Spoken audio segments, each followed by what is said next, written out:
Be cool, be kind, be classy. The cupcakes are sweet and sexy.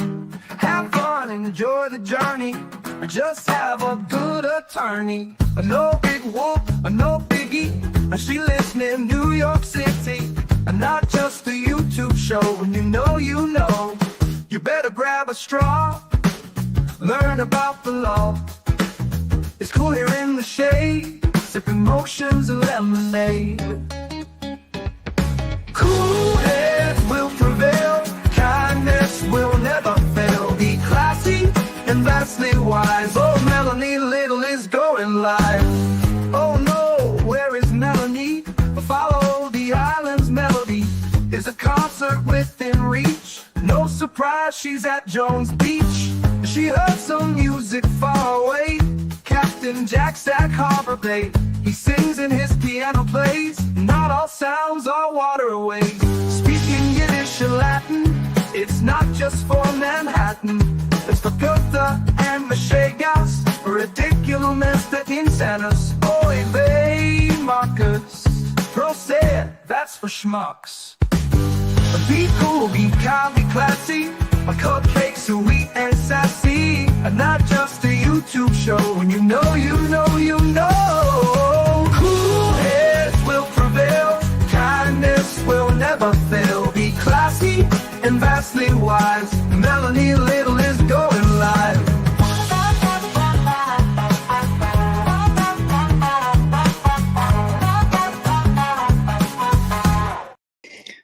Good morning. Happy Monday, everyone. Happy Monday. Today is Monday, August 11th, 2025. Shout out to Microdots for the hat. Because, beach hair don't care. And Microdots also put out a great video this weekend. I hope everyone got a chance to watch it. If you didn't get a chance to watch it later. Because it's really good. How's everyone today? Well, a lot of stuff happened since we were together last over the weekend. I think the last show that I did was on Friday. Wow. 2 full days off. That's crazy. Something like 4,000.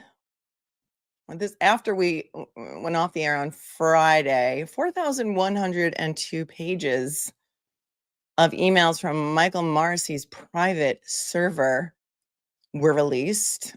Sue O'Connell, who's a reporter, a local Boston reporter, announced it. And then she sort of, I guess she put some of them out on X, Twitter. I call it Twitter. I'm going to call it Twitter forever. And I don't care whether you like it or not. And Jess Machado also got a copy of the 4,102 pages. And eventually she put some of them out on her Twitter as well. And then eventually somebody sent them to me. So I got 4,102 pages. Jess said she had permission to release them. She wasn't the one who sent them to me. But there were 2, these were pursuant to public record requests. These were not released by the court. These were not released by Michael Morrissey's office. These were released pursuant to public record requests. And at least one of them was made by Sue O'Connell and whatever network it is that she works for. I think it's NBC 10. And one of them, I guess, was made by someone that Jess Machado knows. She didn't say who it was. And eventually they're out there and everyone is out there. So I don't know how many of you have been through all 4,102 pages. I've been through probably 3,000 pages of them because there's a lot. And so I pulled some of the ones that I think are interesting. And we're going to go through them. And so, of course, if there's any other ones that I don't go through that you think are interesting, please let me know. There's another, an attorney. Her name is Corey Hopkins. She's from the South, I think North Carolina. She is known, if you do play on Twitter, and actually I want to do a poll of how many of you actually engage on Twitter, because I'm interested to know. She is Marbury versus Mad on Twitter, which is a nod to a famous U.S. Supreme Court case, Marbury versus Madison. She did a public records request to the Massachusetts Department of Transportation looking for records regarding the John O'Keefe, Karen Reed case. They didn't respond to her. After many months, she filed something like a 400-page lawsuit. She actually sent me a copy of the lawsuit last week. I was like, oh my God, you go, girl, you go. And after her lawsuit was filed, within 3 days, they had released a bunch of documents. They released a bunch of documents to her. She was on Young Jerks last night. I didn't watch a lot of it. I watched some of it. I'd like to get Corey Hopkins on this week. We've been going back and forth to come in and talk to you about how to file Freedom of Information Act, FOIA, or FOIL, we call it in New York, requests, so that you too can do it. Because the rules are different in every state, but most states have special procedures you need to follow. And if you want to get records, you can get them.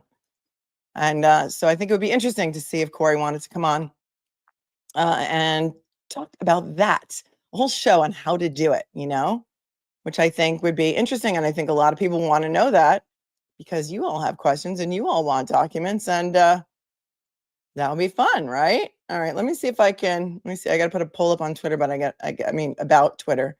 I'm just kind of interested. So if you guys could just kindly partake in the poll. I got to go onto YouTube to do it. So give me 1 second here.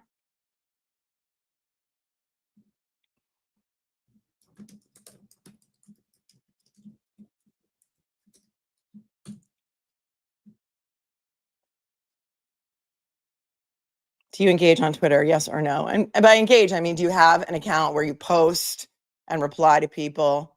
Not just look on Twitter for breaking news like I do, but actually go on there and engage. So I think the poll is up. Although it's not showing up on my phone, but I put it up. Did it pop up? I don't see it. Oh, YouTube. Can you see it? Tell me if you can see it, yes or no.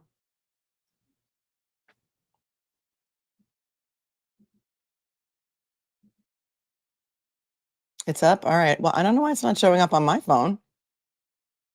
Oh, that's really weird. So many technical difficulties between the...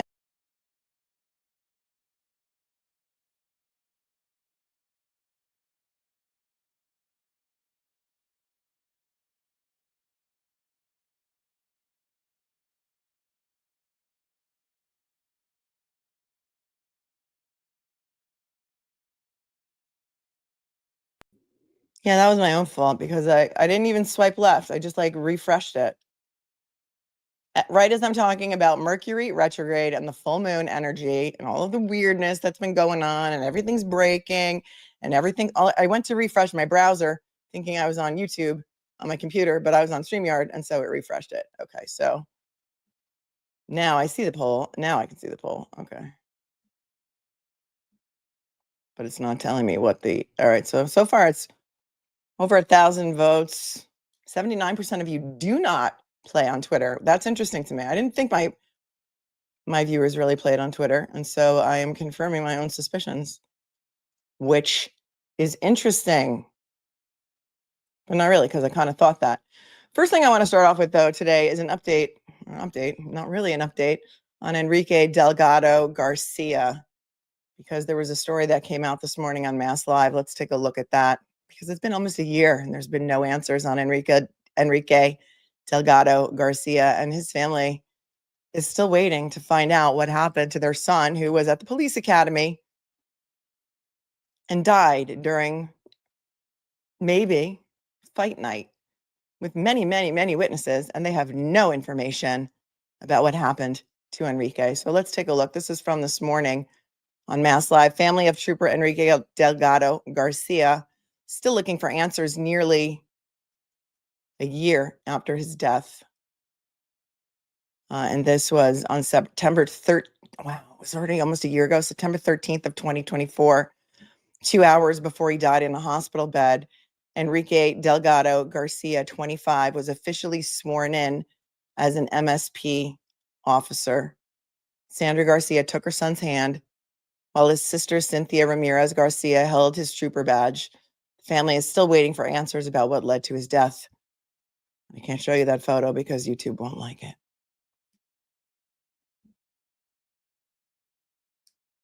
And here's the article. When Enrique Delgado Garcia told his mother he wanted to join the Massachusetts State Police in the spring of 2024, she struggled with his decision. The truth is, I didn't agree, Sandra Garcia said on a recent afternoon in her Worcester home. I told Enrique that I didn't like that because it scared me. Nearly a month away from the first anniversary of the death of Trooper Enrique Delgado Garcia, after a training exercise at the Massachusetts State Police Academy in New Braintree, his family is still looking for answers. Here's another photo that is captioned, "His mother, stepfather, sister, and cousin spoke with El Planeta and Mass Live during a recent interview about his life, his aspirations, and what motivated the 25-year-old to become a state police officer." Here's a picture of his family, which is captioned, "In the living room of their home, the family of State Trooper Enrique Delgado Garcia sat down for an interview. From left to right, his sister Cynthia Ramirez Garcia, holding Alexander, Enrique's 5-month-old nephew, whom he never got to meet, Enrique's mother, Sandra Garcia, and his stepfather, Jose Ramon Perez." A painted portrait of Delgado Garcia hangs in the family's living room. His face is smiling broadly in the painting, as seen in so many of his photos. A pair of faded neon green and blue Nike sneakers he wore during high school cross country is on a nearby bureau. His state police trooper's hat is next to the dining room table, surrounded by his photograph, a Woo Sox hat, and a baseball. Garcia felt nervous about her son going to the State Police Academy, but never imagined he'd be in any danger there. She expected he'd face danger once he graduated and became a police officer on patrol dealing with criminals. At the time,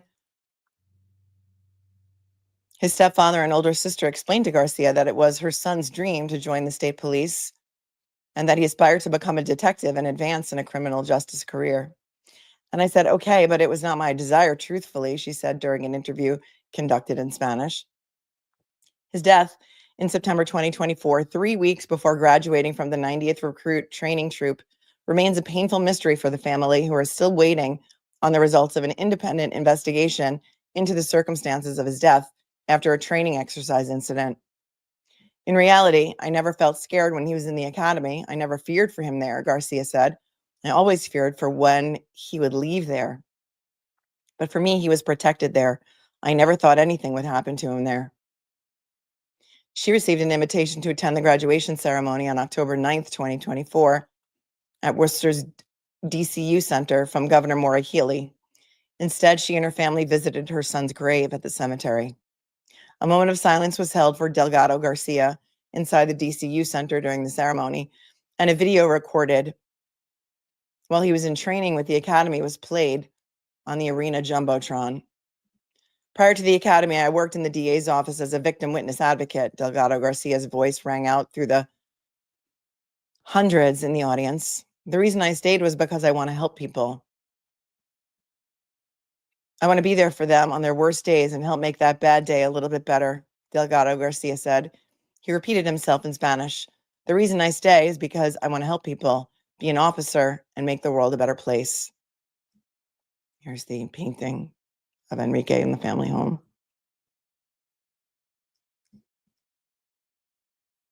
"I told him to leave the academy, and he told me no."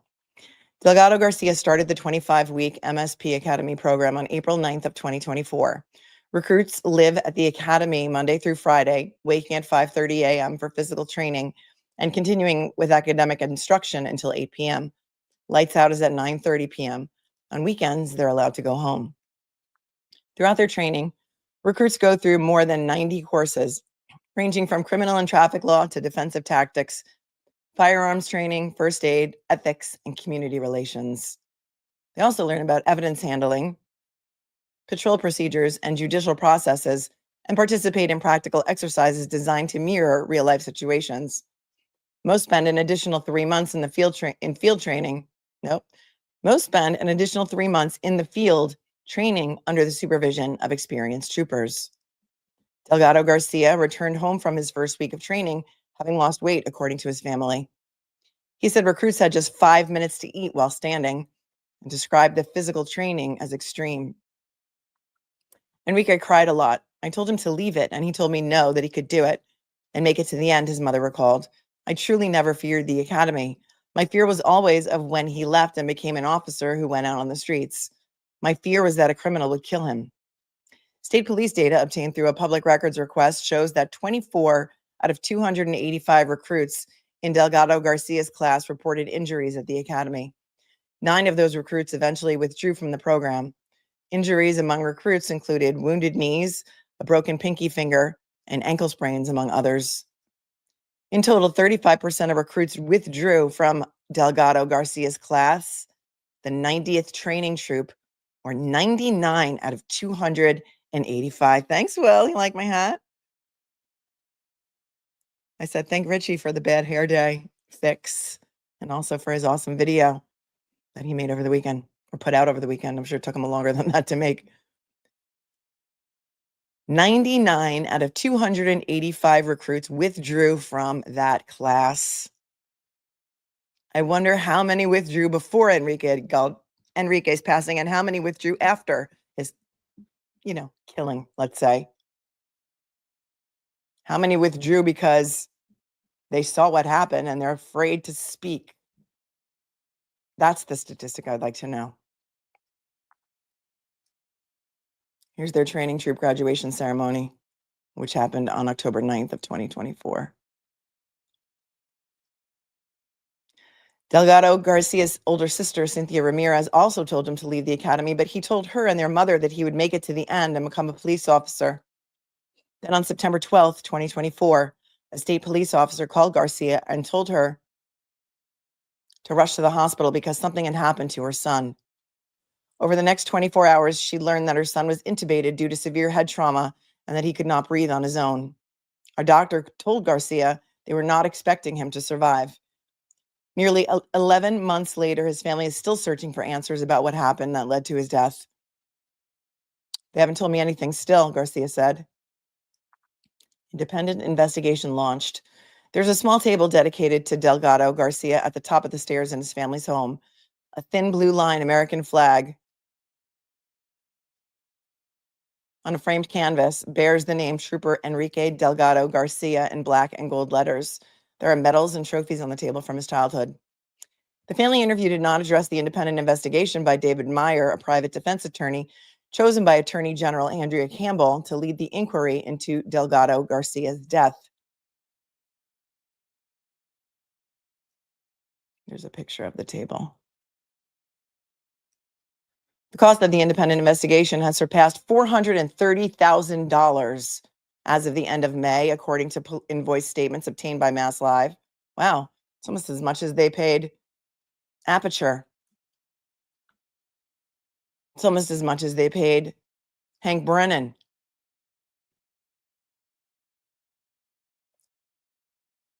The Attorney General's office provided heavily redacted documents through a public records request for invoices from Meyer's investigation, for which he is under contract until June of 2026. Publicly, officials have not shared many details about what happened on September 12th of 2024 at the police academy. State police said at the time that Delgado Garcia became unresponsive during a defense tactics training exercise before being brought to a Worcester hospital. Worcester County District Attorney Joseph Early's office had jurisdiction to investigate his death, but Early recused himself because Delgado Garcia previously worked as a victim witness advocate in that office. I'll never forget that press conference. You remember the press conference that Joe Early had, and he brought the family there, and then he wouldn't let the family speak. He just used them as a prop. I have a playlist on Enrique if you're interested in going back and watching the original coverage on that. Early said at the time that the incident happened in the boxing ring and that a video existed, which has not become publicly available. On Friday, a state police spokesman provided a statement to El Planeta and Mass Live in response to questions about the investigation. Quote, at the direction of Colonel Jeffrey Noble and his predecessor, Colonel John Maughan, the Massachusetts State Police has fully cooperated with the independent review of this tragedy. We share the Delgado Garcia family's desire for a thorough accounting of the facts and circumstances, and we await the findings of that inquiry, the spokesman wrote in a written statement. There's some supporters with a sign, Justice for Enrique Delgado. And that was during the graduation ceremonies. He was my baby. Enrique was born in Rio Piedras, Puerto Rico on January 2nd, 1999. He was the second child of Sandra Garcia, who's Dominican. Enrique was the son I wished for and waited for over 7 years. I already had a girl, and when he was born, it was a beautiful day. It was very nice. He was my baby, his mother said. As a kid, he moved with his mother and sisters from the Dominican Republic to Worcester, where his aunts lived. He always had a good heart, was an excellent student, wanted to help, and was a volunteer.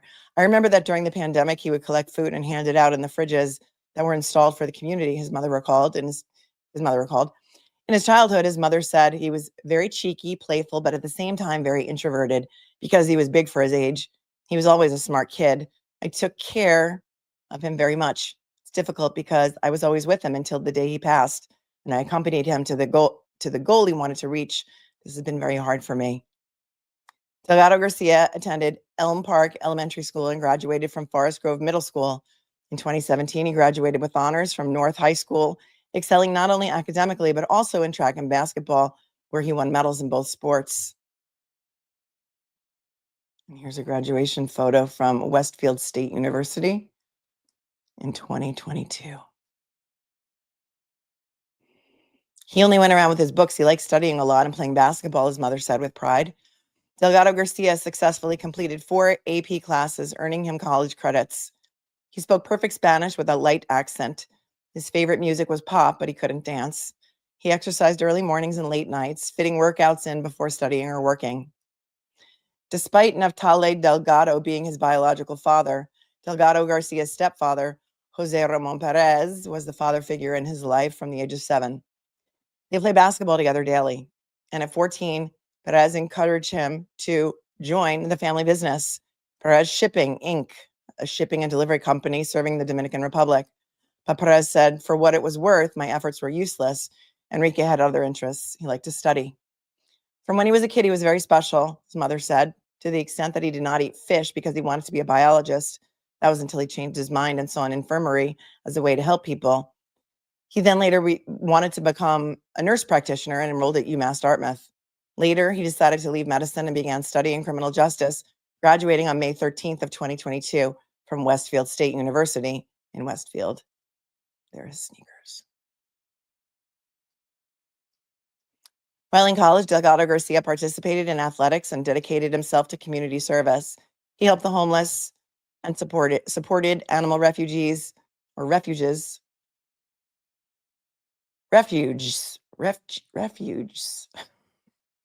refuges, volunteered at St. Jude's Children's Hospital and dressed as Santa Claus to bring cheer to unhoused children. He was reserved about everything he did. Now that he died, I noticed he had little cards, gifts from the places he helped, his mother said, with admiration. After graduating with a bachelor's degree, he started working at the Worcester District Attorney's Office, defending victims for a year and a half. However, wanting to continue his professional growth, he reignited his dream of becoming a state police officer and decided to apply. An urgent call to come to the hospital. Around noon on September 12th, 2024, Garcia received a phone call from state police. The person on the other end didn't speak Spanish, but she said she needed to get to the hospital. They told me that Enrique Delgado had an accident, and I immediately thought the worst. I dropped everything, she said. Her sister and niece were visiting when she received the call. At first, Garcia thought that maybe the incident involved a gun. She drove to the trauma unit at Worcester UMass Memorial Medical Center. She saw 2 troopers in the hospital wing, one of whom put a hand on her shoulder and said something had happened, and they had brought Delgado Garcia to the hospital as a precaution. She told me not to worry, Garcia said. She told me not to worry, that it's nothing bad, that he was training, that he fainted, and as a precaution, they brought him here. Deep down, Garcia knew something was wrong. Ramirez, Delgado Garcia's older sister, arrived shortly after their mother. She approached one of the state police officers to ask about her brother's condition. They told me he was stable, Ramirez said, and it was a lie. She recalled that the emergency room where Delgado Garcia was taken that fateful day was crowded with doctors, nurses, and medical assistants. A group of state police officers waited outside. My brother was intubated. There were so many people that did not fit in the room. When the doctor looked at me, she told me that he would not survive. When I told this to my mother, she fell to the ground, and then we found out that Enrique had blood inside his brain, she said, adding that doctors took 2 pupil tests to evaluate the neurological function of Delgado Garcia, both of which were unresponsive. The pupil tests helped the doctors detect possible damage in the brain after a strike. I don't know, maybe that's supposed to say stroke, according to neurologist Dr. Fernando Ramirez. If the pupils don't react normally, it can be a sign of something serious like swelling or internal bleeding, the doctor said. Cynthia Ramirez said the family spoke with a hospital surgeon while he looked at images of Delgado Garcia's brain. The surgeon asked if he'd been in a car crash because the images looked like someone who had been in a crash driving 100 miles per hour. When they told the doctor he was injured in a training exercise, the family remembers him saying, "How? What kind of training was that?" Garcia said last year that her son's teeth were broken and he had a fractured neck. Strike meaning blow or punch. Yeah, but I think that the doctor said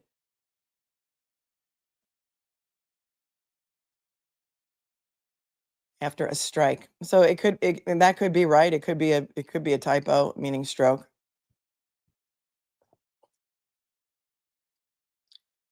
By 4 p.m., doctors said that if his condition didn't improve within 24 hours, they would disconnect him from life support. The following day, state police held a bilingual ceremony and pinned Delgado Garcia with a trooper's badge and officially swore him in as a member of the state police. The families of police officers killed in the line of duty are eligible for death, funeral, and other compensation from the state and federal governments.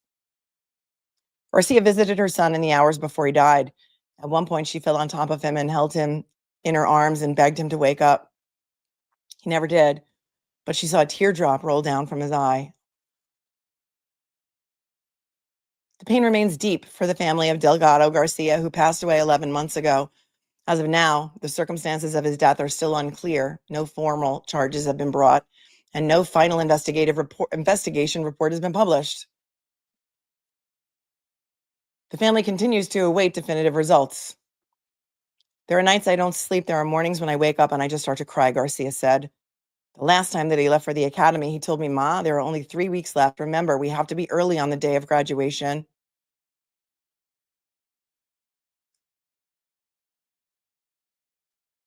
That's the end of the article. It's been a year. They've spent what did I say? $430,000 on the investigation, and nothing has been released yet. Nothing. That was an article on Enrique Delgado Garcia and the fact that there has been no information released yet on the cause of death. I did other shows on Enrique's case because I fell into the rabbit hole, as I often do. Call me Alice. And I found a bunch of other cases throughout the country with regard to similar circumstances where many training academies, police academies, have a thing called fight night or the big fight, where trainees or members of the police academy, they call them trainees, I guess, go up against bigger guys to fight. There's betting in some places on it. And I talked about a couple of other cases throughout the country where people had either died or become paraplegic. And it's something that is apparently not very well kept secret, but it does happen. And it's horrifying. And the fact that nothing has been released about Enrique in nearly the year since his death is chilling. But again, MSP, keeping it tight. Laura says, your show with Zelda was awesome. Microdots rules. Thanks, Laura. That was a lot of fun. Good morning, Kyle. Thank you so much for loving the hat. That's a Microdots hat. You can get that on Richie's website. Madeline says, Melanie, your show with Lady Zelda was amazing. You were brilliantly something in your interpretations. Thanks for all that you do. Yeah, it was interesting. It was interesting. Lady Zelda Kelly has a spirit box. And we were talking to John O'Keefe, and there were words coming up on the spirit box, and it was wild. It was wild. You guys should watch it. Really interesting stuff. Thank you, Madeline, for your 20. Toasty Buns, much love from Milwaukee, Wisconsin. Thank you. Thank you so much for your early morning 5. Sandra says, you're my fave. I get a kick out of people saying she's always yelling at us. I'm like, I totally get her. I have no patience for nonsense. I'm not yelling at you. I'm yelling with you. I'm yelling with you. That's why Kindergarten Cop's name changed. He changed his name to Kindergarten Cop because it's like kindergarten sometimes. The way people go off in the chat on ridiculous things, telling me what to do. Hang on.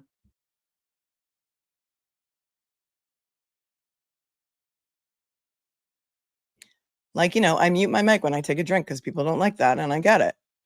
But thank you, Sandra, for tuning in from Canada. Buzzing for Truth has been here for 18 months. Hi. Hi, you're an OG. Sandra became a member. Welcome. And Patty's been here for 15 months and says WCVB is interviewing the new head of MSP tonight. It's not that new anymore, Patty, right? Noble's been there for a while. He's a Jersey guy. I don't know what he's done so far, except make some comments about that we went over the other night about Proctor's no way in hell ever going to get his job back because we believe that firing him was the right decision and he does not deserve to get his job back. Kyle says, I'm sure there's no release because, well, it's Massachusetts. We wouldn't want to actually look at what's wrong or embarrass anyone. No, we wouldn't. But I'm drinking iced coffee. There's not enough iced coffee in the world. In fact, Zelda told me that when you have like vocal fry or your throat is irritated, you should drink pickle juice to clear it out. I use Manuka honey, but she said pickle juice is good. And I'm thinking, pickle juice and iced coffee, not a good mix. Not a good mix. We don't even know who he was sparring with, who, if anyone. Who was he sparring with? Trainers? Any real trained people? Bridge of size. There were so many witnesses to this and nobody has spoken out. We don't know. Sometimes they spar against other trainees. Sometimes it's against bigger guys. We don't know. Nothing, no information has come out. Nobody has spoken out. And you can bet that they're afraid, right? But I mean, his neck was broken. There were several vertebral fractures in his cervical spine, and all of his teeth were broken. And I forget what the other injuries were aside from the brain bleed. But if you guys remember what the other injuries were, because they were horrific. They did not occur from him fainting. Let's just put it that way. As we know. All right, moving on. Trying to think of where to start because there's so much in these emails. And I think, and the problem with these 4,000 pages is they're not in chronological order. But the reason that these emails became a thing, by the way, was because of Turtle Boy's case, because of Aidan Carney's case, because in his case, some documents were released. I don't know, you can correct me on the actual details. This is just a summary. Some documents were released, I think, in another case, but they were about him. They were about Turtle Boy being able to obtain records from Stoughton District Court about a restraining order that Chris Albert tried to get against him. And Morrissey wrote an email attaching a screenshot from Jennifer McCabe saying, I can't believe that he didn't get it. I know it's late, but how did Turtle Boy get the documents? Like something like that. And then because of that, there was a woman named Michelle Littlefield who was fired from the clerk's office, I think at Stoughton District Court.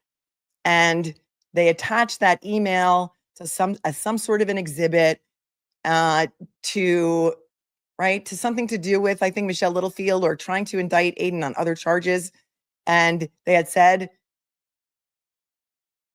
and it turned out that this was from a Michael Morrissey burner email. It wasn't from his official Norfolk County email. It was from his burner email. And so that led to Tim Bradle and Mark Betterow demanding all of the emails from Michael Morrissey's private email, because when a public official uses a private email server to conduct business, all of those emails become discoverable. And so that is how these emails became a thing. It wasn't because of the Karen Reed case. It was because of one of Aidan Carney's cases. Right. And here's the thing. These are iCloud accounts, but wasn't there also some sort of like cheesy banana email, like at AOL? Cheesy banana at AOL email? And most of the ones that I've seen in this 4,000 page dump are from this nfk.mwm@icloud.com. Now, I didn't find anything here that's totally explosive. If you guys have found anything totally explosive, you can. Yes, thank you, big old dog. The emails were given to Michelle Littlefield in a packet justifying her termination, right? They fired her because they say that she gave Aidan Carney these documents that had to do with this attempt of Chris Albert to obtain a restraining order against him. And that's where it came from. That's what made it a thing. Thank you, big old dog. I knew I was right a little bit. We're very collaborative here, collaborative. Tully is everywhere. Yeah, Tully is everywhere. What I also found, though, as I was going through most of these 4,000 pages, is a little diversion into a couple of other cases that may be a reason.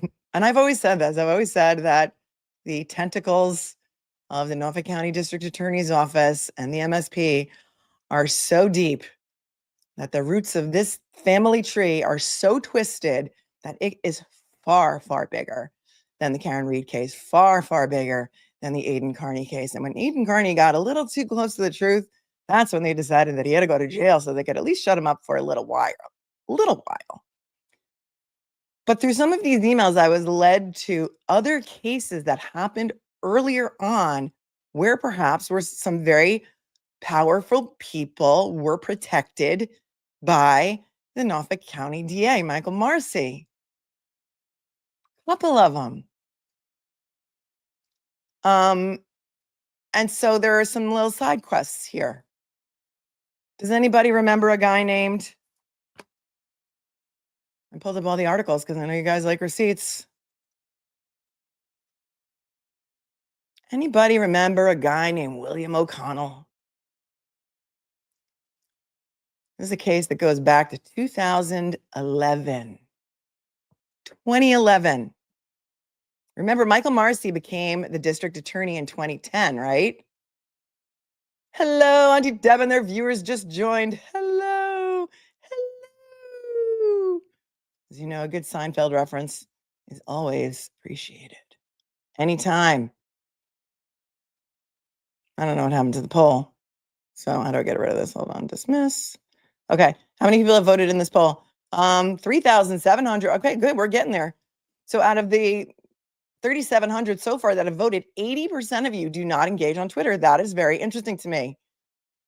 Because sometimes they think people send me things from Twitter. I'm like, oh, everyone's already seen it, but you haven't seen it. And so that's fantastic. Okay, good. Love me some Seinfeld too. So if you don't know about William O'Connell,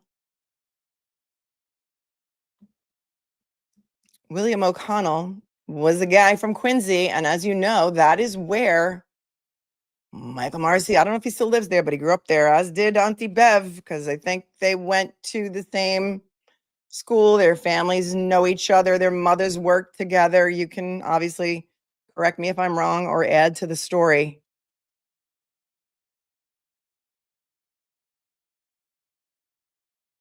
And I'm not sure how I quite got off on this side quest, but here it is. It was in the email somewhere, but let me show you this. I know you like receipts, and so do I.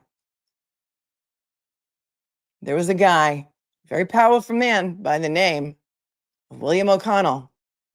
And in 2011, he was indicted on charges of statutory rape of a 14-year-old girl. He was 71 years old at the time, very powerful developer, real estate developer. Let's take a look at the article because we like receipts here.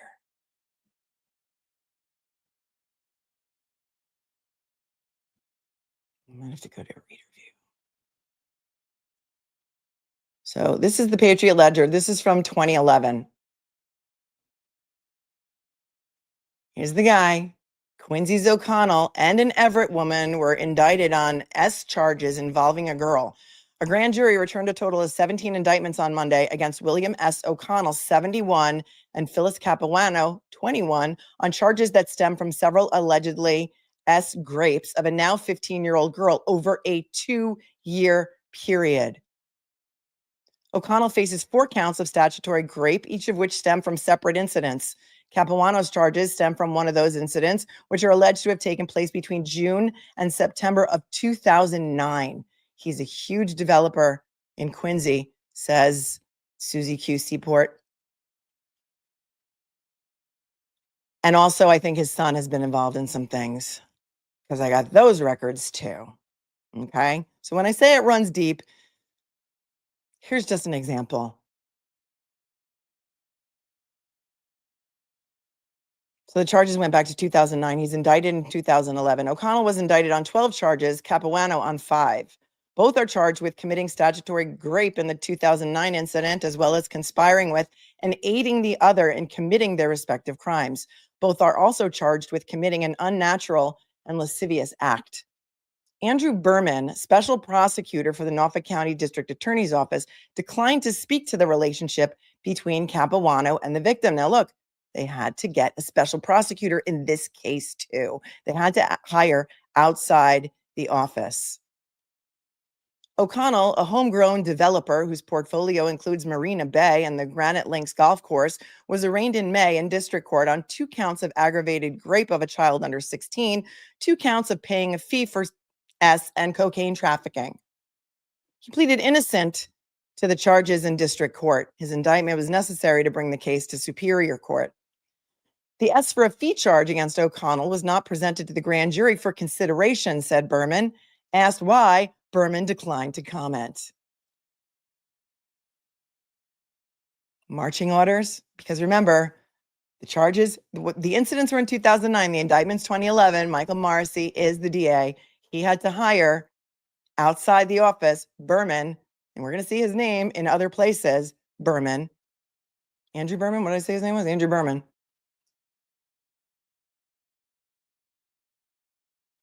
O'Connell was also indicted on Monday for cocaine trafficking.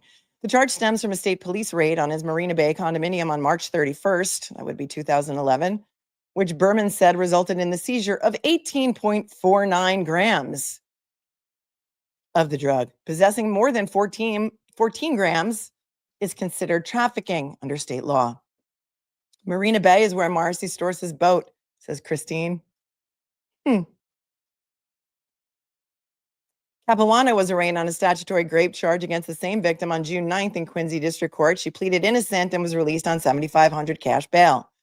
As terms of her release, Capuano had to surrender her passport, agree not to travel outside of Massachusetts without the permission of a probation officer, have no contact with the victim or any witnesses, and have no unsupervised contact with any child under the age of 16, with the exception of her child.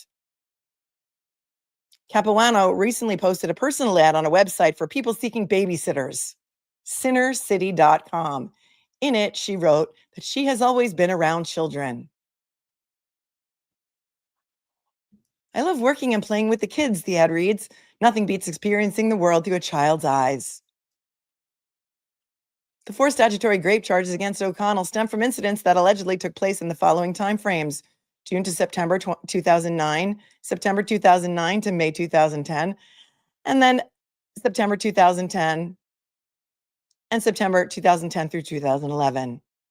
The unnatural and lascivious act charges against him are said to have taken place on a day between June 2009 and May 2010, and a day between May 2010 and September of 2010. If convicted, Capuano and O'Connell face a 10-year minimum prison sentence on each grape charge. Arraignment dates on the indictment charges were not set on Monday. And that is the reporter, actually, I think. I don't know. Or is that the Capuano? I'm not sure. She was 21, so they could have published her pictures. Well, what happened to Capuano, you asked? Well, I'm so glad that you asked, because that was in 2011. In 2014, the victim died in a fiery 1-car accident, allegedly driving a car that she didn't even own. And so, in March of 2013, prominent developer William O'Connell was sentenced to 3 years probation Friday after he pleaded guilty to misdemeanor drug possession, but statutory grape charges against him were dropped after the teenage girl involved died.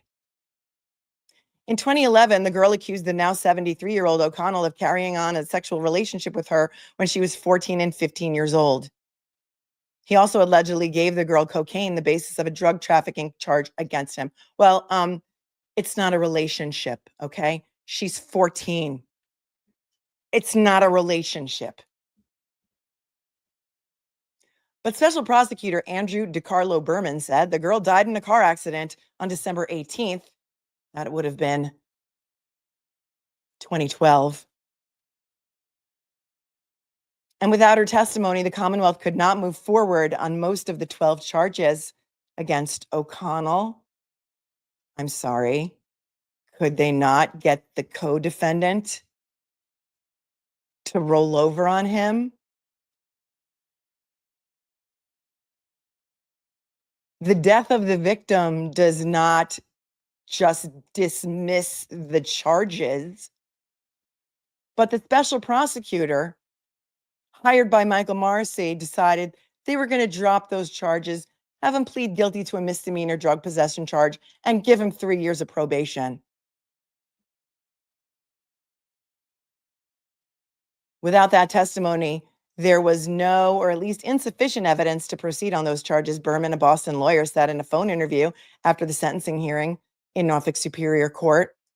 Berman was appointed to the case by Norfolk District Attorney Michael W. Morrissey, a former state senator who had worked with O'Connell in the past and who removed himself from the proceedings to preserve impartiality. O'Connell had been free on $150,000 bail since his arraignment in September of 2011. He's well known for his family's construction work in Quincy on the Marina Bay condominium and retail development, as well as the Granite Links Golf Club at Quarry Hills. He did not speak to reporters as he left the courthouse on Friday. Stephen Dolinsky, O'Connell's lawyer, said his client denies the SA charges and that he had planned to argue that the girl had a financial motive for accusing him of rape. He was looking forward to going to trial because we were confident that he would have been found not guilty, Dolinsky said. He said O'Connell's relationship with the teen was innocent and that, quote, he knew her casually. Another defendant, Phyllis Capuano, also faced charges in the case that were dropped on Friday. Berman said Capuano introduced the teenage girl to O'Connell and also was accused of SAing her. The Commonwealth similarly could not continue the case against Capuano without the girl's testimony. Are you kidding me? Are you kidding me? Baby Way says, I had no idea Hell had such a long waiting list. Yeah.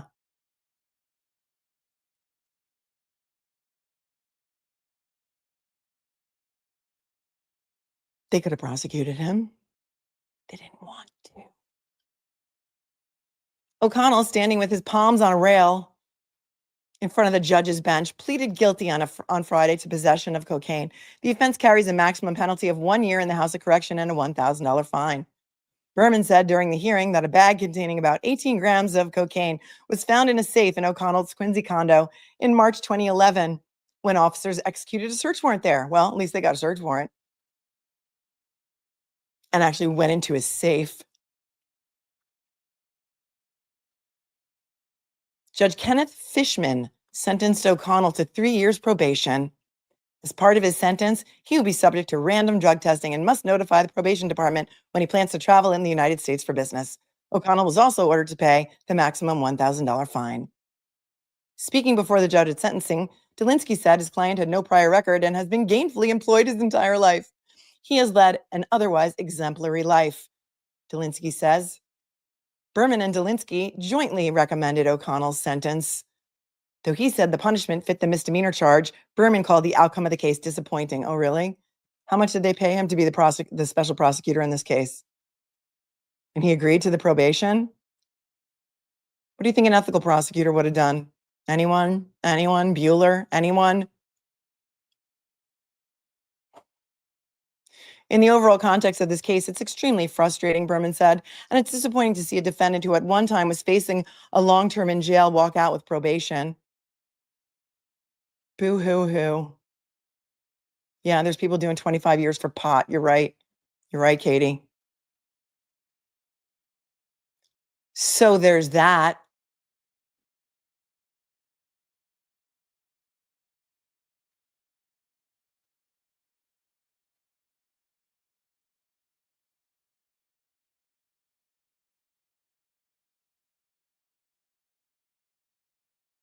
Yeah, about 2 months before the trial date, the girl died in a fiery crash in Malden at about 3 a.m. And I read somewhere that it was a car that she didn't even own. Fiery crash. That makes it hard to figure out what happened when there's a fire, doesn't it? Then, but wait, there's more, because in 2012,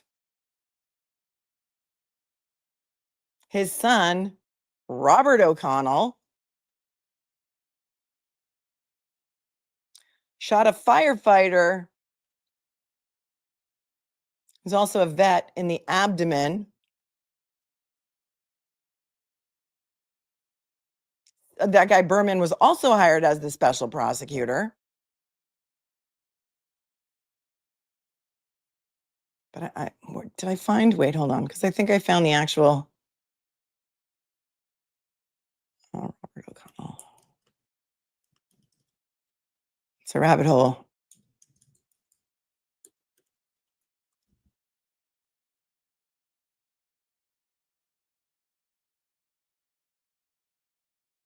He was sentenced to 7 months, but did he serve it? Hold on.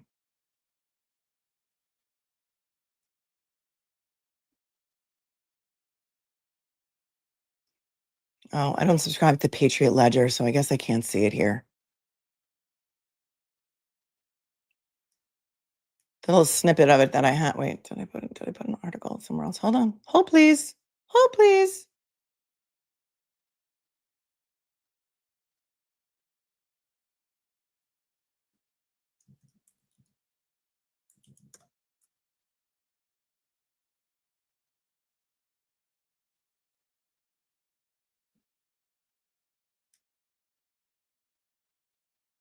This also goes back to, I think, 2009. He shot an off-duty firefighter. Here we go. This is the son of the guy that we were just talking about.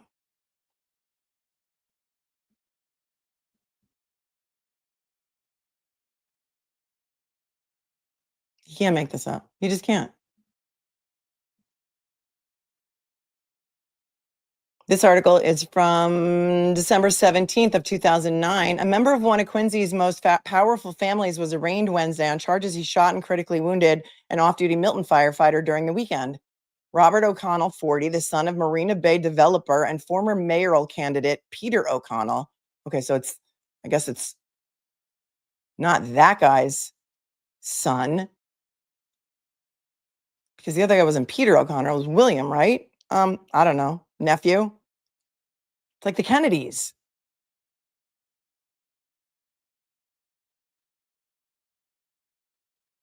Bail was set at $500,000. Joseph Fasano, 30, of Quincy, was shot in the abdomen shortly before midnight Saturday at the corner of Hancock Street.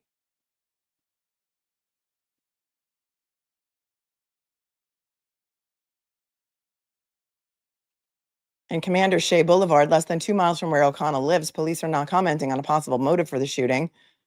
Police confirmed Wednesday that a small amount of cocaine consistent with personal use was found inside the Jeep that Fasano was driving Saturday night. Well, that's the firefighter. No charges have been filed for him. Before his son's arraignment in Quincy District Court, Peter O'Connell said the family is praying for all the parties involved. He's just distraught. McGlone, the attorney for the O'Connell son,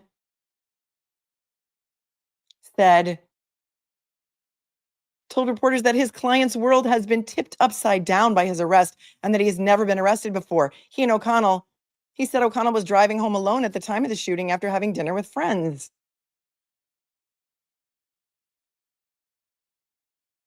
He lives in the Marina Bay This is unbelievable. Special favors for special people, because eventually he was let out on a $500,000 bond. Did he ever do any time? Does anybody know?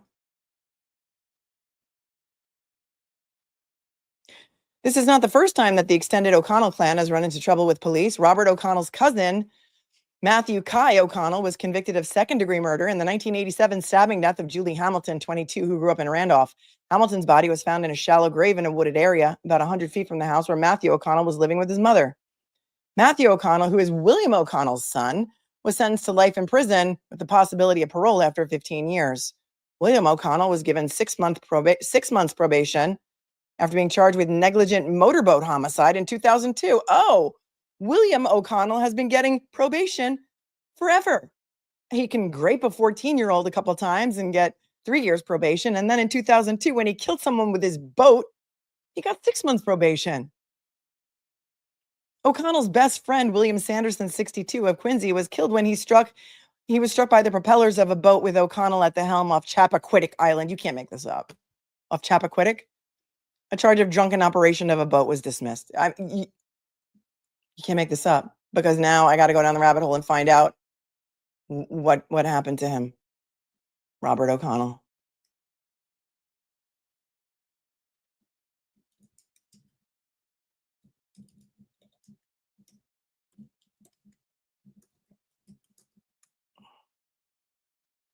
Oh, Ashley says, I think the defense lawyer for Robert O'Connell was appointed as a judge. But of course he was. Of course he was. Oh, he was released after serving only less than 2 months. Well, I can't access it because I can't get the Patriot level, but it said ledger, but it says Robert O'Connell freed after less than 2 months in jail, and that was in November of 2012. The son of one of Quincy's most prominent developers was granted parole and was to be released today after serving less than 2 months of a 7-month sentence for shooting a firefighter in the abdomen.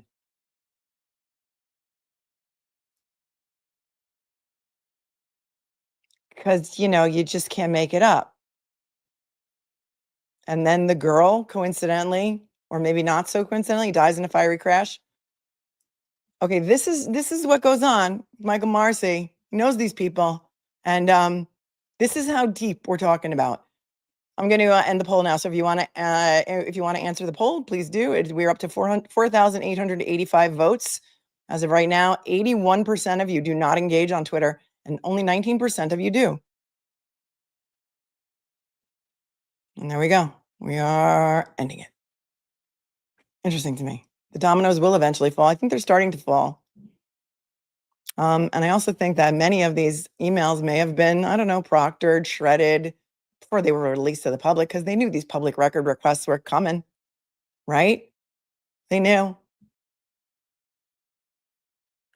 Mike B from the 413, thanks for your 20, says, on the day of the incident, MSP told every EMS agency who had units or members in the ambulance bay to make their employees stay quiet by saying anything seen is under HIPAA, which MSP says they control due to being a cadet. You're talking about Enrique. Not surprised. Thank you for your super chat, Diane. Thanks for becoming a member. Flowiski, did they invite Brian Albert to the boxing match? Also, stroke is related to clots, blood being prevented from getting to the brain. Yes. Thank you, Flowiski, for being here. Charlie Lynn became a member, and then she gifted 5 memberships. You're awesome, Charlie Lynn. Thank you. Thank you, Curtis here from Uncivil Law. Thank you for donating $5 to the Cupcake Fund. You're awesome. And JoJo's been here for a month and says, interesting considering Massachusetts got some mob history. Yeah. Somebody else said something about the O'Connells that flew by kind of fast. I don't know that listen, I'm not from there. You guys are. Many of you are local, and many of you know about these people.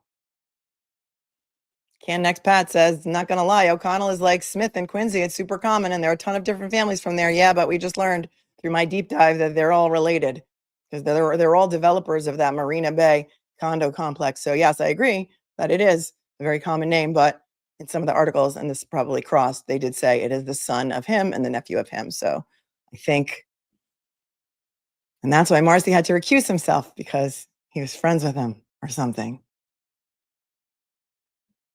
Jenna says, I have a friend that knew O'Connell, and he would prey on young high school age girls. Yes, well, according to him, they were in a relationship, according to the reporter.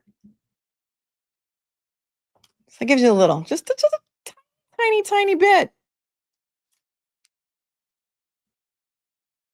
of the history of what is Michael Morrissey has been involved in, and there are some others as well. All right, going, I guess we're just going to start with these emails. I don't even know if they're in any kind of order, but I've got notes on the things I want you to look at and the things I want you to see. But it takes a lot of searching because it's 4,000 pages, so just give me a second.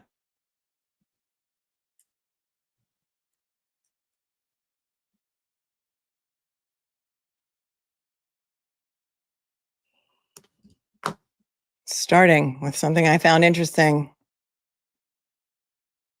You're going to notice here also that almost everything is also sent to Tully, Brian Tully. Almost all of it. Here's an email from Michael Morrissey, and this is the iCloud account, nfk.mwm@icloud.com, to Brian Tully, Lynn Beland, David Traub. Subject: high-profile court cases, South Shore, 2024. And he writes, sends a link, and he says Karen Reed did not make the list, but he spells Karen Karin. Karin. Why is that, you ask? Well, when you misspell names and then you try and put search words in to search for things in emails and you spell it wrong, it doesn't come up. Tully was the fixer, people say. Tully was the fixer. So I guess he felt kind of good about the fact that Karen Reed did not make the list of high-profile cases from the South Shore in 2024. There's a lot of emails about where he forwards obituaries to people in his office because he wants to send personal notes to people whose family, to families of people who die in his district. There's a lot of that. There's a lot of forwarding. This guy reads more newspapers and perhaps websites and more news on a daily basis than he practices law, in my opinion, because most of everything that he has in these emails is him forwarding articles of things to David Traub, who was the mouthpiece for the Norfolk DA's office at the time. He has since run away, as did Lynn Beland, who was Michael Morrissey's right hand in the district attorney's office. She was an attorney. He's gone. She's gone. And now he stands alone. A lot of forwarding of articles. Print this, send this person a sympathy card, expenses, things like that. But why is he using personal email? A lot of these are on Saturdays. A lot of them before the Karen Reed trial.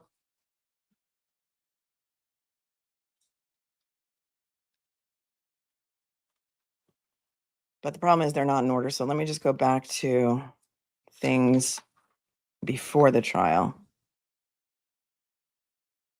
2024.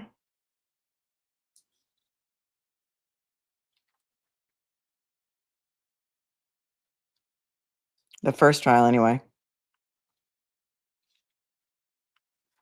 All right, that's December 2023. I think I kind of started in the middle. So let's go to this. 27. Here's one on Anna Walsh, January 1 of 2024, to Lynn Beland. A year after Anna Walsh's suspected killing, no body found. The latest details, masslive.com. And he just puts FYI. He's very, very concerned about the things that the media is printing about him and his office and the cases that they're handling. Very concerned. 27:45.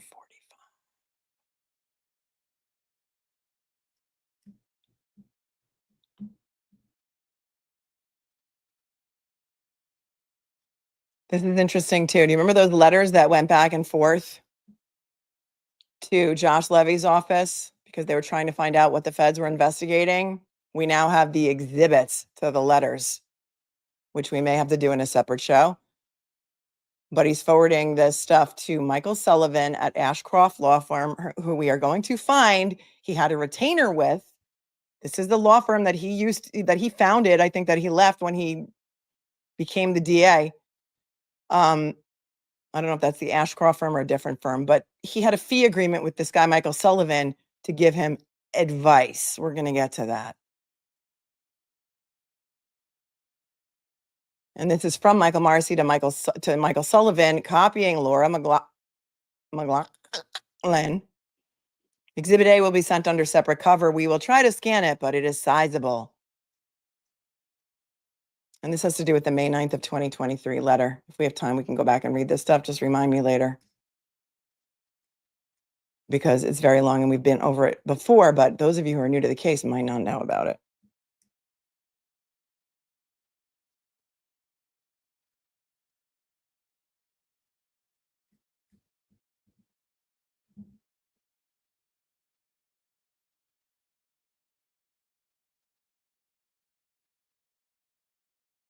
All right.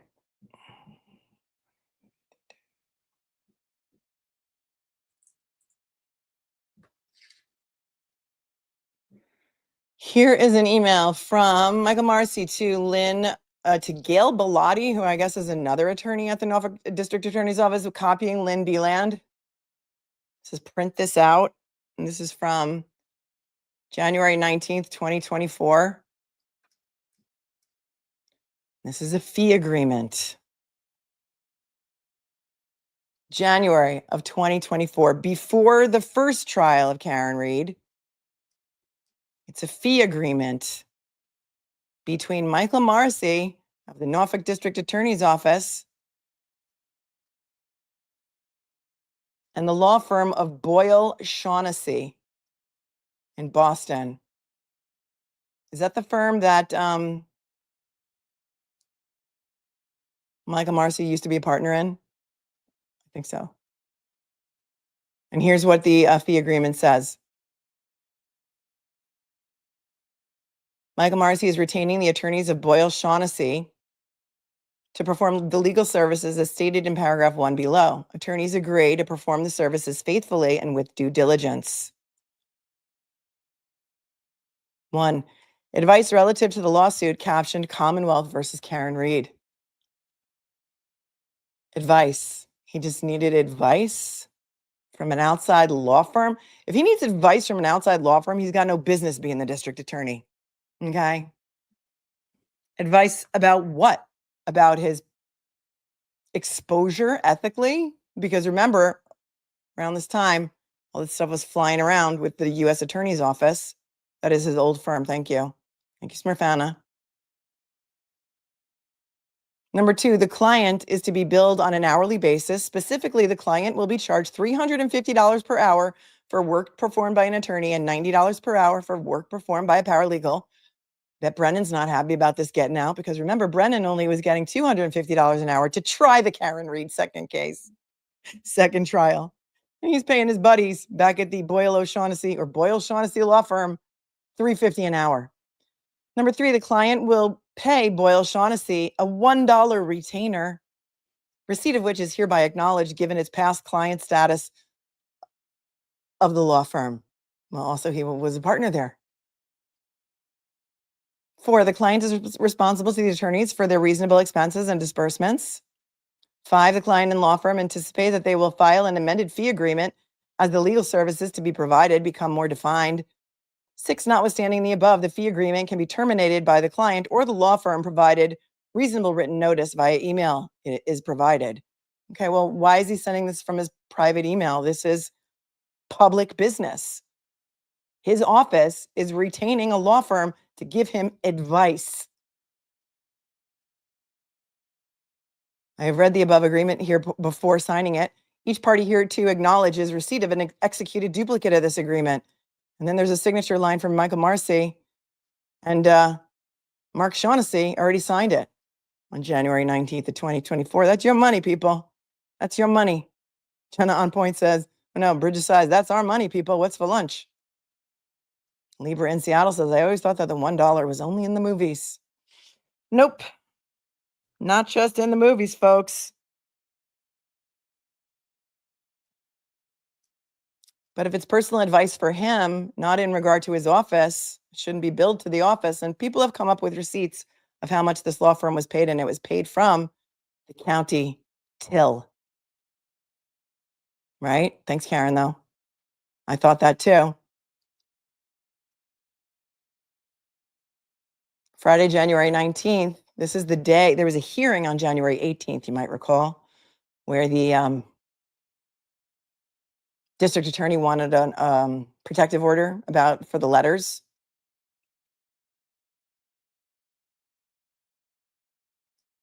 FYI, Michael Morrissey sends to Adam Lally, Lynn Beland, Laura McLaughlin, and Brian Tully unsealed letter. It's an article in JD Journal. Sounds like a lawyer publication. Unsealed letters in Karen Reed case reveal allegations of federal investigation. FYI, he says.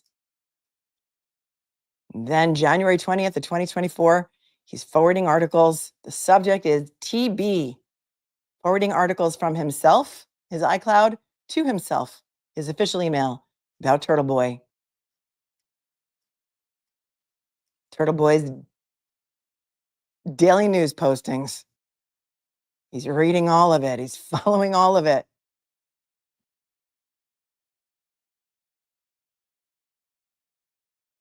Is Howie Carr here? I saw somebody said hi, Howie Carr. Sometimes he comes in. There's Howie Carr made the dump too. He probably knows about it. Maybe he'll write about it today. Here's the article he sent to himself. Today's hearing in the Karen Read case took place on Zoom with only attorneys David Yannetti, Adam Lally, and counsel for Boston Magazine speaking. The biggest takeaways were, it's hard to read because it's cut off, but they confirmed the Defense Commonwealth and the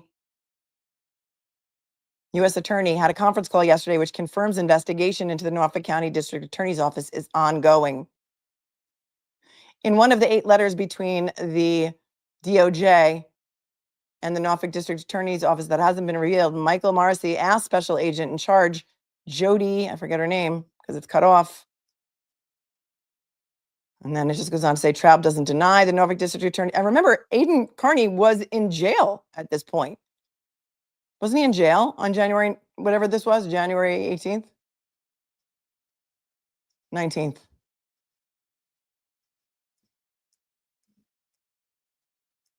They're watching everything that he's doing.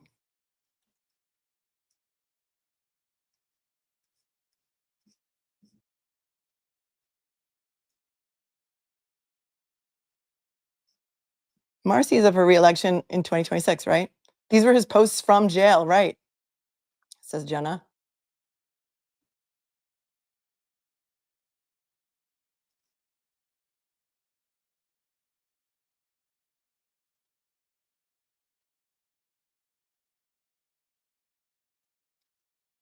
In one of the 8 letters between the DOJ and the Norfolk District Attorney's Office that hasn't been revealed, Michael Morrissey asked FBI Special Agent in charge Jody Cohen to interview his troopers, a request that was denied.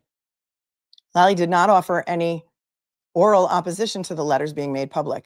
The U.S. Attorney's Office told the defense that they would be, well, it doesn't say, and it says Traub doesn't deny that the NDAO is the target of the investigation. So if Morrissey isn't the target, then who is? Traub appears to be auditioning for a new job by showing that he would keep playing music as the ship goes down. The U.S. Attorney's Office would only be providing a discovery dump if it contains exculpatory information that would help Karen Read. If they knew who was inside Brian Albert's house when John O'Keefe was murdered, they would have to provide that information to Read's counsel because it would exonerate her. Yes, I think that's exactly right. KBD says, remember they went after Turtle Boy while he was in jail for trying to get him no communication from the outside world. I wonder if that was really why. Yeah, because he's writing these articles. And despite the fact that they have incarcerated him, he's still exposing. He's still exposing Michael Morrissey. If this information reveals there was a conspiracy to cover up John O'Keefe's murder, it could lead to immediate arrests. Why would the FBI let conspirators know if they're about to be arrested, giving them time to flee or take their own lives? Reminder, the FBI raided Roger Stone's house at 3 a.m. This article's in January. When did the FBI go to visit Jennifer McCabe when she admitted to lying to them? Does anybody remember that? Don't guess. Just tell me only if you remember, like 100%, the month and year that the FBI went to visit Jennifer McCabe, and she said it was like when the ice cream truck came. Before January of 2024? Which time? No, it was when she lied. Oh, here he's buying cushions for court, seat cushions for the court, and he's trying to get reimbursed from Ocean State Job Lot, which is not the cleanest place in the world, at least the one that I know of. Court seat cushions. He's getting some seat cushions January. So it was before that, was April 2023. Okay. Spring of 2023. Thanks, guys. April 2023. That's what I thought. Green Eyed Southern Girl is on it. You're all on it. January 25th, Michael Morrissey sends this again to Gail Bellotti. Please print this out. Update expect. This is from the Enterprise. I guess that's a publication out of Brockton. The Enterprise, update expected in murder case setup alleged by Turtle Boy blogger. He's keeping a scrapbook. He's scrapbooking.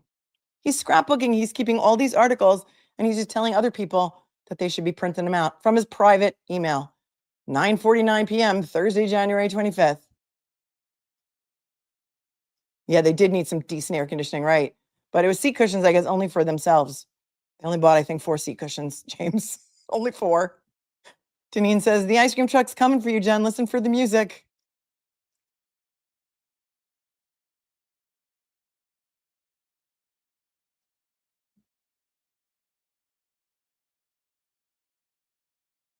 He's got his fingers in everything. Print this up so he could, what, hand it out? And that's a great article about all the things. Bradle, Lindsay Gattani. And this was an article that was published, looks like, I guess it was the same day, because he doesn't miss a beat. He's reading all the publications. Actually, this is from USA Today. This is the USA Today network. January 23rd, 2024.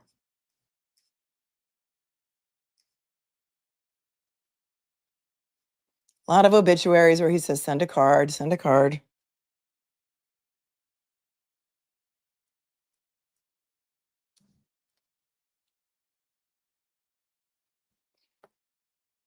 Then there's a lot of talk about forfeiture and forfeiture problems. I'm not gonna, this scrolling might make some people dizzy who are watching this on a big TV.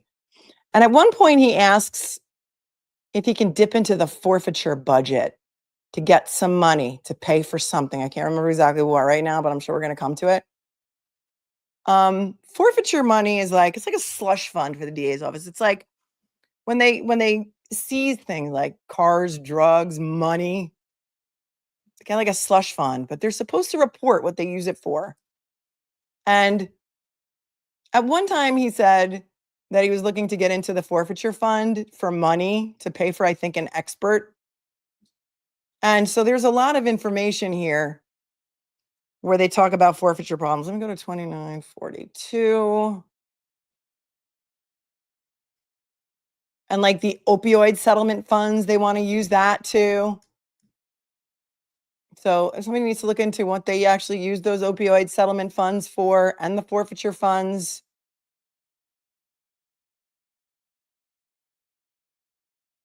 Here's an email from February 2024 where he wants David Traub to correct an article on Emmanuel Lopes, who was waiting for the jury in his second trial. That was Chesna. Michael Chesna was the victim. That was a case that was in front of Judge Cannoni. The first trial was a mistrial. This is an article from February 11th of 2024 from Morrissey to David Traub on a Sunday, 9 a.m. Emmanuel Lopes waits for the jury in second. All right, pronounce Weymouth for me. Is it Weymouth? Murder trial. And he says to David Traub, you should tell the Ledger report of this is not correct. He was 20 years old at the time of the murder, so he's entitled to life with the possibility of parole. Oh, that was the finger paint expense that he wanted to dip into the forfeiture? Yes. KBD says, Bev barked at Officer Chesna's wife for crying in court. Yep. She said no emotion. Patriot Ledger posted, if convicted of first-degree murder, Lopes faces a mandatory sentence of life without parole. He's saying, you need to correct it. So the jury was selected in Bristol County, and they were brought by bus to Dedham each day.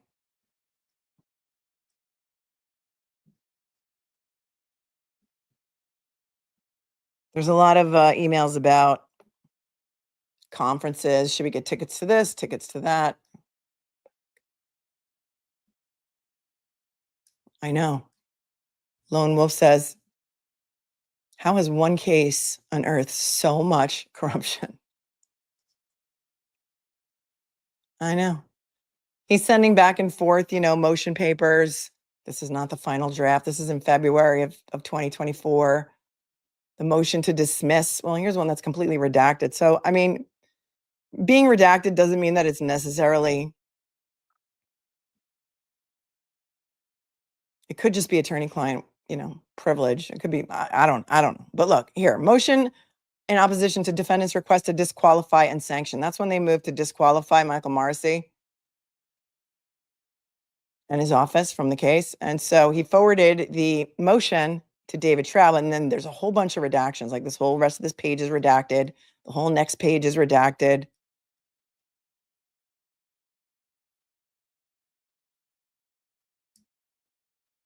The first trial was Worcester County jurors in Chesna.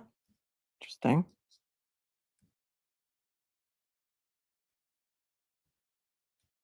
Moving on, a couple things about bills that they're trying to pass and whether he should sign them about CSAM.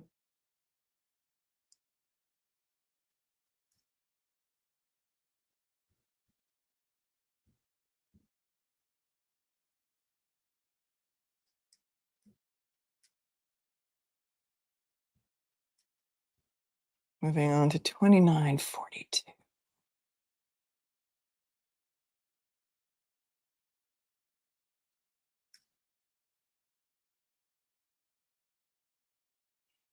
Okay, this is February 19th of 2024.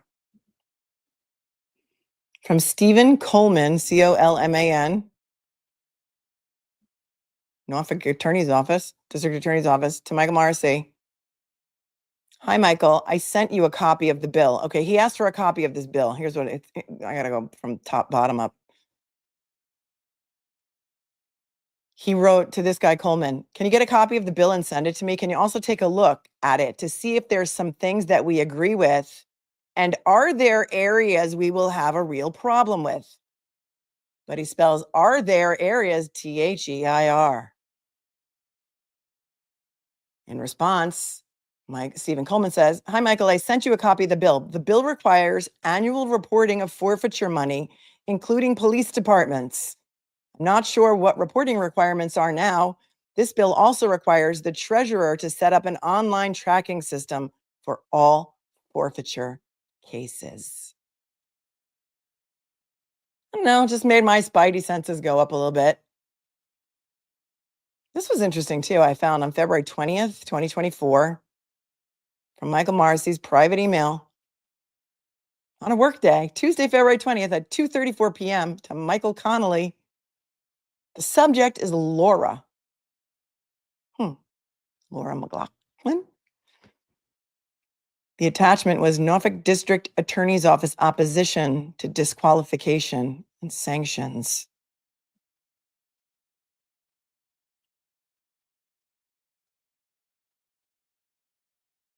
And then I guess Laura's the one who drafted it. I mean, that's what I imagine. This was the Commonwealth's opposition to defendant's motion to dismiss the indictments and memorandum in support thereof that was filed on February 21st, 2024.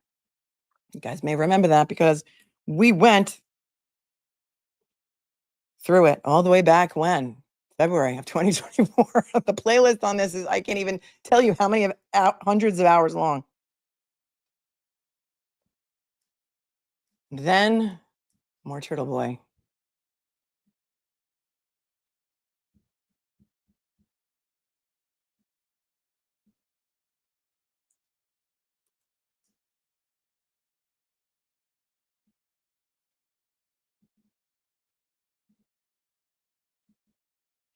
Friday, February 23rd, 2024, from Michael Morrissey to Laura McLaughlin, Lynn Beeland, Adam Lally, and David Traub.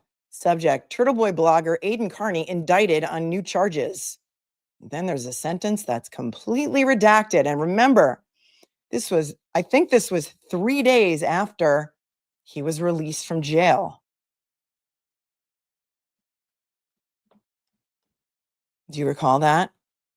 Because that was around the time that Lindsay Gattani went to court with Paul O'Keefe and Jennifer McCabe and the O'Keefe family, and Aidan had to leave court because she had an order of protection against him.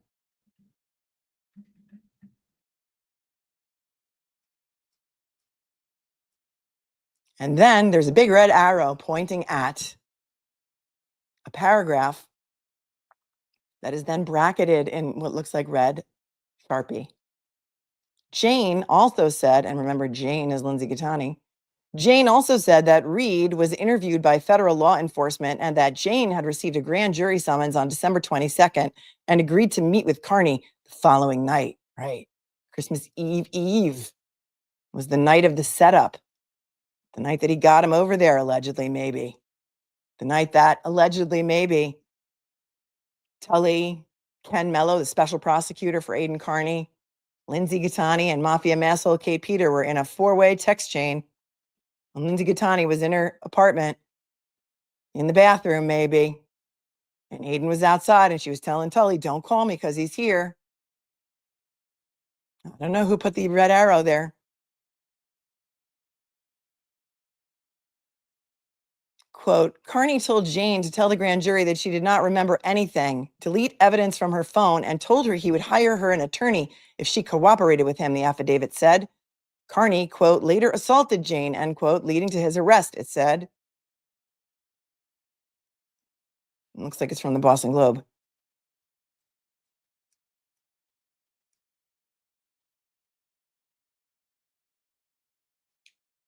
So there's that.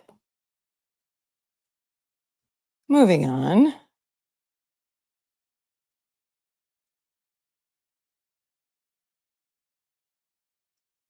Here's an email from, or two, on March 4th, 2024. Michael Morrissey wrote from his private email to a lawyer by the name of Robert Lawless. It's weird that your name, that's bizarre, that you become a lawyer and your last name is Lawless, Lawless. Michael Morrissey sent the opposition to the Norfolk District Attorney's Office motion, the opposition to the motion to dismiss under Odell, Commonwealth v. Reed. He sent it to Robert Lawless of Lawless and Lawless. And Lawless responded back, thank you for some bedtime reading. I don't know, was he trying to get some free advice from Lawless and Lawless? Because that's the name of their law firm, Lawless and Lawless, PC. Because you just can't make it up.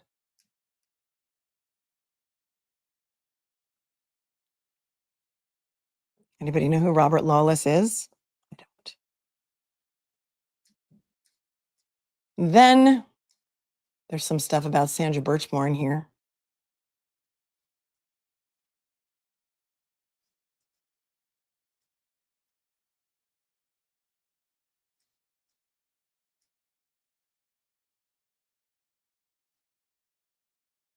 March 13th, 2024. Michael Morrissey writes to David Traub, talk to me about this. And then there's an article.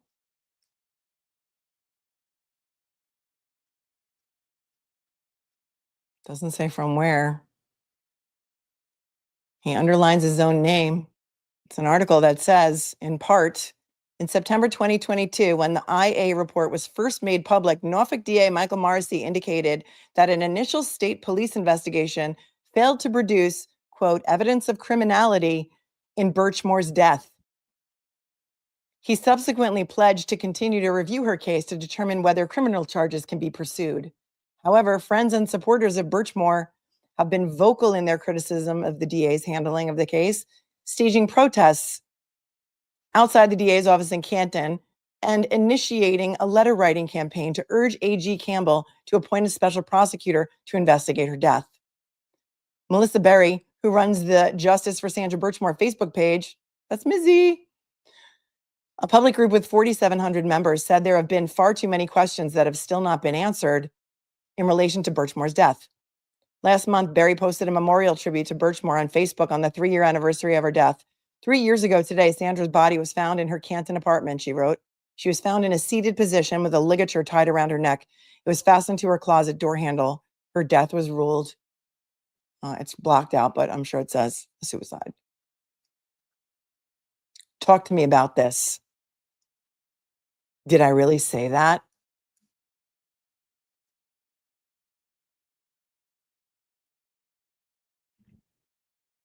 March 20th, 2024, from Michael Morrissey to David Traub. Subject, butt dials and conspiracy allegations, Royal Karen Reed murder case.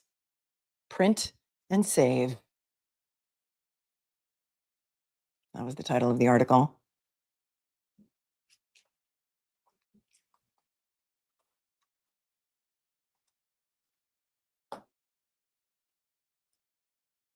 So sad, right? Let's look at the chat while I scroll forward. Annie from Southie says, I grew up with the Fasano's family in South Boston. Thanks for hanging with me for 3 months, Annie. Greg says, AJ and EL have signed up to Karen Reed's civil trial. Yes, Alan Jackson and Eliza Little.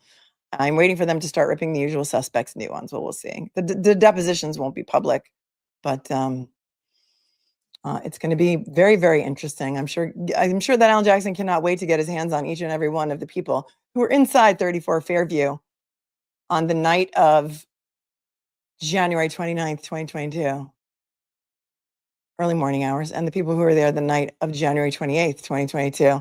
And that's going to be fantastic because the rules in civil court are pretty broad. You can pretty much depose anybody you want, and you can't really object to any questions. So that's going to be interesting.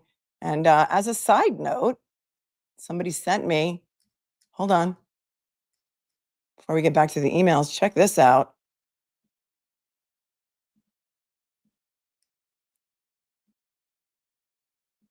"32 Fairview," remember 32 Fairview, which was known as the Asian House, where Matt McCabe during the first trial, he was questioned about the group text messages that he said something. He was like, he was doing his little sleuthy business, and he was like driving by 34 Fairview, and he said, the troopers are back, but they're outside the Asian House. Do you remember that?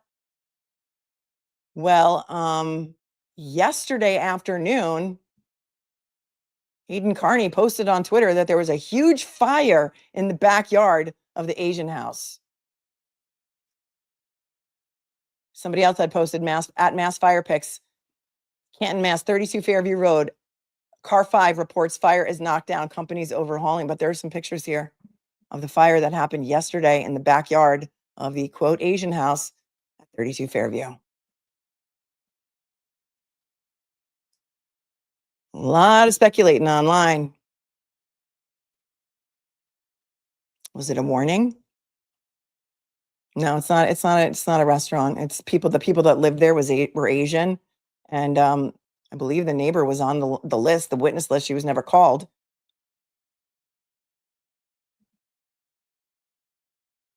Was it a warning? Was something left in their backyard that needed to be destroyed? Was somebody getting close to something, or was it just, no big whoop, no biggie, the barbecue exploded? I don't know. I have no idea. If anybody has any further information on that, let me know. You always do, because you guys are on it. You guys are on it.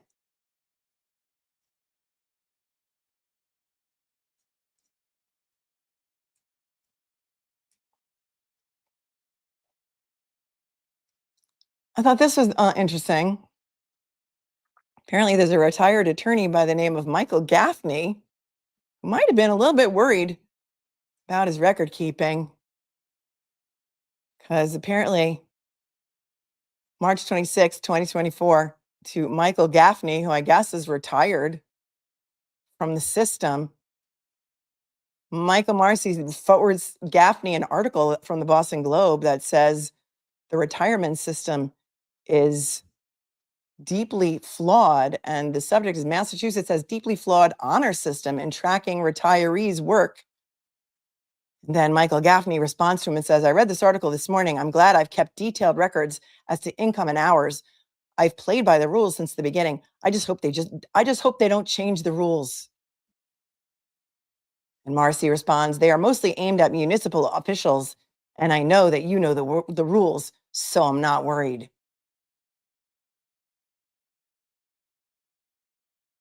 On a Tuesday at 6:30 p.m.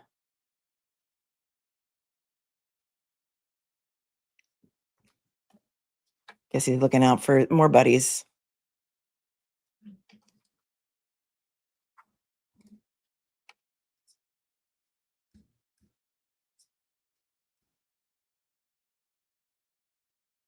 This is interesting here, from Michael Morrissey to Christopher Looney. Subject, Robert's Western World, Nashville's undisputed home of traditional country music, Michael Morrissey writes, during the workday, Wednesday, March 27th at 12:44 p.m. in the afternoon, this was a lot of fun, and they had the depression special. I don't know what that means. The depression special? MJA Boston says the Asians were the only people outside watching when Officer John O'Keefe was taken in the ambulance. Kindergarten cop says it was a shed fire. Interesting. Thank you. No, the depositions will not be streamed. No, those are private. Those are private, Maya. They will not. I'm sure that one of the media companies will go in and try and get a camera in the courtroom for if there's ever a trial on that civil case on the wrongful death alleged car accident case against Karen Reed and the bars. I'm sure that one of the networks will get in there and get a camera in there because there's a lot of public interest in it. And I'm quite sure that it probably will be televised when it gets there, when it gets to that point.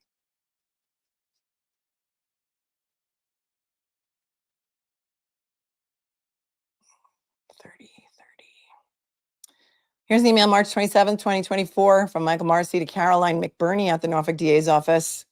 And it's attaching the order on Karen Reed's motion to dismiss.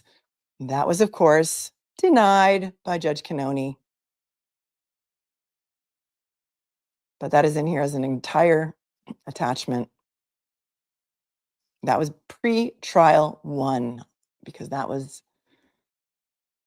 what did I say, March of 2024?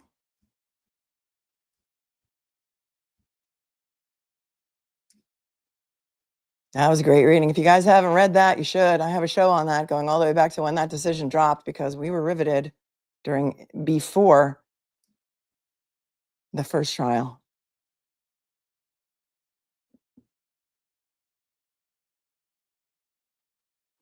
And then, of course, there was also a motion to dismiss.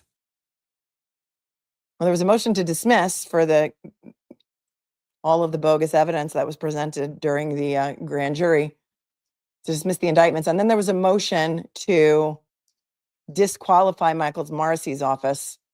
And that, of course, was also denied.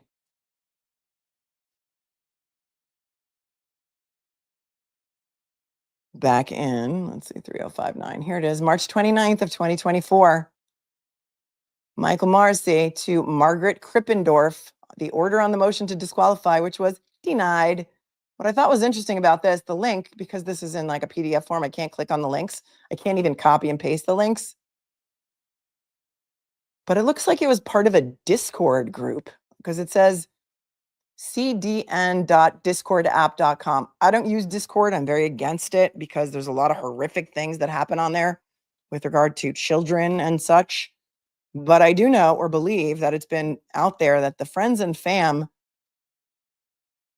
had a Discord group at some point. I don't know if this came from the Discord group. I don't really know, but it just piqued my interest when it said discordapp.com. So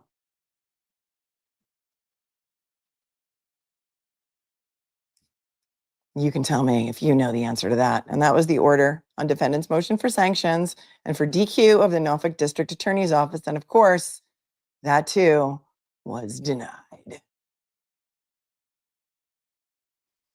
The allegations were prosecutorial misconduct by the DA's office, Michael Morrissey, because of that hostage video that he made in August of 2023 and other things. And of course, the court found, because the court concludes that no egregious misconduct occurred that is reasonably or substantially likely to materially prejudice or interfere with the defendant's right to a fair trial, the court will deny the motion. Denied. It's just another manic Monday. I got to scroll through 100 pages, so let's go to the chat for a moment. Libra in Seattle, welcome. Thanks for becoming a member. No Love of the Traveling Trooper says, how can these people in office get away with this? Well, listen, when there's no ramifications for your behavior, it's like children. So if there's no ramifications for your behavior, you just keep doing the same things you're doing, because why would you stop? There's no ramifications. That's how. Thanks for your super chat. Aman says, so glad we're back with you, Melanie. I wouldn't be shocked if Morrissey has a safe in his house with all the papers and the missing videos, etc. He also has Colleen Crawford on staff, who knows how to alter videos because she's got businesses. She had a business with Fanning. that was dissolved the day that Karen Reed was arraigned, February 2nd, 2022. They had a business together.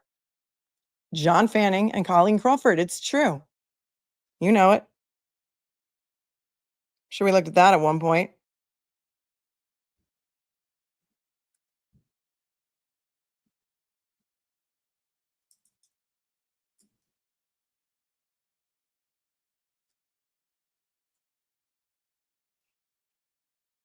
Thank you, Emma Super Chat. Tracy Fagan says, can I apply for the job of editor and spell checker? You should. You should. We need that. Thank you, Tracy. eBay Warhol. KT says, check out Turtle Boy's deep dive article on Morrissey and O'Connell cases. Canton cover up 119. Oh, I didn't even know there was one. Hold please while I pick up the pen that I just dropped on the floor.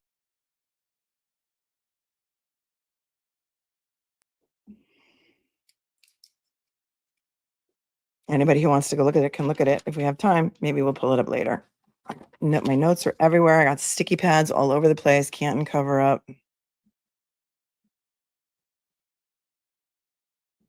119, 829, 23.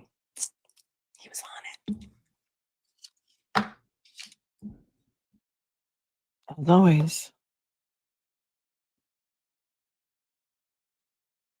Thank you, KT, for your super chat. Mrs. Bouquet, thank you for your super sticker and for tuning in from across the pond.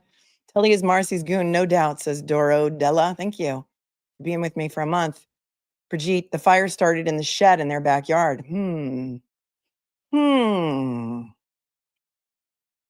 Curious. Thanks, Brigitte. Ducky Grammy says, can personnel records be requested for civil litigation? Of who? Depends on who. It would have to be relevant. And there would likely have to be a motion made for it. But the rules of civil discovery are much broader than criminal. What the duck? Gaffney email is interesting. He is also tied to Kate Peter. Oh, Gaffney email is interesting. He is also tied to Kate Peter. That's interesting. Is that the same Michael Gaffney that's all over Twitter, like lifting heavy weights? I don't know. I don't know if that's the same person, is it? Thanks for being with me for 9 months.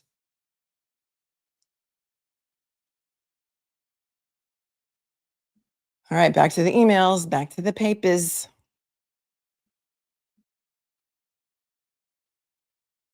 On April 21st, 2024, Michael Morrissey sends to Laura McLaughlin, Adam Lally, Tully is on everything, David Traub, and Lynn Beeland. Subject, Karen Reed trial. Who killed John O'Keefe? Summary of the case. And then, apparently it's an article from NBC Boston, but there's there's a link to the article, and then whatever he wrote to these people is redacted.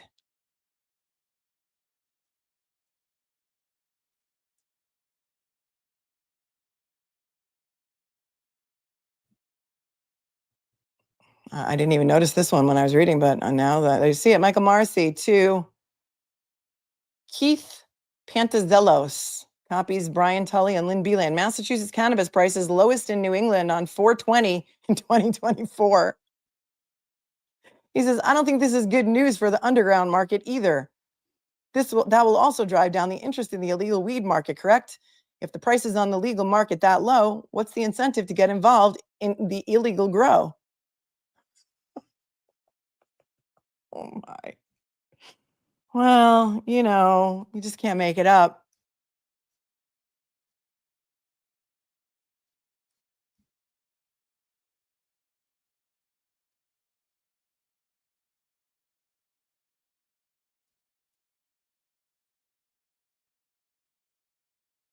April 24th, Michael Morrissey to David Traub. This says save. And then there's another redaction and an attachment, but we don't know what it is.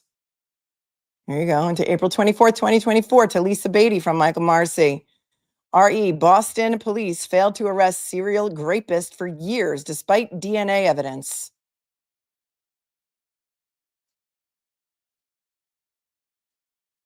He says, to Lisa Beatty, who's also is an ADA there. We know because she's trying another case. I just can't remember which one, whether it's it might be Brian Walsh. It might have been another case that we covered in Norfolk County. Can we talk about this when you get a chance? She says, I reread this. I can get in touch with QPD, meaning Quincy, and ask for more information about the 6 cases which are mentioned in this article. And he says it might be a good idea just so that we can all stay clear of this issue.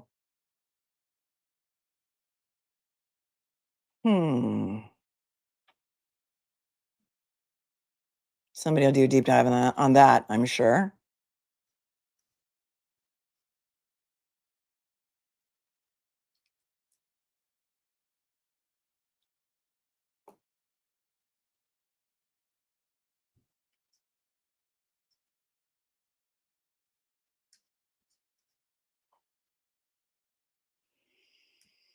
Then there's some talk about when they go into the smaller courtroom.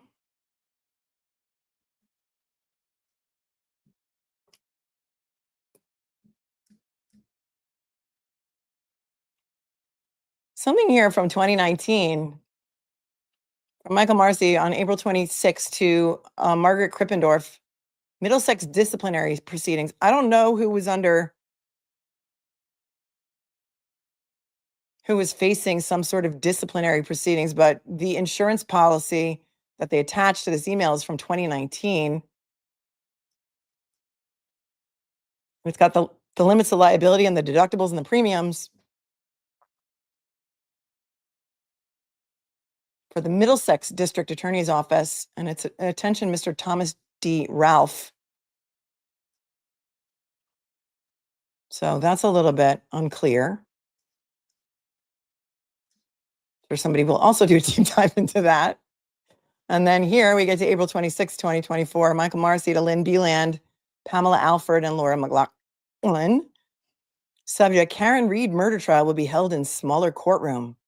And he just says, talk to me about this. Again, it's on a work day at 8:34 a.m. So why is he using his private email? Why?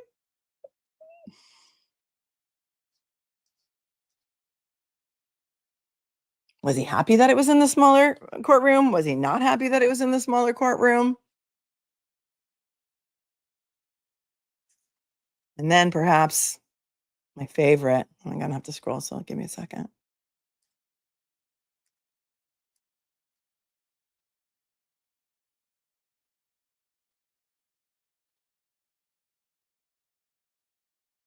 Except there's some in between. So this is April 28th, Sunday, 7:24 p.m. to David Traub. Who is Karen Reed, and why are some calling to free her?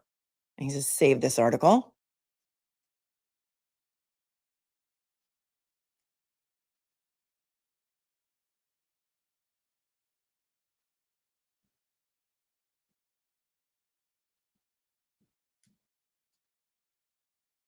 A lot of stuff here. Potential victim witness advocate. He's trying to hire some guy named Ryan. Here's his resume. That's April 30th. Potential victim witness advocate. May 1st to David Traub. Karen Reed trial. Obsessives turn to psychic and Facebook for help. And he just attaches a link and says, it's a Boston Globe article. Says, keep this. He's making a whole scrapbook. He's making a whole, I would love to see the scrapbook. I don't know what this is about. I saw some talk about it, but he's writing to someone named Liam Lowney of the VWA. And he writes, Liam, I left a message. This is on May 1st, 2024. Liam, I left a message for Audrey and Anthony a short time ago, and I hope to speak to them soon. I want to say very explicitly to you and the board that you were right to bring to my attention how insensitive and inappropriate that phrase was in that context and setting. I have enormous respect for you and all the board members and want you to know that my apology is heartfelt and sincere. Please share this email with the other board members, MOVA staff, MOVA staff, and members or others who you deem appropriate. Again, I apologize for the comment. So he made some kind of comment that was insensitive, but again, from his private email on a Wednesday at 4:11 p.m., he's sending this to Liam Lowney. If anybody knows who that is or what he's referring to, let me know.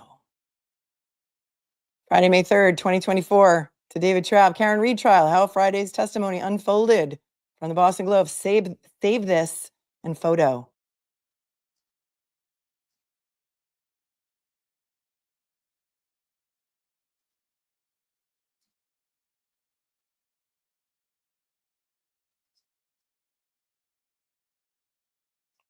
This is kind of weird. This is a woman who started an organization for, like, I think opioid death or something. Her name is Jennifer Levine. This is May 6th of 2024. And he sends her from his private email at 1 p.m. Monday, May 6th. It's called Safe, as Safe is the name of the organization. And it's him and his meatball hand on top of an empty chair. He sends it to Jennifer Levine. He's got a front row seat. And he says, or she says, "You are awesome." I don't know what that's all about. Here's May 6th to David Traub, Karen Reed trial, following the testimony live on Monday. Might as well save this, a Boston Globe article. And this is while the trial is going on. Karen Reed trial, how Wednesday's testimony unfolded. Put it all in this scrapbook.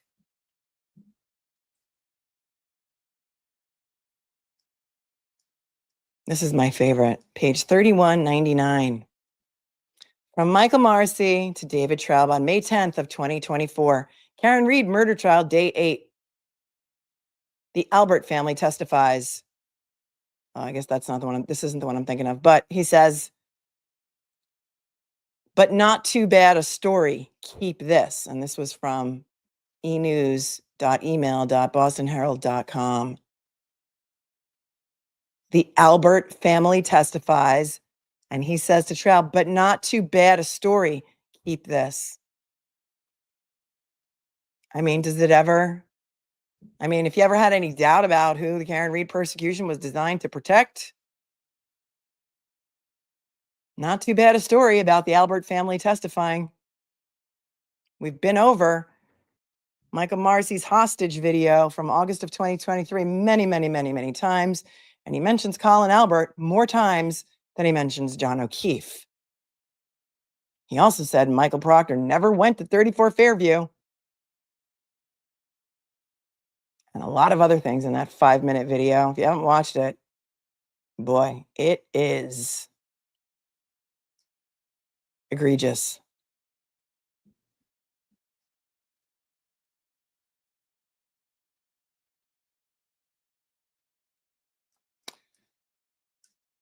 Moving on, 3200 is an email to somebody by the name of May 15th, 2024, to Stephanie Blakey at the Norfolk DA's office, and it is forfeiture compilation. It's a PDF. And I guess this is the statute on forfeiture reporting. Right. That's Emily C. Thank you, Loudmouth. Says the lady that wrote Dear Diary, that's Emily C. on Twitter, SEE, from Lally and Hank, has a new wealth of work product. Yes, she does. The hostage video came out in August of 2023, right after the gag order was denied. Prosecution, Commonwealth moved for a gag order, judge denied it. And that's when because Karen's attorneys had been speaking to the press, maybe there was a Dateline or something that had just aired. And then he sat in his conference room in front of a whole bunch of law reporters that were upside down and out of order, not sequentially numbered. And he released that hostage video to the press. It was not a press conference. There were no reporters there. He didn't take questions. And it looked like he was reading off the script when somebody had a weapon to his head. That's why I call it the hostage video. That was August 2023.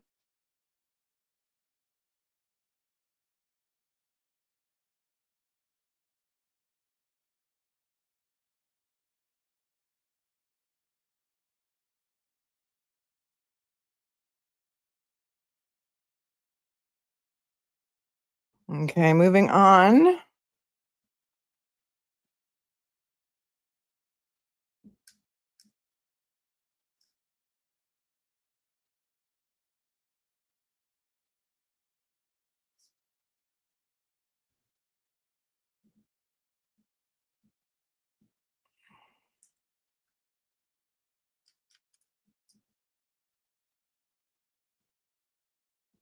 Okay. I found this to be interesting too, and this sent me into another rabbit hole.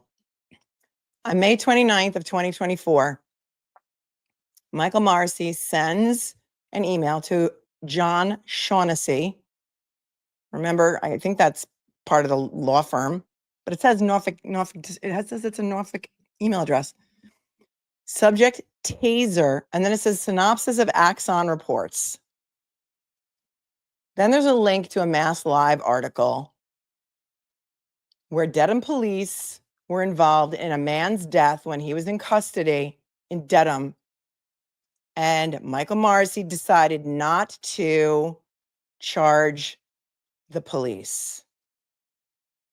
This is a taser report from Axon involving the tasers that were used in that incident. It was involving an Officer McCarthy. The incident was on December 6th of 2023. This email is from May of 2024. And an Officer Cullinane. And so, of course, I had to fall into the rabbit hole. I had to.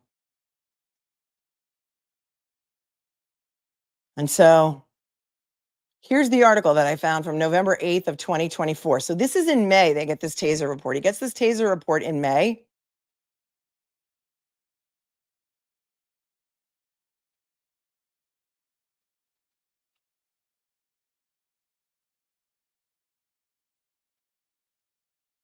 I don't know why this article then is from November of 2024. It involved a man named Samuel Patillo, who will walk naked down the yellow line of a residential Dedham road. And he allegedly had stabbed his sister and his mother. He did not take their lives. They survived, but he was dead in police custody an hour later. One moment.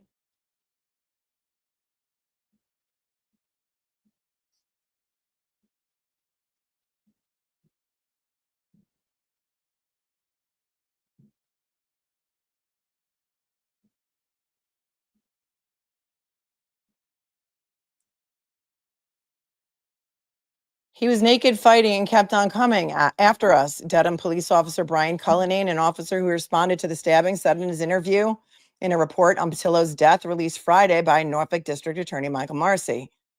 Authorities now say that during the chaotic final moments of his life, Patillo, 36, was going through a psychotic break. At the time, Patillo had been trying to get psychiatric care with the help of his sister at their parents' home, the report said. But for the past year, it had not been clear exactly how or why Patillo wound up dead at the hospital while in police custody. His initial medical autopsy merely revealed the cause and manner of his death as undetermined, pending further study and analysis, the district attorney's office said on December 11th of 2023. Morrissey's new report stated Patillo's death was ruled a homicide and that the officers were justified in their use of pepper spray, tasers, and physical restraint against him before he died.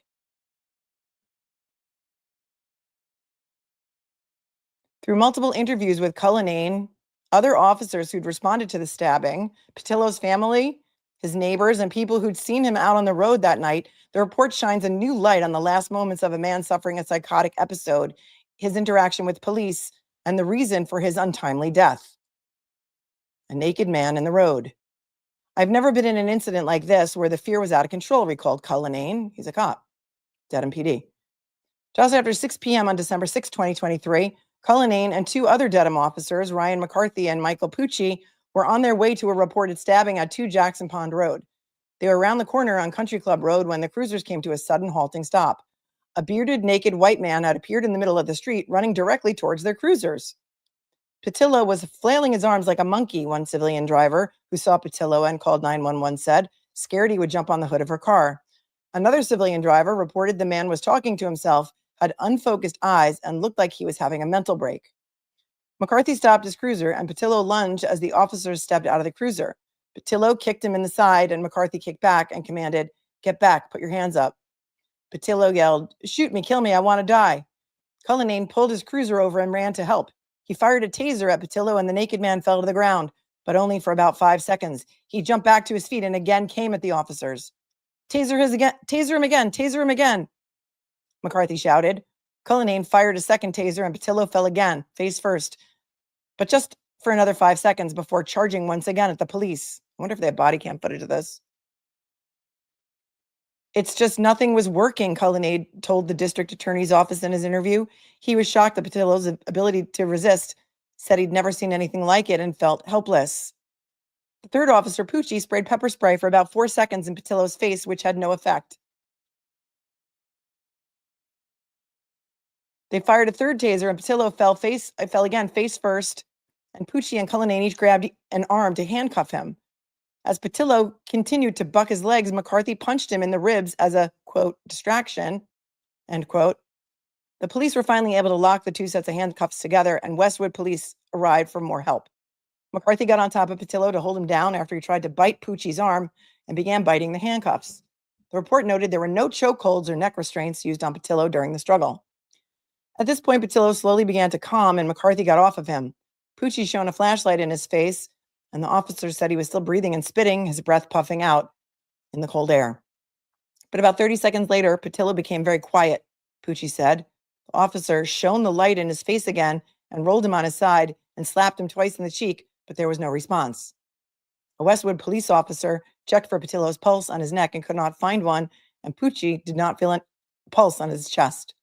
They tried rubbing his sternum with no response, and a Westwood officer started compressions. EMS workers arrived and tried to revive Patillo on their way to Beth Israel Deaconess Hospital in Needham. At about 7 p.m., Patillo was pronounced dead. They're saying he was having a psychotic break, and what did they use to subdue him? Tasers and pepper spray. What did they use to subdue Kelsey Fitzsimmons, North Andover police officer?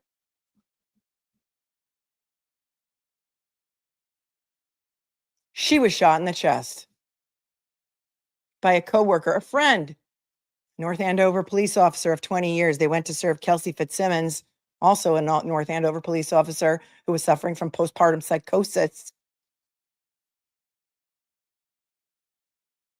They didn't use a taser on her when she allegedly may have pointed her gun at herself.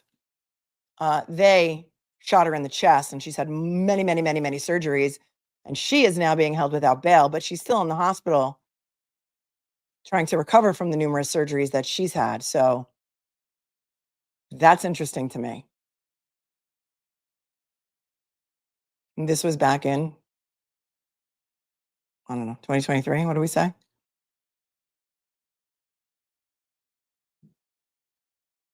And it goes on to say that he was having his father even said it seemed that he was having a psychotic break, that he'd used a large kitchen knife to stab his mother while she was cooking dinner. He stabbed his sister when she tried to stop him.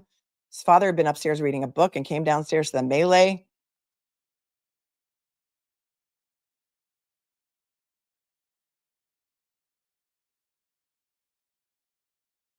Then it says, why did Patillo die and who's responsible? There were no obvious signs of physical trauma on Patillo's body. Firefighters who responded to the scene for medical aid said in the report. The district attorney's report detailed an investigation of the taser gun used on Patillo by Axon, the company behind the device. Axon's forensic team found that the weapon used did not appear to have any damage that would impede functionality, and its engineering log showed no faults or errors. The team added the output charge was low each time the taser was fired. The autopsy performed by Maria Del Mar Capo Martinez in the office of the chief medical examiner in Boston on December 8, 2023, revealed Patillo's cause of death to be cardiopulmonary arrest after a conducted energy device was fired at him. He was physically restrained and was sprayed with pepper spray. He also had arteriosclerotic cardiovascular disease. Well, that's interesting, because if he had any toxicology, it would have said so, right? Morrissey's report states Capo Martinez's findings were consistent with the officer's reports on what happened during the struggle. As district attorney of Norfolk County, I must decide whether certain deaths require criminal charges, Morrissey's statement began in his report. He said while the medical examiner declared Patillo's death as a homicide Morrissey said, not all homicides are criminal or unlawful. Well, when it comes to cops, and I'm not saying he's right or wrong about what happened here, but what he's telling us is that as district attorney, I must decide whether certain deaths require criminal charges. Yeah. And in the murder of John O'Keefe, your medical examiner found the cause of death to be undetermined, and yet you continued to prosecute a woman twice for murder when there was no evidence that John O'Keefe was hit by a car. And when we get to Trooper Paul's report, if we get to that today, you're going to see some interesting stuff in there. Not all homicides are criminal or unlawful. Well, that's interesting.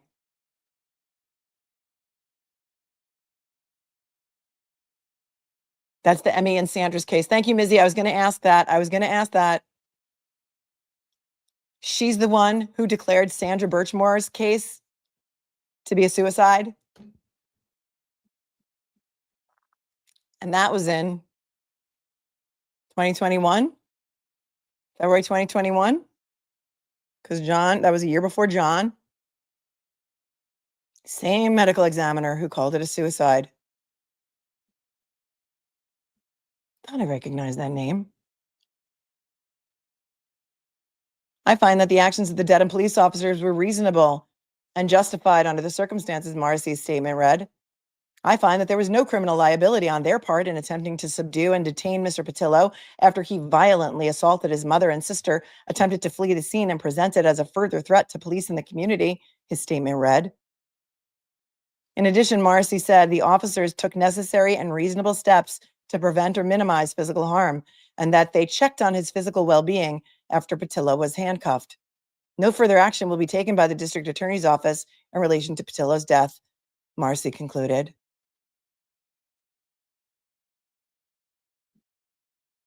Guess it depends on who you are. Maybe. You tell me. Back to the emails.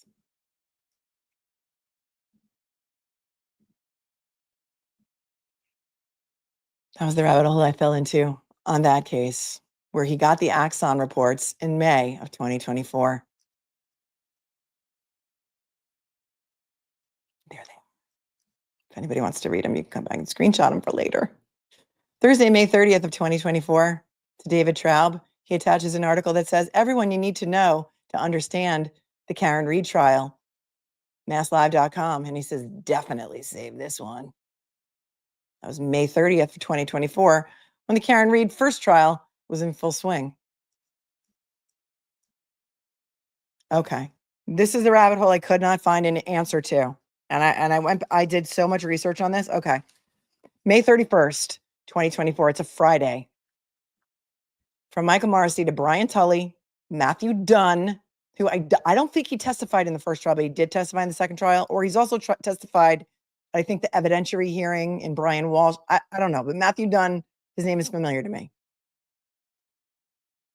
It says draft report. It says you should take a look at this. I know that it's long and somewhat repetitive, and then there's another two sentences or one half a line and another line that is redacted. What was happening May 31st of 2024? Well, I'm going to tell you because I took notes.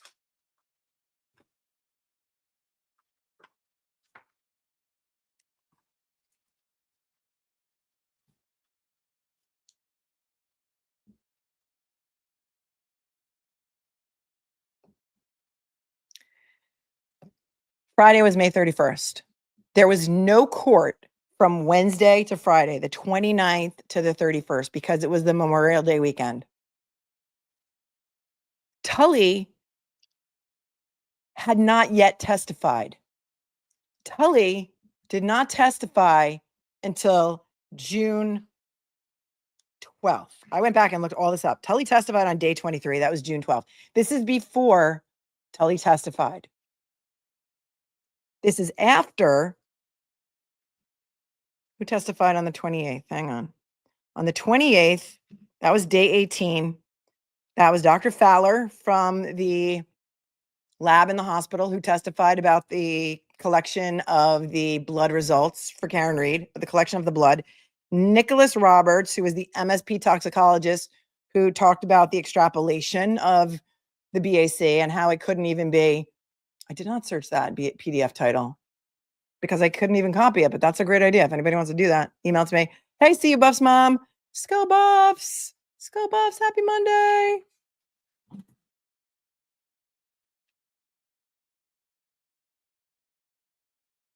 So there would be no court until the following Tuesday.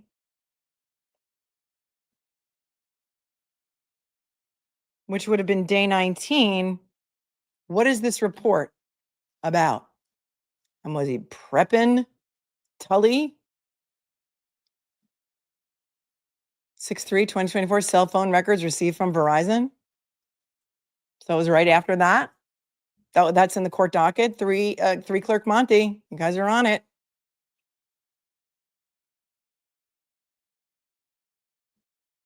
You should take a look at this. I know that it's long, but it says draft report. So it's a draft of a report. I'm thinking it's a draft of a report of one of their experts, maybe. Because what other reports would they be looking for? The experts hadn't testified yet.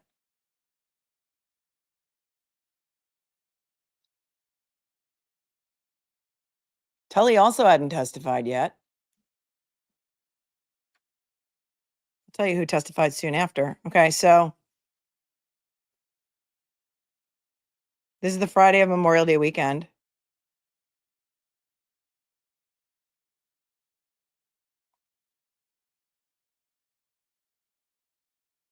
So day 18 was right before that. So then day 19. All right, my notes are chicken scratch. Day 20 on the 5th of June is when Buchanan, or Puke, as the closed caption called him one day. No, because Aperture was not involved in the first trial. This is the first trial. Somebody said, could the draft report be Aperture? They weren't involved in the first trial. Day 20 was Yuri Buchanan all day.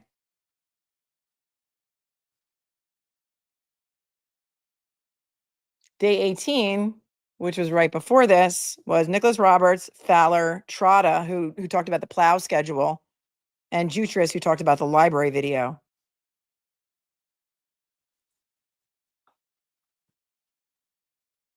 I have to go back to my own stream for day 19. Hang on one second.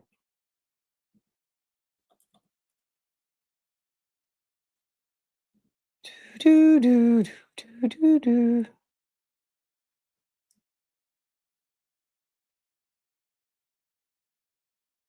Well, they wouldn't get a report. They wouldn't get a draft report, though, for any of the defense witnesses. It would have to have been a Commonwealth witness.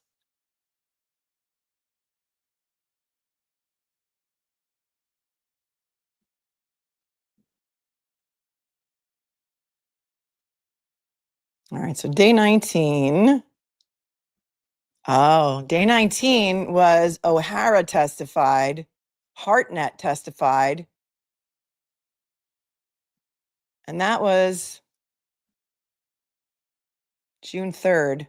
Day 19 was O'Hara testifying. He was from the CERT team about the discovery of the taillight pieces and the sneaker. Maureen Hartnett from the crime lab, she talked about the apparent hair and the glass on the bumper, John O'Keefe's clothing, and the blood samples from the solo cups. And then Ashley Vallier testified. She was from MSP Crime Lab about the inspection of the taillight pieces, the cocktail glass, and the straw. Mizzy said it's from Sandra's case. The report? I don't know, because it's got 2024 at the beginning of, I don't know. I don't know, but I just thought it was interesting.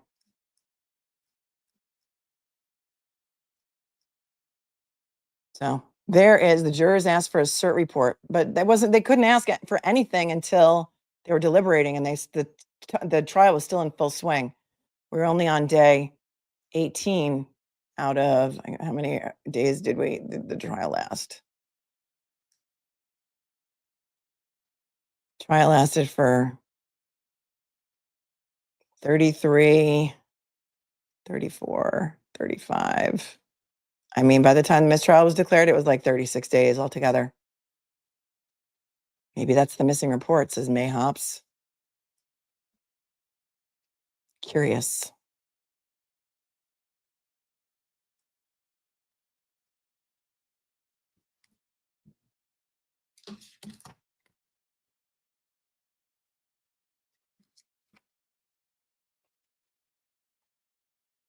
Curiouser and curiouser. More things for David Traub to save, including this article, May 29th, 2024. Everyone you need to know to understand Karen Reed trial. Here's the whole article. Opening statements were on April 29th of 2024. And the mistrial was finally declared, I believe it was June 18th, right? This is before the mistrial was declared.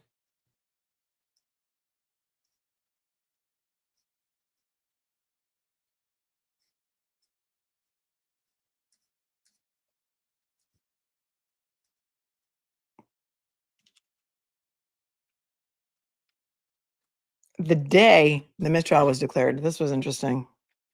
Hang tight for a second.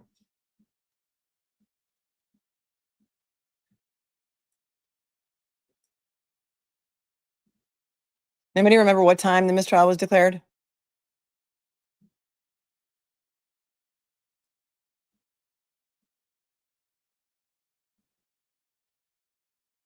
Hey, Jess. Jess says, to my knowledge, NBC has not released the emails, and if anyone has them, they came from the civilian who requested them and gave them to me. They deserve all the credit, despite staying anonymous. They deserve all the credit. All the credit. Thank you, Jess Machado, for giving credit where credit is due to the anonymous person who shared them with you, who then gave you permission to share them with everyone, including us.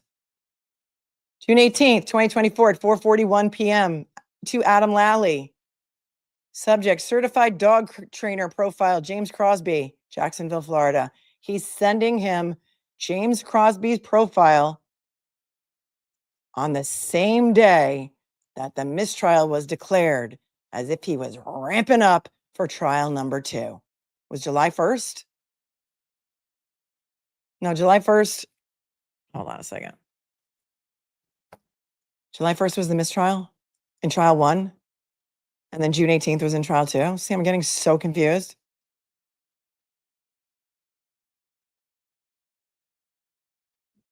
Wait, I have it right here. Here's the show that Mark and I did.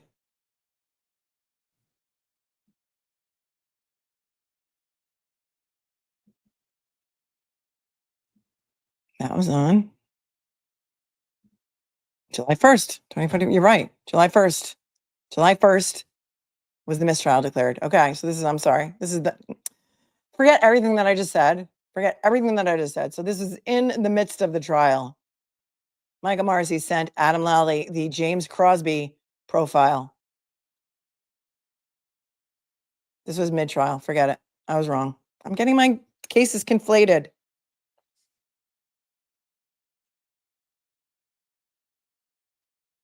Trial was still ongoing. But anyway, James Crosby was not used until the second trial, right? I don't think he ever came out during the first trial.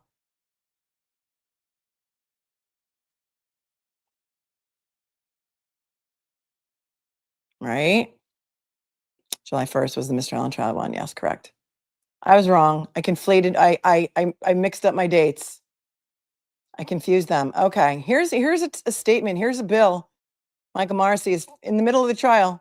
June 19th, 2024, sending to Kathleen Barnett. Michael Morrissey is sending a statement from the Ashcroft Law Firm. Remember we were talking about him before?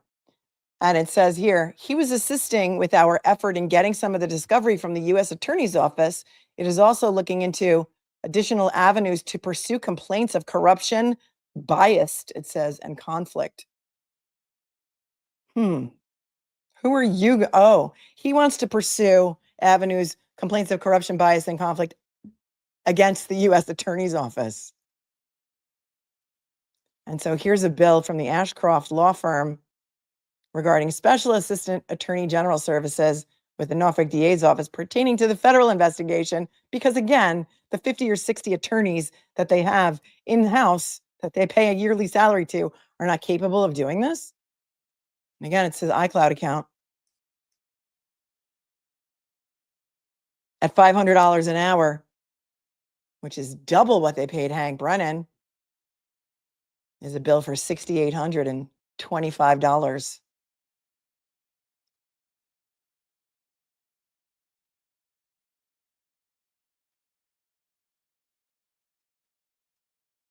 That's where your tax money's going.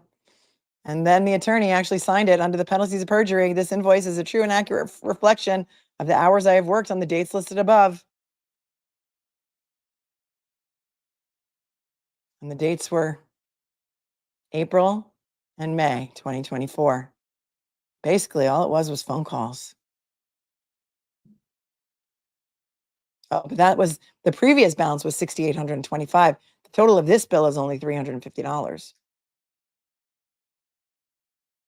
Where are the prior bills? Somebody should want to know, because they at least paid him $6,635. T. McD is outraged. Lauren says, using a private email for work stuff, just like Becky Hill and some other people who had private email servers too.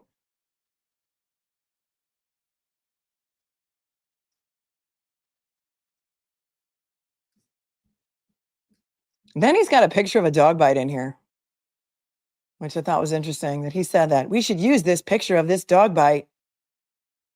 It was June 22nd to Lynn Beeland and Brian Tully. Okay. First of all, it's Adam Lally who's trying the case. Why are you not even sending this to Adam Lally?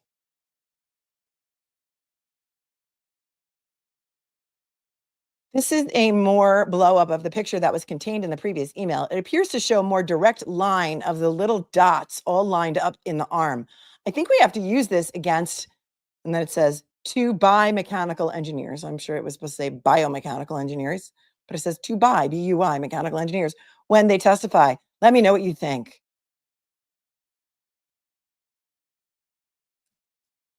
Well, I probably can't show this because, YouTube hates it, but it's a picture of like a tiny little dog bite with a bunch of little dots on it. There it is, quickly. And then it says dog bites, 3 days, dog bite, 3 days after the injury was sustained, used with permission. And it's like some random picture of some random person from Wikipedia. It's a Wikipedia.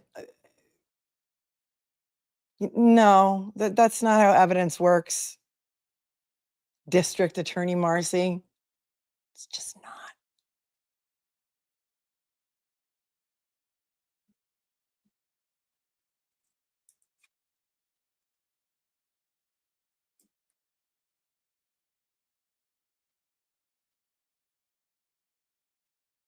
I don't know if he's trying to be cute here. July 13th, 2024, after the trial's over. Mistrial was declared on July 1st. To Adam Lally and Len Beeland says, I'm sure they read this, but it's capitalized to make it look like Karen Reed's last name.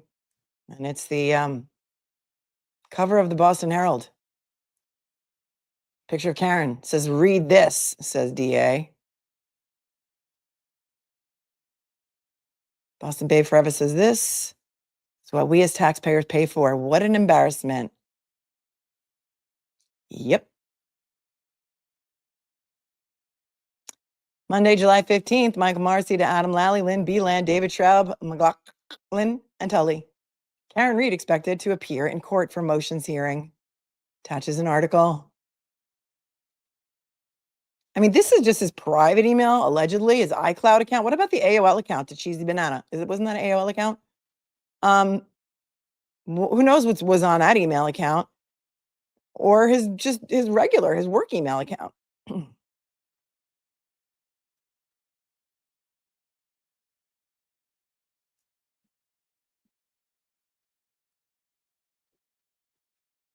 After the first trial again, Tuesday, July 23rd, 2024, Michael Morrissey to Lynn Beeland, and CC to Adam Lally and Brian Tully.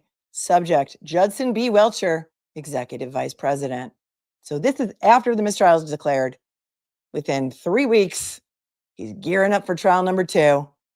And he says, this is the expert from Aperture LLC. His name is Judd Welcher. Take a look at his connections and biography. Seems to be right in line with what we're looking for. Right in line with what we're looking for. We need somebody to replace Trooper Paul. Michael Morrissey, District Attorney.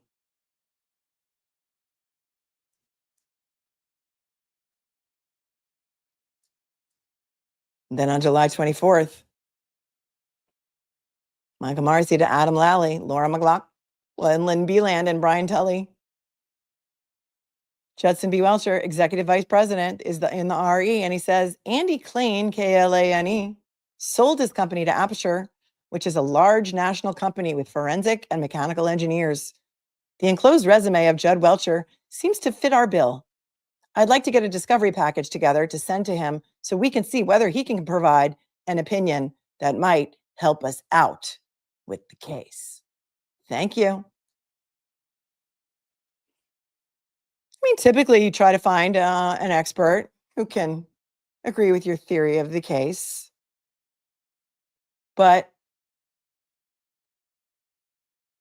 3 weeks after the mistrial, and Andy Klane is a buddy, right?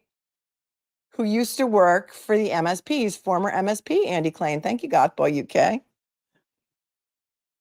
Exactly. Here's a guy we can pay $400 grand to do what Joe Paul and Buchanan already did. Right. We're going to see that in the report.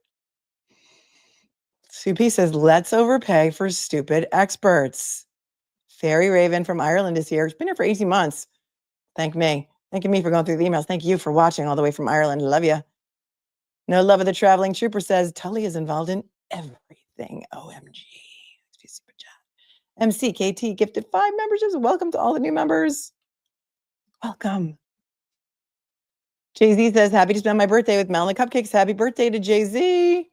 Happy birthday.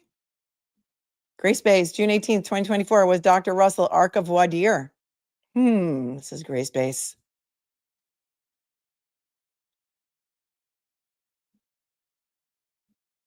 Jojo, petition to buy a dictionary for the DA's office. Hell no, I'm not contributing any money to them. You guys can do it if you want. Thanks, Jojo, for your super chat. And No Love for the Traveling Trooper says, is it legal for Morrissey to get so involved? Well, he's the head MF in charge of the Norfolk DA's office. So it's his job. Rocket Queen says, just Googled Andy K. He is ex-MSP and is now an expert with Aperture. Yep. Trooper Paul should get a raise, Karen, because he's the one who really did all the work. And Lauren says, worked for MSP from 1988 to 2017.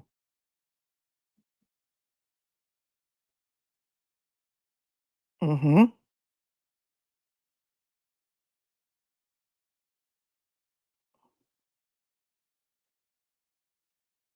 Oh, all right. I skipped by my favorite one. I got to go back to it now. Hold on.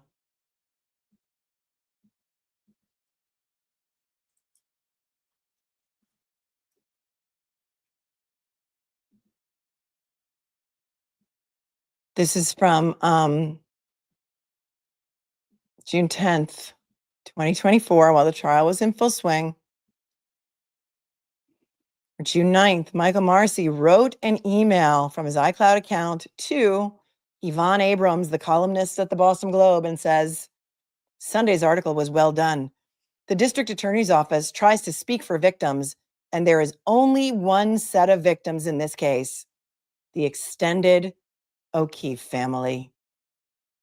XOXO, Michael Morrissey, district attorney. And Yvonne Abraham wrote back and said, thanks so much. What does he mean when he says the extended O'Keefe family? There's only one set of victims in this case, the extended O'Keefe family. Is he talking about the niece and nephew, John's parents, Paul and Erin, and all of their cousins and aunts and uncles and the great-grandparents and the Do you think that's what he's referring to? Or do you think he's referring to the Alberts and the McCabe's? Because Nicole Albert and Brian Albert didn't even know John O'Keefe. Jen McCabe is the one who was friends with John O'Keefe for 10 years. And not once in any of those group text messages did anybody say, oh my God, we got to find out what happened to John, my dear friend of 10 years. Right. He didn't even include the O'Keefes. He just said there's only one set of victims, the extended O'Keefe family. 3 Clerk Monty says Klain was Trooper Paul's boss, was in charge of cars for MSP, then retired and started his own company, which was purchased by Aperture. His company had a horrible reputation in Massachusetts. James Randolph says friends. Scott McGinnis says the Boston Globe, the premier propaganda outlet for the Commonwealth, getting an attaboy from Meatball. Yeah, the second family. Maybe it was the second family of the Alberts and the McCays, because the extended O'Keefe family. It's interesting is Brian Albert, Nicole Albert, they didn't know John O'Keefe. Neither did their children. Did the McCabe children know John O'Keefe? I don't think so. The guy. He's the guy. It's just the guy. Bubsy says, with the quiet part that everyone's thinking, it's a reference to the McCabe's and Alberts, the McAlbert clan.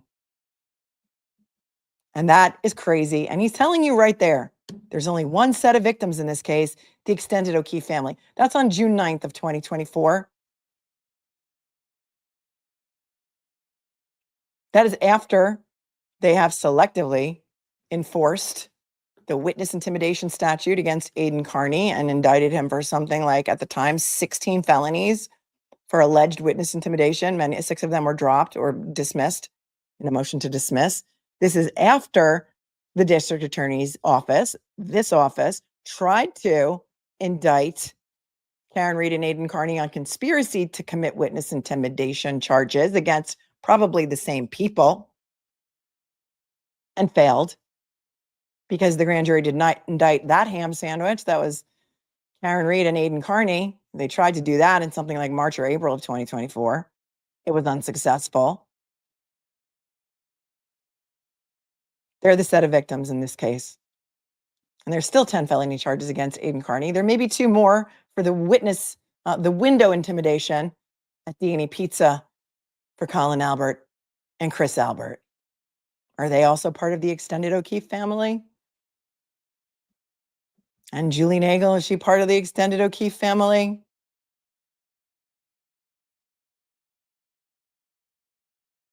To me, most important email in the entire dump, right there. If you ever had any doubt of who the victims are in the case of the murder of John O'Keefe, Sunday's article was well done. The district attorney's office tries to speak for victims, and there is only one set of victims in this case, the extended O'Keefe family. He doesn't even say John O'Keefe.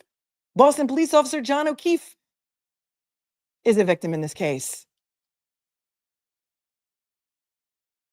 Wow. Just wow.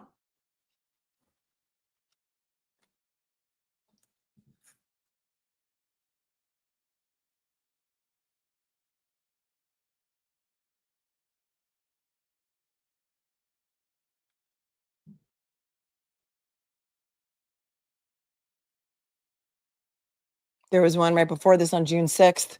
Michael Morrissey to David Traub sent him a Boston Herald article. Boston Herald, Karen Reed murder trial, day 20. MSP Trooper Buchanan says Reed had at least 7 drinks at the first bar. I thought you might like this story from the Boston Herald. Save this one! Exclamation point.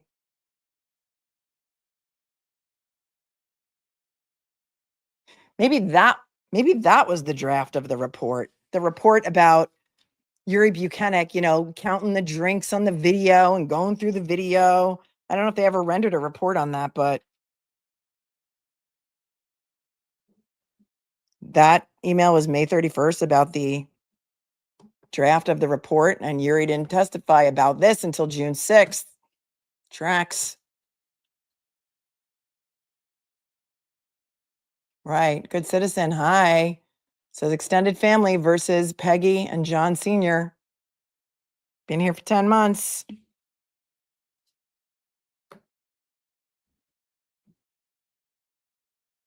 There's another email where he begs for $1 million. Let me see if I can find that one for you. For the second trial. Let me just see something here. Hang tight.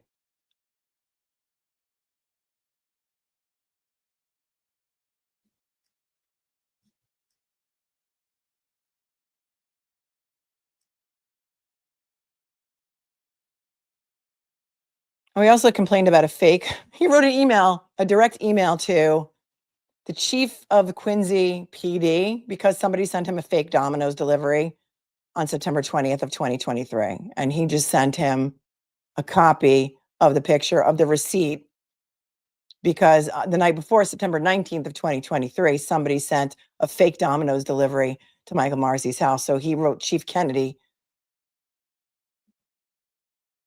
an email with the Domino's receipt and with like a picture of something like the Ring camera footage of the guy delivering the pizzas. Because, you know, he wanted the Quincy PD to find out who sent him a pizza that I guess he had to pay for. And he wasn't happy about it.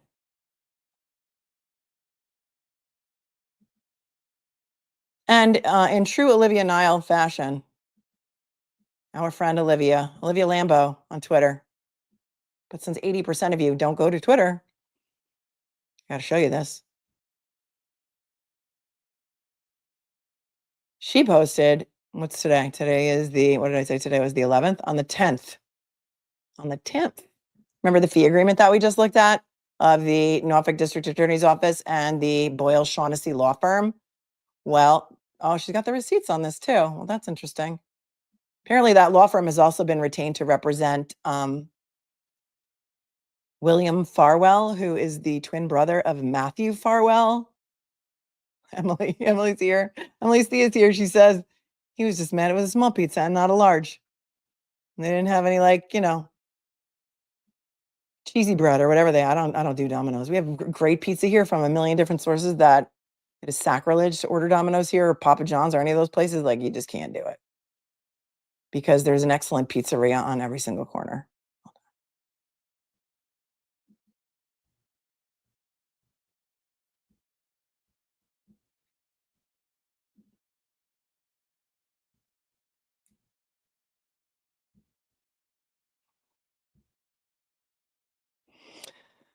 Here is what Olivia posted yesterday on Twitter.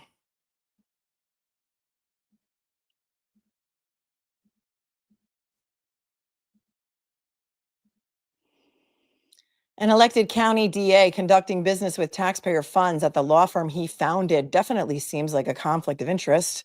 Moreover, the attorney William Farwell retained to represent him for his involvement with Sandra Birchmore is also an attorney and shareholder at Boyle Shaughnessy Law, the law firm Morrissey founded. For more on that, see my previous post linked in the comments below. As you may be aware, William Farwell is the brother of Matthew Farwell, who's been federally indicted in the murder of Sandra Birchmore. Is this simply just another curious coincidence? See Morrissey's fee agreement with his old law firm for consulting services on the Karen Reed case, billed at $350 an hour. We looked at that earlier. How many, if any, other cases at the Norfolk DA's office does DA Morrissey do this for? And then she says, William Farwell's attorney, David Bay, B-A-E, also works at Michael Morrissey's old law firm. Because you just can't make it up. You just can't.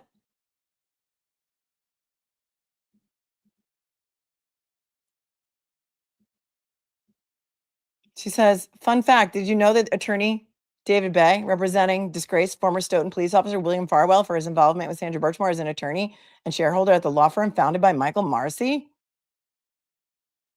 Formerly Boyle, Morrissey, and Campo PC, the law firm now known as Boyle Shaughnessy Law, who Farwell chose to represent him for the impropriety as a law enforcement officer in the same county that Michael Morrissey is the district attorney of. Coincidence? It was also the DA, Michael Morrissey's office state police troopers, who seemingly prevented the medical examiner conducting Sandra Birchmore's autopsy from conducting a forensic DNA paternity test of the fetus, a standard test conducted in cases of unattended deaths of pregnant women.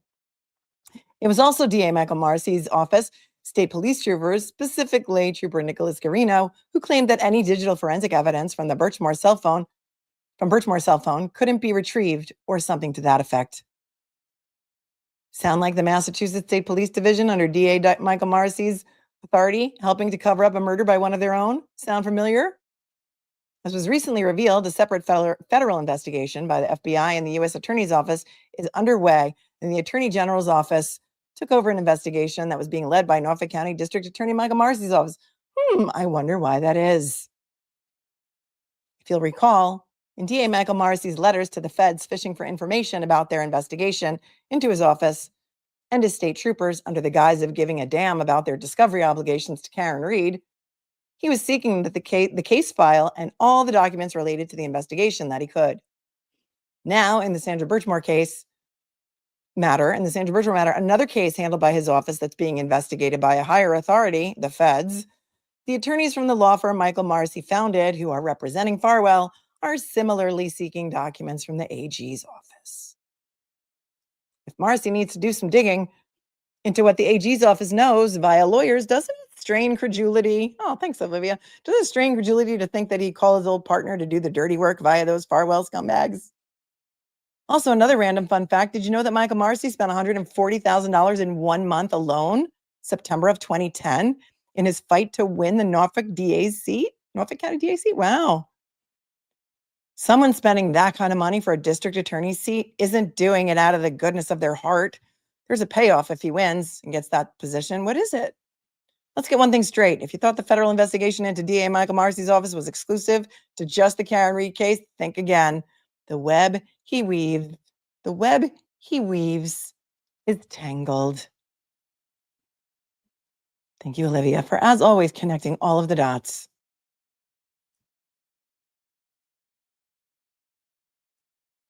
And that was posted August 8th. She's got all kinds of receipts and stuff on there. Contributions made to Michael Morrissey over the years. Oh. Boyle Shaughnessy has donated a lot of money to him in campaign donations. And, goes a lot deeper.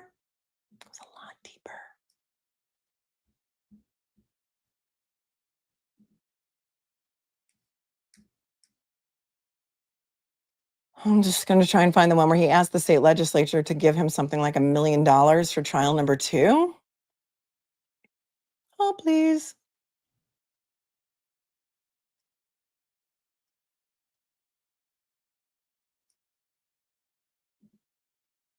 Here's the forfeiture emails. These were posted. They're in the dump, but I'm using Jess Machado's post to get to it easier. On August 3rd of 2024, Michael Morrissey writes to Deborah Leahy from his iCloud account, CC's Hank Brennan, Margaret Krippendorf. This is October 3rd. I guess Brennan was engaged by then, retained. This is something we're going to have to pay out of forfeiture. I know it's going to be expensive.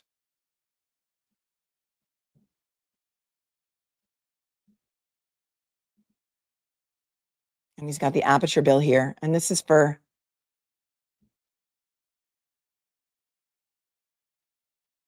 trial 2.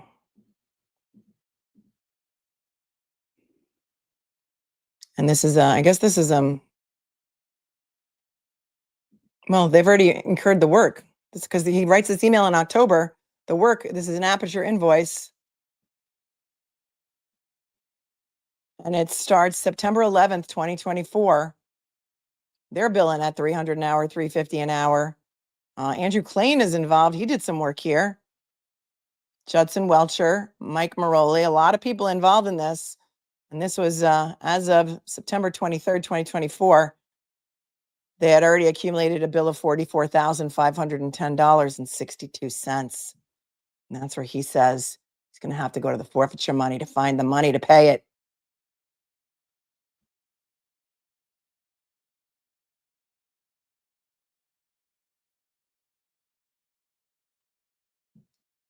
So there's that. Swiss Miss says, I need to get a job at Aperture.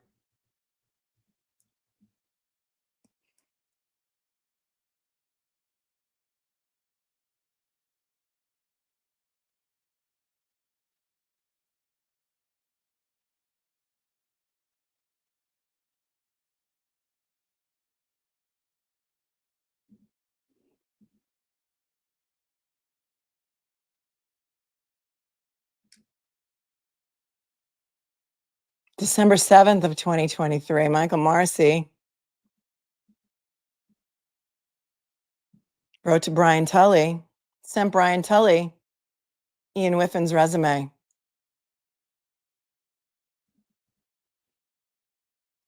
Brian Tully is not an attorney. He's not involved in the prosecution of this case. He's involved in being the head of the homicide division at the MSB in Norfolk County. So there's that. They had to find a guy who would discredit the 227 search, right? And he was the guy.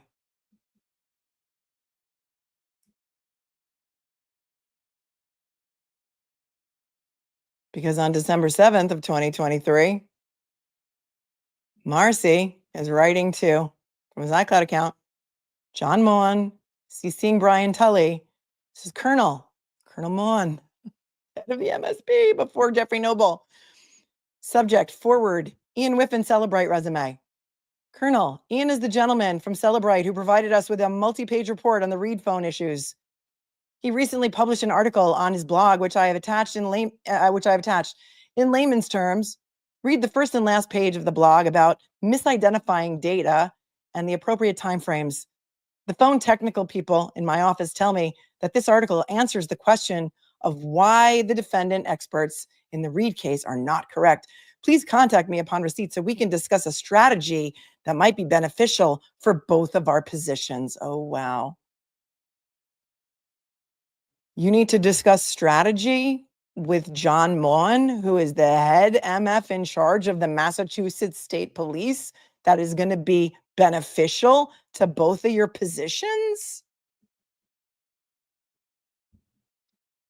How so? How's it going to be beneficial to the head of the state police?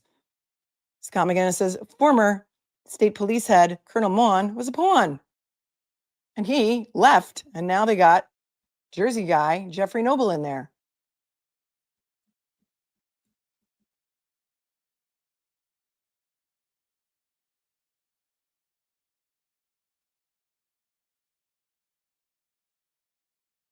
To protect Jennifer McCabe?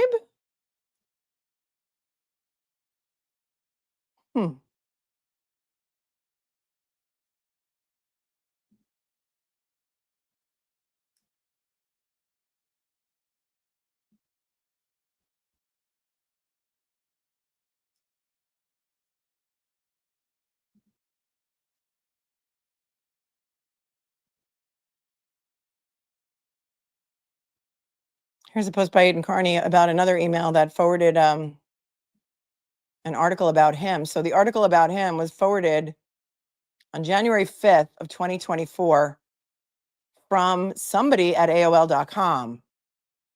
And you remember that when the emails came out from somebody named Julie, and they were talking about it was David Traub to Julie, and I think it was an AOL email address. It was David Traub to Julie, and it said something like, oh, it's so funny. We were just recording that video statement that you suggested. And I think it was an AOL account. And remember, the statement mentioned Colin Albert's name more than John O'Keefe's name many, many times. It's something like 5 times. That would have been in August of 2023. And here's somebody with an AOL account. I don't know if it's the same person or not, on January 5th, sending Michael Morrissey a Turtle Boy article. And the subject says, interesting take. Turtle Boy may be many things, but he's not a journalist. And it goes on and on and on. And it was written by somebody named, hang tight,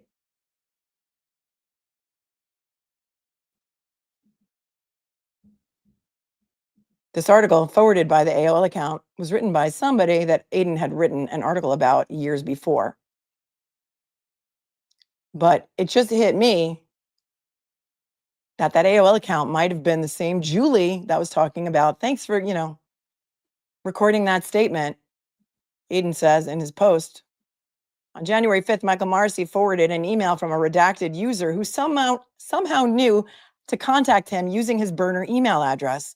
Morrissey forwarded the email to Colonel Maughan, Lally, McLaughlin, and Tully and said, interesting take. The person who emailed him sent Morrissey an article they published about how I'm not a real journalist. She's from Sandwich, Mass, and was upset about a story I wrote in 2020 involving a school committee member who passed out drunk on a Zoom meeting during COVID. The end of the article says the author's name is Ms. Thompson.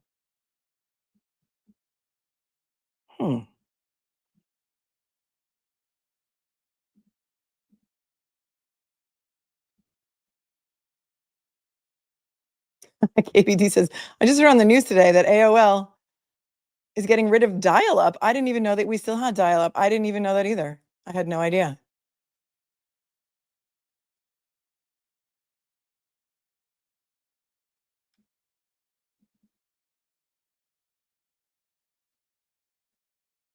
Boop. Somebody said in here, Smurfana, Aiden found an email in this dump where Morrissey admits the AGO refused to charge him with witness intimidation. The Attorney General's office? Well, those would be federal charges, though. No, the U.S. Attorney's Office. The Attorney General's office refused to charge him with witness intimidation. I don't know where that one is. I didn't have a chance to watch his show, and I'm about 1,000 pages short. But M71 says, I'm shook at the telling these emails are doing on the DA's office. Wow.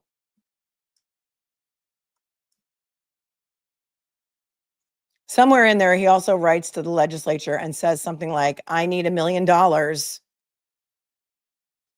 because we were not expecting such a well-funded defense for Karen Read. And so I need $1 million because this is really going to cost us a lot of money to retry this case. And so we're not expecting a well-funded defense. They just weren't. If she pleads, this is over. If she doesn't, it's going to be a whole other episode. It's a whole other episode. It was 2 seasons long. And now there's going to be some spinoffs, in my opinion, I think. The emails are telling us everything. Everything. Hi, Suze. 19 months is a long time. Clayton is the one who cleared Morrissey when Michael Morrissey crossed the line and caused a 4-car accident. No breathalyzer administered. Thank you. Thank you, Suze. There's more lore. More lore on Clayton. When you're good to mama, mama's good to you, right? Quid pro quo. Everybody owes somebody something in this DA's office, right? In this county. He scratched my back. I'll give his company some business to the tune of 400K plus. He's going to do the right thing. Everybody's got to do the right thing, do the right thing, do the right thing. Good citizen, extended family versus Peggy and John Sr. Yep. James says, Melanie, you definitely did your homework this weekend. Lots of rabbit holes. Love ya. Thanks, James, for your 5. It's a lot of work. People think what we do here is easy, but it involves a lot of prep. Are there any other emails that are of interest to you that I did not go over? Because admittedly, there's about 1,000 pages I didn't look at, but was there anything else earth-shattering, mind-blowing to you before we take a look at Trooper Paul's original reports? Depositions are never televised. They will never, ever. Stacy, great question. They will never, ever, ever be televised. The transcripts will never, ever, ever be made public. And civil cases, the depositions are never, ever televised. Yes, this is a Microdots hat. Shout out to Rishi, who did a great video, dropped a great video over the weekend. They will never, ever, ever be televised. The civil case, in my opinion, if it goes to trial, will be because there's enough public interest. Civil cases are televised often when there's enough public interest. Depp v. Heard, that was a civil case. The Maya Kowalski trial was a civil case. So civil cases can be televised in state court if they get permission from the judge. Federal court is never, ever. There's no cameras in federal court. The hockey player email? Well, I don't know what that one is. Loudmouth? I don't know what that one is.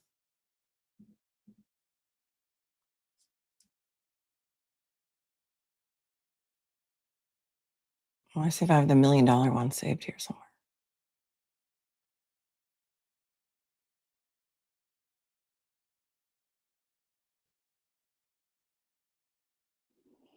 November 10th of 2023, he's sending Andrea Campbell of the AG's office. Oh, here, wait a second. Hold, please.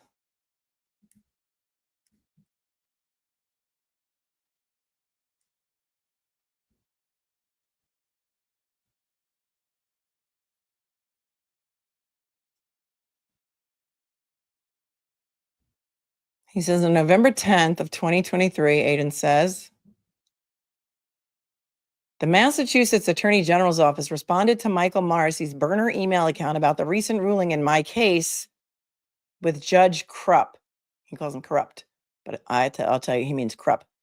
Her entire response, which seems like a whole paragraph, is redacted. Why was the top law enforcement official in the state communicating with the DA using a non-government email?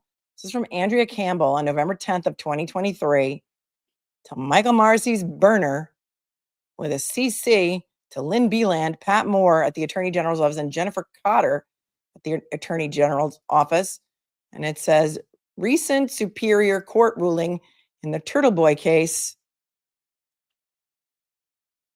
Turtle Boy witness intimidation case, says, hi, DA. She just calls him DA, and then the entire paragraph is redacted.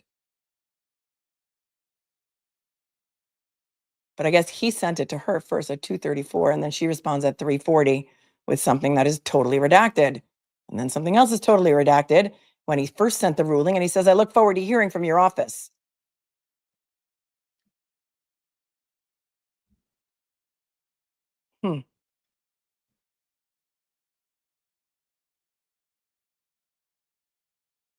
That's not how we do it in Massachusetts, Mr. Jackson says. Will Morrissey be charged for any of these corrupted activities? Well, I don't know. We don't know what the feds were investigating. We don't know if they're still investigating, and if the original investigation had to do with his office. We don't know.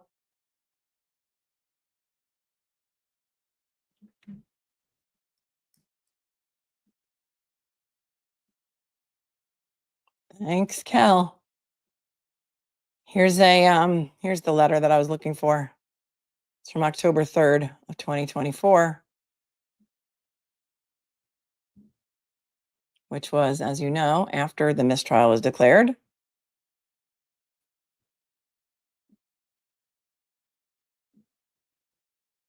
And it's a letter from Michael Morrissey to Ronald Mariano, who's the Speaker of the House.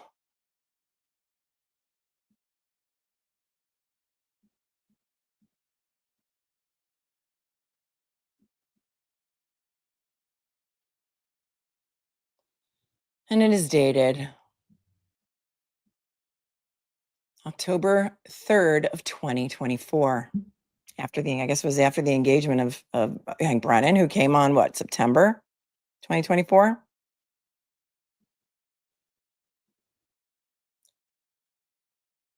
Dear Speaker Mariano, I'm writing to ask for your help and assistance, particularly financial assistance as I navigate some of the more challenging cases of my career. If you talk about the perfect storm, I have that going on in Norfolk County. A simple domestic motor vehicle homicide case in Canton has blown up to a national sensation. The time, the effort, and the resources the office has had to commit to prosecute the first case and now for a second retrial are substantial. It is an unusually well-financed defense. There it is. It is an unusually well-financed defense.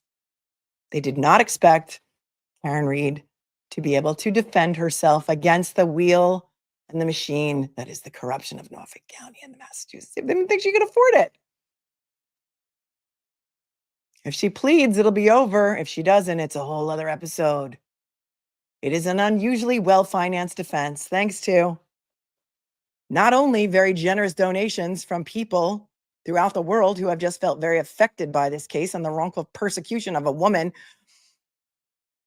who's being tried for murder twice when John O'Keefe was not hit by a car. Very generous donations, and attorneys who were willing to work pro bono or for free, including Bob Alessi, Alan Jackson, David Yannetti. It has required the appointment of special prosecutors and experts that and will tax our budget resources, but beyond what was anticipated this fiscal year. It is hard to give an exact amount at this time, but I believe we will need upwards of $1 million as a one-time expense. I appreciate all the support that you provided to the district attorney's office in the past. This situation presents a very unique problem.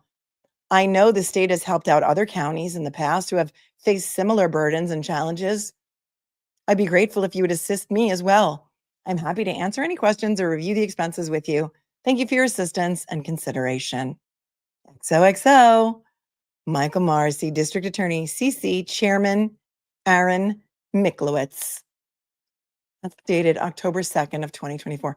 Did he ever get the money? Does anybody know if he ever got $1 million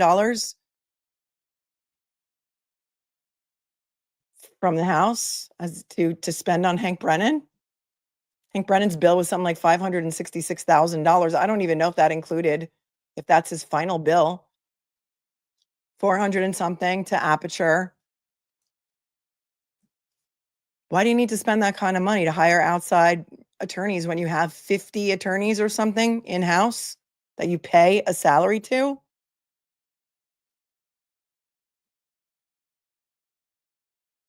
Why? Nobody wanted to touch it? He needed somebody special to touch it? Why would Hank Brennan do that for $250 an hour when apparently he must have had a successful defense practice? He wasn't able to run his defense practice and persecute Karen Reed at the same time. What was in it for him? Did he maybe want to run for DA? And Morrissey was like, oh, come on, do this for me. I'll pay you. And then I'll endorse you when, I'm not going to run again. I'll endorse you maybe. He had to hire people that would lie, said Amy. Do the rest of the attorneys in the DA's office have ethics and they didn't want to touch this? Like, John O'Keefe was not hit by a car. We're not touching this. I'm not going to tank my career. Yucca Pop says because he didn't want anyone ethical to do the case. May the force be with you. Says that is Marcy's MO. Use a buddy special prosecutor to rig an outcome for his donors. Microdots. Got your hat on. Richie's here. Says he needs to resign. He needs to resign. Will he? I don't know. He's got a pretty big ego. I don't think he's gonna. Do you? Yeah. Right. He sent 2 $100 donations prior to asking for the $1 million. Yeah, Karen, you're right. Hang on.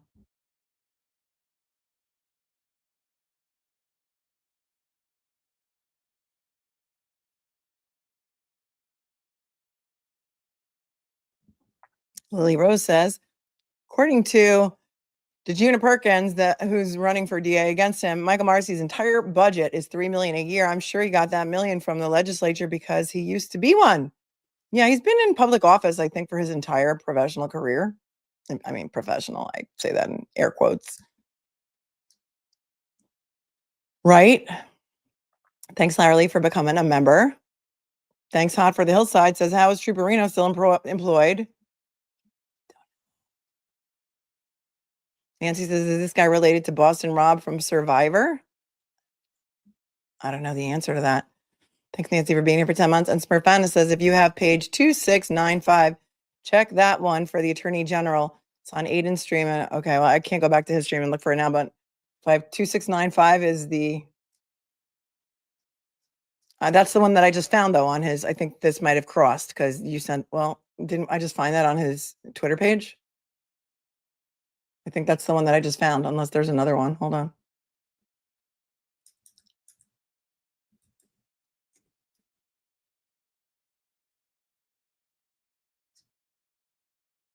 Let's see.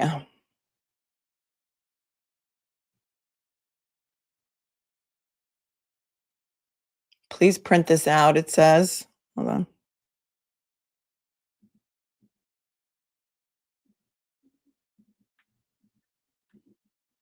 Is this what you're talking about? This is from December 27th, 2023 to Caroline McBurney and Gail Bellotti. Please print this out. It says FYI, not sure what it means, but at least I know they got the offer.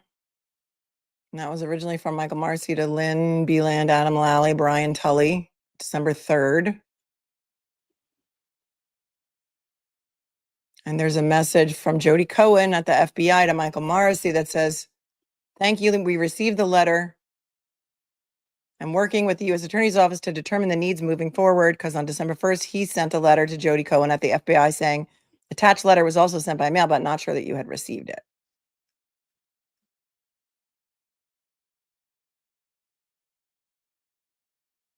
And so I'm not sure if there's some backstory on that, because the attachment is not there.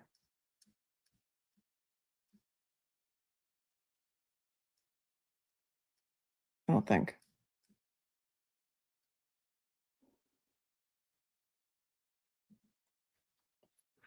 Three Clerk Monty says Marcy, Ron Mariano, and William Billy Bulger, prominent MA Dem politicians, worked closely together during their time in the Massachusetts state legislature, particularly in the 1980s and early 1990s.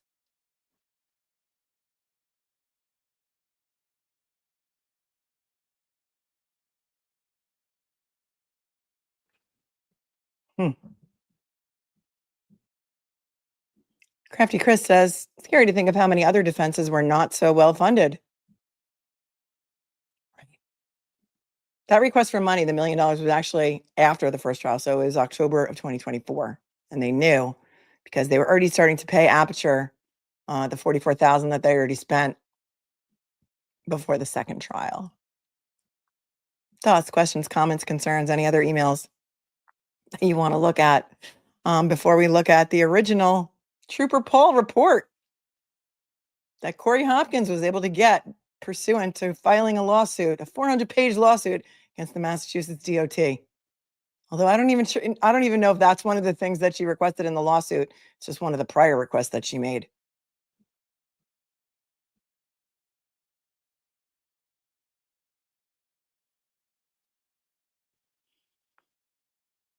Okay, moving on.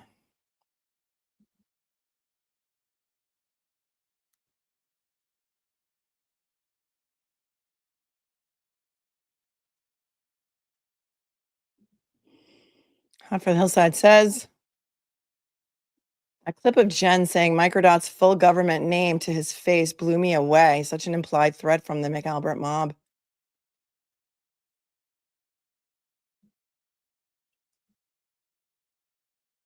Yeah, Christy Smith says, yeah, talk to me about this. A lot of them said, talk to me about this. That way it's not written down and they can always say, I don't remember anything about this. I had an old boss that did that. He was always clean when it comes to blame. Yep, plausible deniability is a thing, right?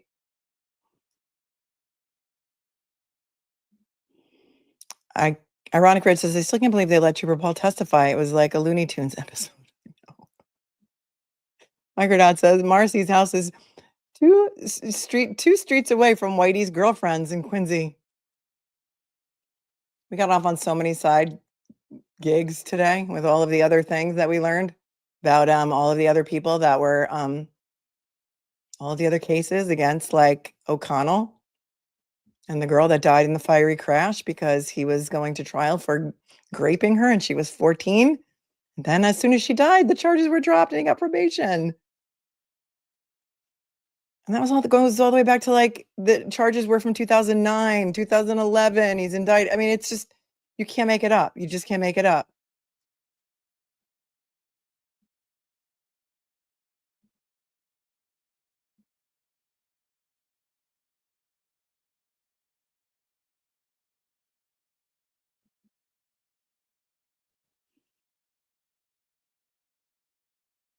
All right. Thanks to Corey Hopkins. I have Trooper Paul's original crash collision reconstruction report.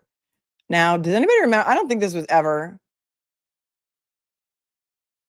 Expert reports are never admitted into evidence. And I don't think that this one was either. But this one is going to give us, like, the basis for Trooper Paul's testimony.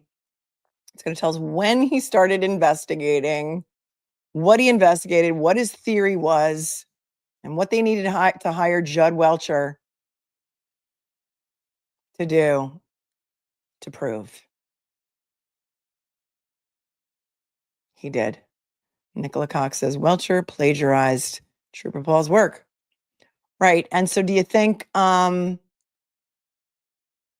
got to get a guy, they had to get a guy who was more credible than Trooper Paul, because Trooper Paul, let's face it, did not make a great impression on the jury or the world or anyone. And he really thought that he was going to be, in my opinion, thought he was going to be the hero of the trial. He just wasn't. Trooper Paul pirouette. Ashley says, I watched his testimony. Again, it was painful. Well, also, we watched it during the Super Bowl halftime. We did a halftime show with entertainment by Trooper Paul during the last Super Bowl. It was fun. Remember? That was so fun. All right. So let's take a look at Trooper Paul's original report. Scott McGinnis says, Trooper Paul, poor at mathematics, never heard of kinematics, you know, the crime scene whisperer and stuff. Fun times. Such fun times.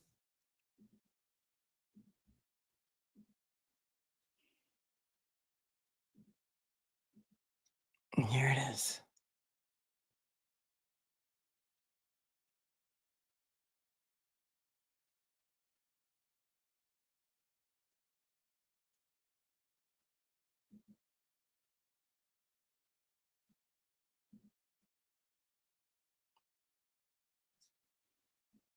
Let me see if I can make it bigger. Okay, hang tight. All right, just give me 2 seconds. Everyone go fill up your drink. We're just going to take a 2-minute break, and we're going to come right back and dive right into this. 2-minute break. Crime scene spoke to him. It sure did. Hang tight.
Okay, I'm back. I'm back.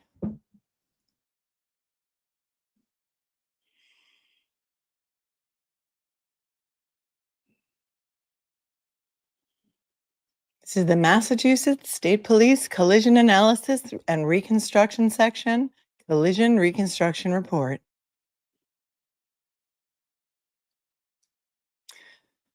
Requesting agency, Massachusetts State Police, Norfolk detectives. Date received, January 29th of 2022.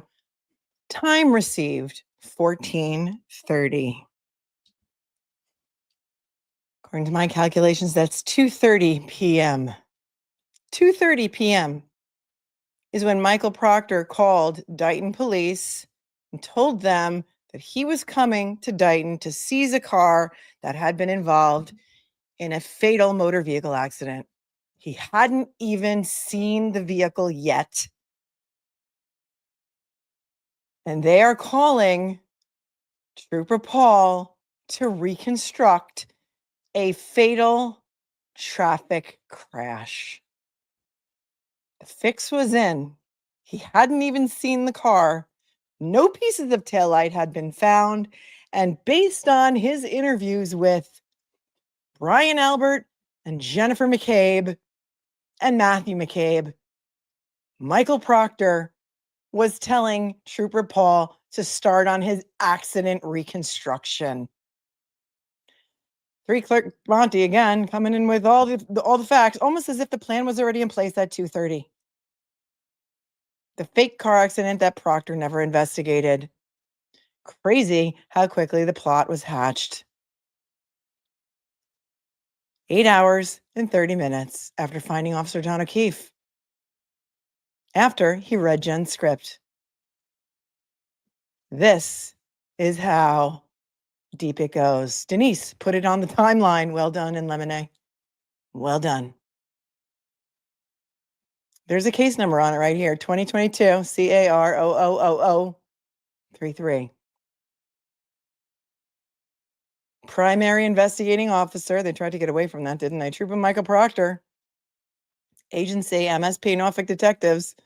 Reconstructionist assigned Trooper Joseph W. Paul.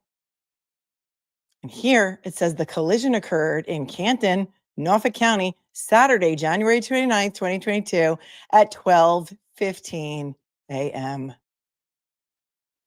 You're going to see the time keeps changing for the accident throughout this reconstruction report. But here on page 1, 12:15 a.m.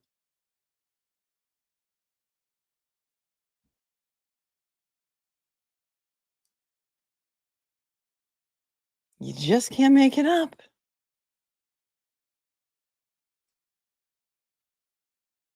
I wonder, because this was received by attorney Corey Hopkins after she filed a lawsuit against them. She got this directly from the Massachusetts DOT. I wonder if this is the same report that was provided to the defense attorneys in Karen Reed's case. I'm curious. I'm sure they're all over it with a fine-tooth comb. Time keeps on drifting into the future. Well done, Smurfana. Well done. Nicole says that was always the dead giveaway. Dead giveaway. Huh. 12:15. And look at this. Okay, so status approved by Detective Lieutenant Richard Wolanski, Wolanski, ID number 3203. Has anybody ever heard that guy's name during the course of this 2 trials? Detective Lieutenant Richard Wolanski. Where did he go? Never heard that guy's name. He approved this report. Based on the date of the report, it is the revised report of trial 1.0. Well, there's a supplemental report and there's this report, so just hang tight. Here it is. Commonwealth of Massachusetts Collision Analysis and Reconstruction Section. Collision Reconstruction Report. It says the accident was on 1/29/22, 12:15 a.m. There was one vehicle, speed limit, injured. One person was injured, speed limit was 30. Arrival time, February 1st of 2022. That's when he went to the scene to do this reconstruction, I guess. He was assigned it at 2:30 p.m. on the 29th, but I guess he went there to do some measurements or whatever. February 1st of 2022 at 10:45 a.m. and he cleared the scene at 1500. Fatal crash, 34 Fairview Road, Canton, latitude and longitude. Requesting agency, MSP Norfolk detectives.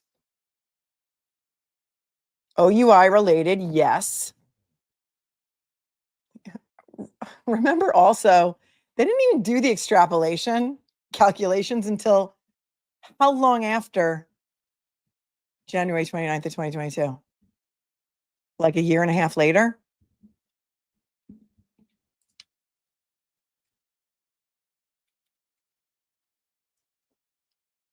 When they actually did the extrapolation to find out what they thought her BAC was, something like they said it was between 0.14 and 0.28. Kind of a wide swing, right?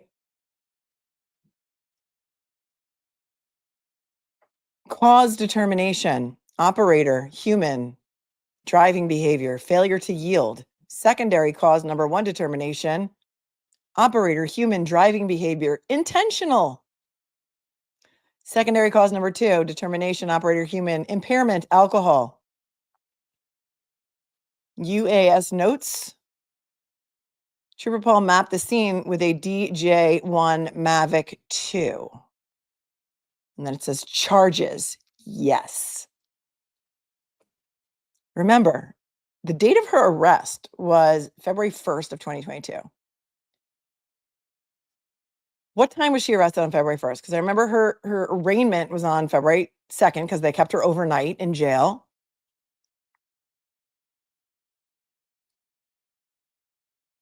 He clears the scene at 3:00 p.m. and they already say yes to charges there. They got the charges already ready to go.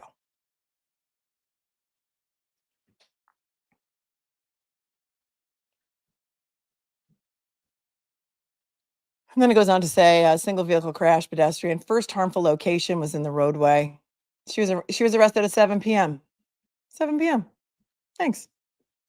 But they already knew they were going to have some charges. They just had to get a report to kind of make it look like legit, right?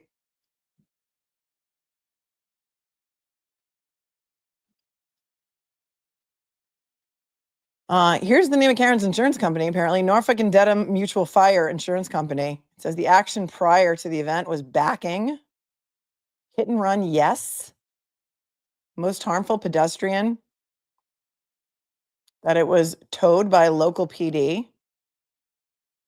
But here's what's also interesting, is that the vehicle wasn't towed until something like 5:30, but he cleared the scene at 3:00, and I guess he filled in some of this report later, or somebody else did.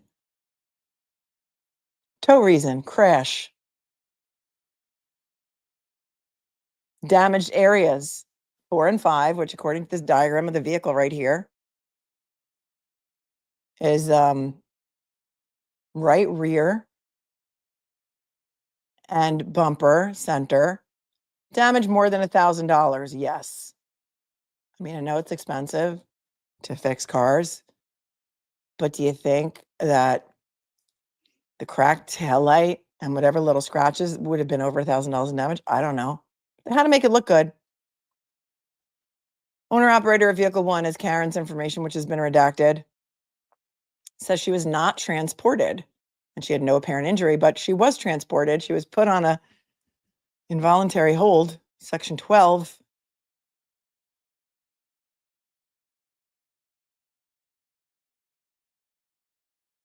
Thank you, Jojo, for your very generous 50.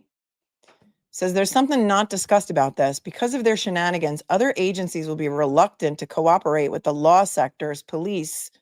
And on an international level, conferences and organizations and scientific investigation will be eyeing them. Yeah, that's true. A lot of shenanigans.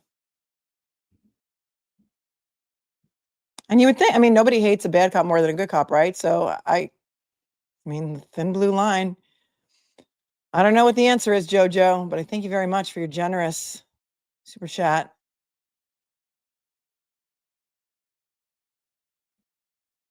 Toasty Buns, is there any way to FOIA the depositions from Karen's trial? Well, they haven't happened yet. You're talking about the civil case, the car accident case, the wrongful death lawsuit? they're not subject to a public records law. I'm pretty sure it was done in the Wade Wilson trial in Florida. Yeah, but wasn't that a criminal case? And some states like Florida may allow criminal depositions. There were no depositions for Karen's criminal trial. It's a good question. And you cannot FOIA depositions from a civil case because there is no municipality involved. And it's not. So that's a great question, but the answer is no. And I think you may be referring to criminal depositions, which is something completely different. And not many states allow criminal depositions. All right, moving on. At the bottom of this page, there is an officer named Trooper Paul Joseph. There's a signature line that is not signed, collision, and there's a date of 10/22/24. 10/22/24.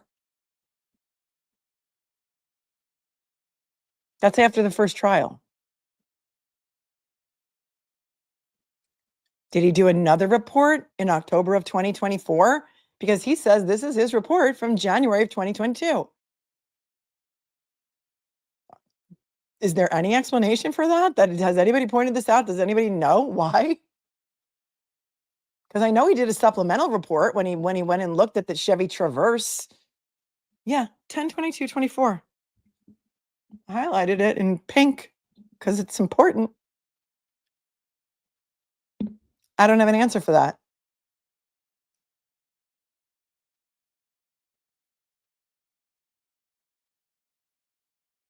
He did. They were out there in September of 2024, and we're going to see a supplemental report, Suze. Yep. We're going to see it. But this is supposed to be the original report from January 29th of 2022.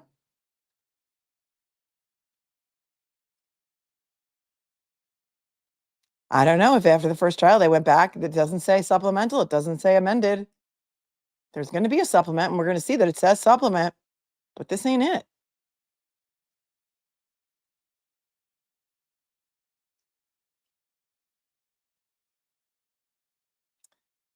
Trooper Paul mapped the scene with a DJI Mavic 2. I don't know what that is, but one of you probably does. Then it says non-motorist, and that's John O'Keefe's information. It says fatal injury. Location in the roadway. Condition 1, apparently normal. Location of condition of the roadway. Fatal injury, transported by EMS to Good Sam Hospital.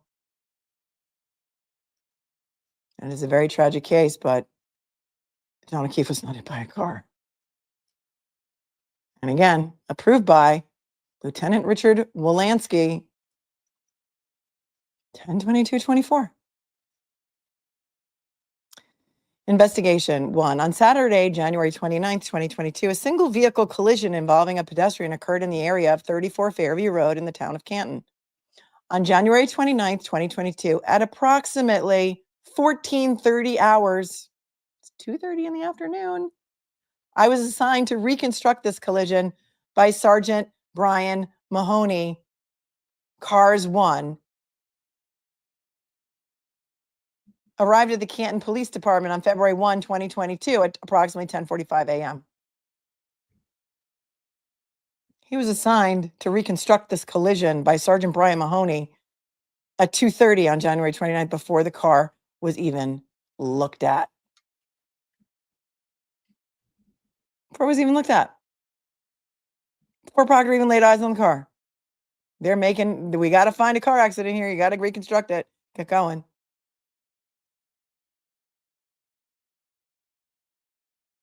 I was met at the Canton Police Department and was assisted in this reconstruction by Trooper Zach Clark of the MSP, Crime Scene Services, who took photos. Trooper Michael Proctor, MSPDU, Norfolk County, and Trooper Carol Lurini, Leurini, of Cars. Did they keep her name out of the investigation? Has anyone ever heard that name before? Carol Lurini, Leurini. Did she not want to play ball?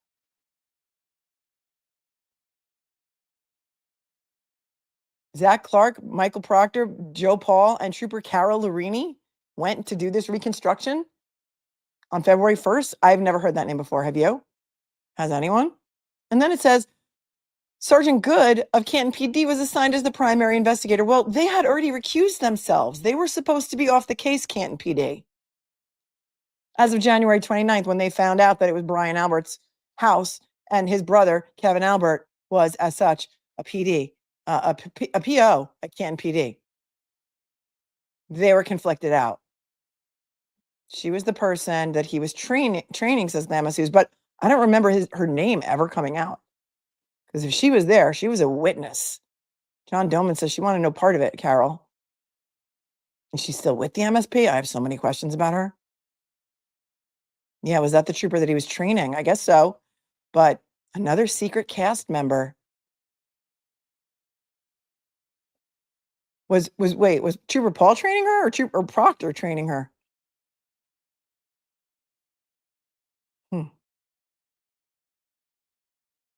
The scope of this trooper's investigation was limited to the reconstruction of the collision that didn't happen.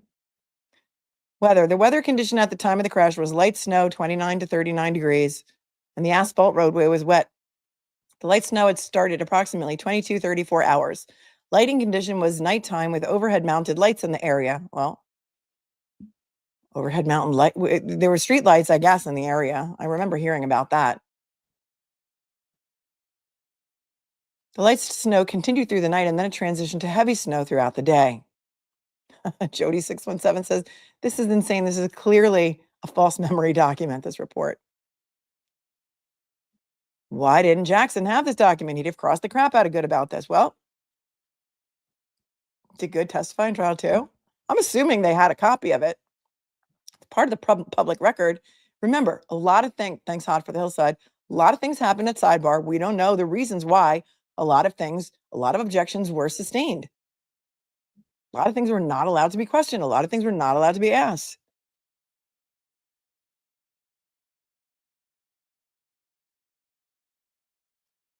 And until those sidebars are unimpounded, we won't know. And then here's some pictures of Fairview Road in like daylight, no snow. I don't know when he took these pictures.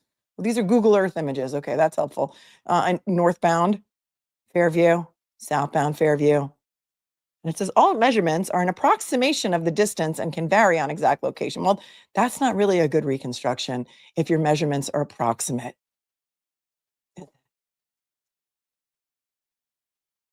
Speed limit 30 miles an hour. Here's a nice little chart.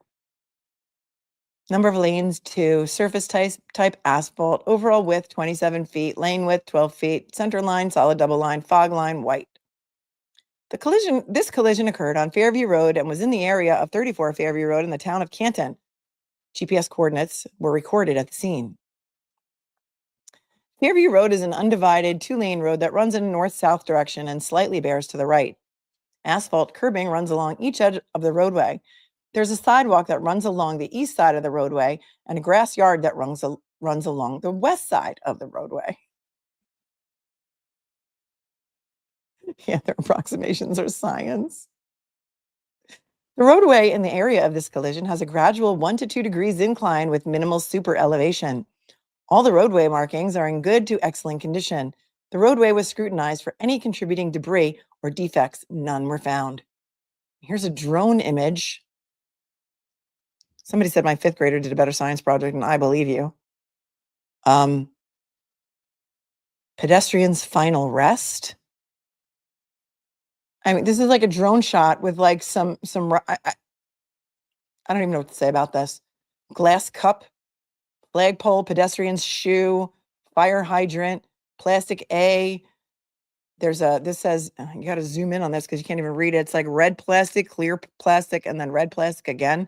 So it's red plastic A, clear plastic, and then plastic B with a couple of little red arrows pointing to, the approximate location of where they were allegedly found.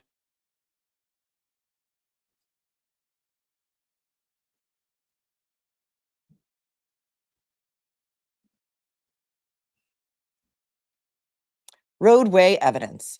I arrived at the scene of the collision on February 1st, 2022 at approximately 10:45 a.m. Canton PD assisted with identifying the final rest location of the pedestrian and evidence related to this collision. Well, so Sergeant Good came to tell you where the body was. No measurements were ever taken. No evidence markers were ever put up. Nobody really knows where the body was, but CanPD came to tell you where it was because it all had to fit. Everything had to fit. They were reverse engineering a car accident to go along with their theory of pinning it on the girl. On January 29th of 2022, the Massachusetts Special Emergency Response Team, CERT, was activated to assist in searching for potential evidence outside of 34 Fairview Road. When looking at 34 Fairview Road from the street, there's a fire hydrant on the far left of the property. Members from CERT located a single Nike sneaker, black with a white Nike logo along the side. The sneaker located by CERT matches the one sneaker the victim was wearing at the time he was transported by EMS to Good Samaritan Hospital. In the same area, 2 red plastic pieces and 1 clear plastic piece of a taillight was discovered, consistent to the missing pieces on redacted, I'm sure it's Karen Reed's black Lexus SUV. Well, it's interesting about Trooper Paul's report here because, his report is only good as the information that they give him. So garbage in is garbage out. It doesn't say that the CERT team was activated, what time they arrived, because we know it wasn't until something like 5:45 that they started PM, that they started finding pieces of the taillight. And that was after the scene was left unsecured by Canton PD at something like 8 a.m. until they arrived there around 5 something for 8 or 9 hours. It was unsecured. The scene was unsecured and lots of more snow fell. But they don't give him those details so that he can't put them in his report. See? What he doesn't know, he can't write down. The pedestrian blank came to an uncontrolled final rest along the left side, south side of the grass front yard, 234 Fairview Road, and was approximately 7 feet west from the edge of the roadway. That number is also going to change a lot. Trooper Paul was told he was found 7 feet west from the edge of the roadway. Several items of interest were located at the scene. Each item was measured from the pedestrian's final rest. But again, garbage in is garbage out. Pedestrian shoe was found 9 feet southeast of the pedestrian's final rest. Glass cup was found 1 foot north of the pedestrian's final rest, allegedly. Red plastic A was found 7 feet east of the pedestrian's final rest, and the clear plastic was found 10 feet southeast of the pedestrian's final rest, and the second piece of red plastic was found 12 feet southeast of the pedestrian's final rest. So he is saying in his report, he is told they only found, the CERT team, 3 pieces of what allegedly were taillight, 2 red and 1 clear. And I don't remember if the testimony said that they found more pieces of taillight on that day. I don't recall now because my brain is mush. But in this report, he says the CERT team found 3 pieces on the edge of the southbound roadway, 7, 10, and 12 feet from allegedly where the body was.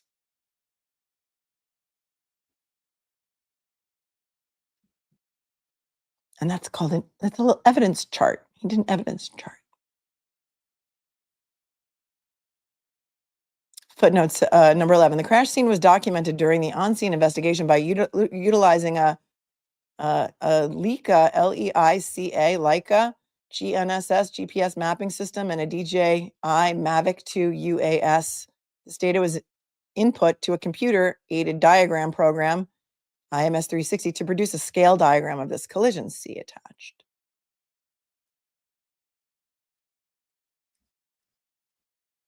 Vehicle 1. 2021 Lexus LX570. Operator data. The operator, Karen Reed, it's redacted here, was not injured. Her Massachusetts Class D driver's license was active with no restrictions. There was no evidence of the operator being buckled or unbuckled at the time of this collision. Vehicle inspection, exterior. Note, right and left is denoted from operator's perspective. Well, here's a picture of the Lexus in the Sally port. And you can see the number 4 on the door behind it is not inverted. And the number 2 in the door next to that is not inverted. So they finally found the crime scene tape and they used it inside the Sally port. And this was taken by Trooper Clark, it says, this photo.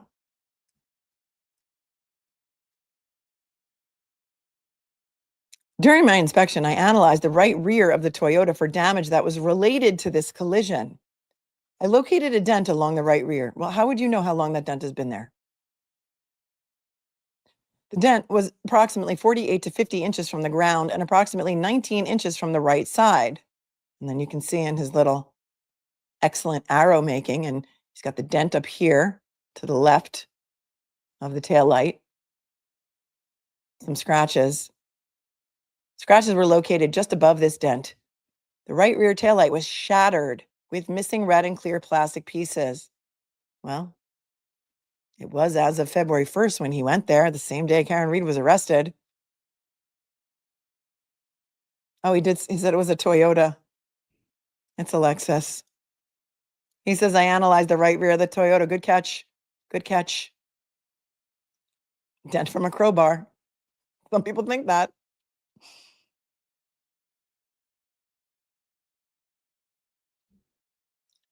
There were scratch marks along the right side of the bumper. These marks were approximately 27 to 28 inches from the ground. Glass not associated with a part of the vehicle and possibly from a cup or bottle was located along the top right side of the rear bumper. Boy, they just spoon-fed this to him and thought he would eat it up.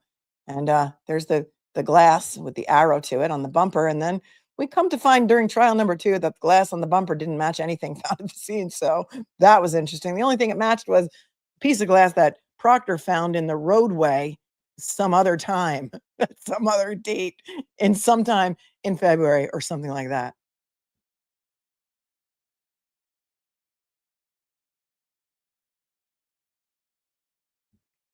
Interior. Here's another little chart. Airbag equipped? Yes. Airbags deployed? No. Ignition on an inspection. Oh, so when he went to inspect the car, the ignition was already on.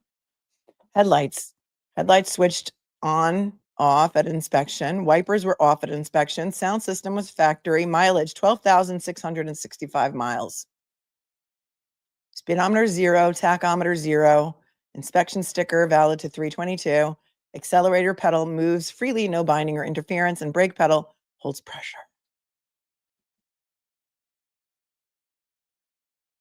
Michelle says, thanks for your time, Michelle. Have you talked about Andrew Klain, the retired MSP cop who sold his accident reconstruction company to Aperture? Well, we talked about him in the emails, but Michelle says he's a drone guy. Did we ever hear who took the drone images?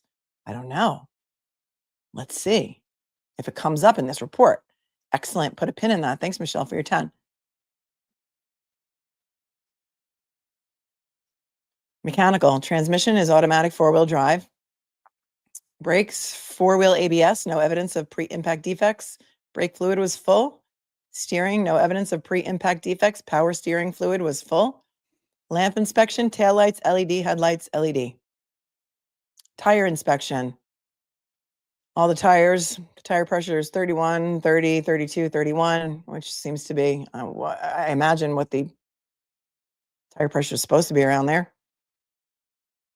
Tread depth, 830 seconds, 8/32 on 2 tires, 3 tires, and one of them was 9/32.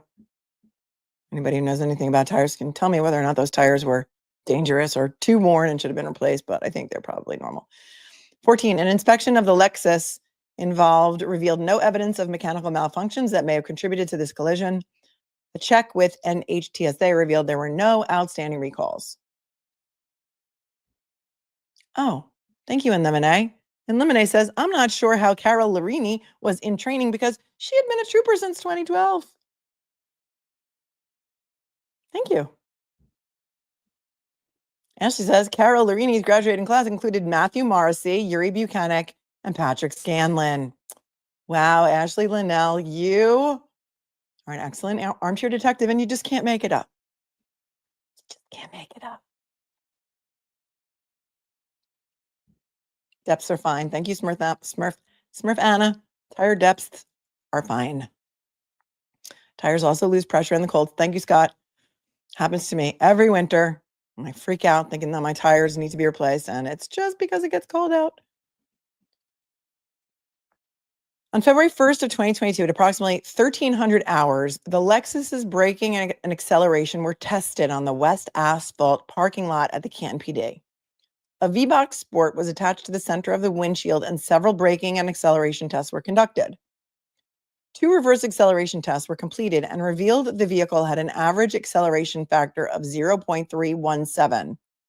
The V-Box was set to evaluate speeds at 5 miles an hour increments up to 25 miles an hour. Noted during these tests were the accelerator pedal moved freely without binding at any time. There were no obstructions on the floor that would interfere with pedal operation, and the vehicle accelerated in a straight line with no hesitation. And here's another little chart and the testing and the acceleration. I'm gonna zoom in on it so that people who are far smarter than I that want to look at this can screenshot it and come back and later, do whatever you do with that information. There it is. 2 reverse braking tests were completed and revealed the vehicle had an average deceleration factor of 0.76. Each test was completed at 30 miles an hour, and the vehicle continued in a straight line. So he backed the car up. It doesn't say who's driving the car. Was he driving the car, or did they hire a stunt driver to back up at 30 miles an hour in a straight line? You kind of need to be a stunt driver to do that. Am I right? Who's driving the car? I don't think it was Trooper Paul, but I could be wrong. Maybe he is a stunt driver.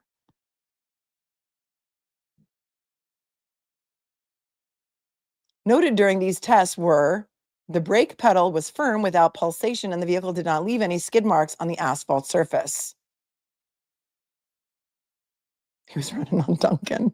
He drove it. He videoed it. It was Paul. Really? He can back up at 30 miles an hour. I mean, he might be far smarter and far more talented than we ever gave him credit for, because he seemed a little scared on the stand. The crime scene just spoke to him. It just did. If he can drive, if he can back up. Trooper Paul left skid marks going backwards on the witness stand. Well done, Lisa. Well done, Lisa Davy.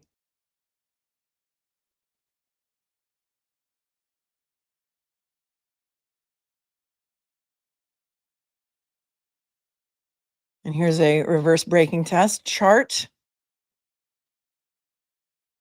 for you to look at later if you so choose. 2 forward braking tests were completed and revealed the vehicle had an average deceleration factor of 0.69. Each test was completed at 30 miles an hour, and the vehicle continued in a straight line. Noted during these tests were the brake pedal was firm without pulsation, and the vehicle did not leave any skid marks on the asphalt surface. Toons is the cat. I remember Toons is the cat. You remember from Saturday Night Live? Who remembers Toons is the cat? He was like this. Toons is the cat. It was one of the funniest SNL skits of all time. Toons is the cat. I loved him. Love Toons is the cat. Those were the days when SNL was funny. The road was curved at 34. Thank you, Chinny. Correct. Lisa says, crazy how Trooper Paul's report is so much cleaner than Welcher's. Like insane. There's the forward braking test. Airbag control module. 2021 Lexus LX570 is supported by the Bosch crash data retrieval system. A search warrant was obtained by Norfolk County SPDU to image the Lexus's airbag control module. The ACM was imaged on February 1, 2022 at 12:12 hours via a diagnostic link connection port. There were no events recorded. No events were recorded in the crash data retrieval system 12:12 p.m. on February 1st, 2022. Yet, Karen Reed was still arrested at 7 p.m. So they had to find other ways to make up a crash. Lexus safety system data retrieval. This vehicle is equipped with a Lexus safety system plus Lexus vehicles equipped with the LSS Plus can record information useful in reconstructing a collision. LSS Plus is a suite of safety innovations and technologies. The LSS Plus suite may include features such as the pre-collision system with pedestrian detection, lane departure alert with steering assist, automatic high beams, and dynamic radar cruise control. When the safety systems activate, or under certain parameters such as hard brake, hard acceleration, steering limits, DTC creation, etc., they may be recorded as triggers in the vehicle control history.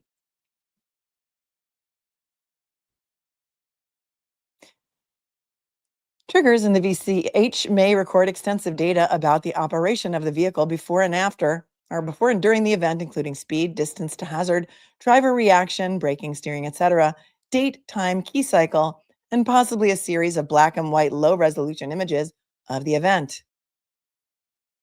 The data that was created by the Lexus safety system can be accessed through a software application called Toyota TechStream. TechStream is a diagnostic tool that was created by Toyota for their technicians to view/analyze onboard vehicle data, browse relevant TIS service documents, and reprogram vehicles. The data created by the Lexus safety system can be accessed through the diagnostic link connector port. A search warrant was obtained on February 2nd, 2023, from Dedham District Court to image the Lexus's vehicle control history. The VCH was imaged on February 2nd of 2023. At 2023, it's a year later. Hello? A year later.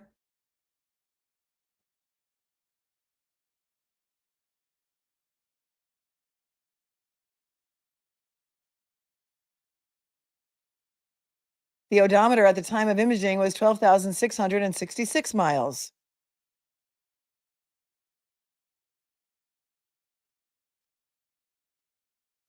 Huh.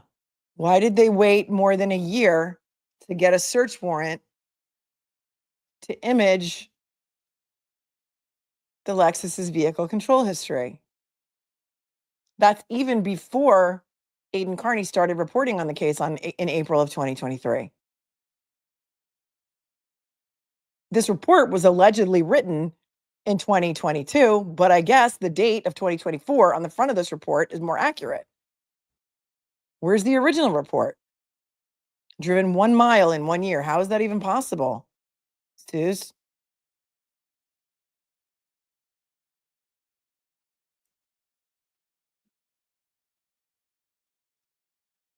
VCH report showed 22 separate triggers that occurred on odometer mileage 12665 to 12666 miles and key cycle 1164.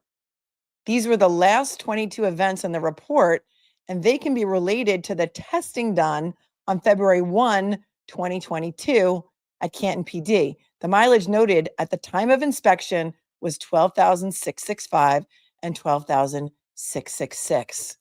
Okay? That is key cycle 1164. That's when he did his testing.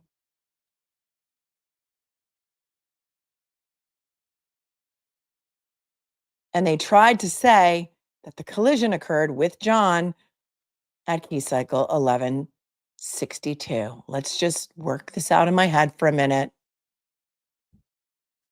1164 is when Trooper Paul is testing the car. Every time you start the ignition, there is a key cycle recorded, right? Every time you start the ignition, that's a key cycle. 1164 is when Trooper Paul is testing the car on February 1st, 2022. The car had to be started to get it off the tow truck and into the Sally port. That would be, if we count backwards, 1163. The car had to be started to be loaded onto the tow truck in Dighton in heavy snow and backed out of the driveway and moved onto the tow truck.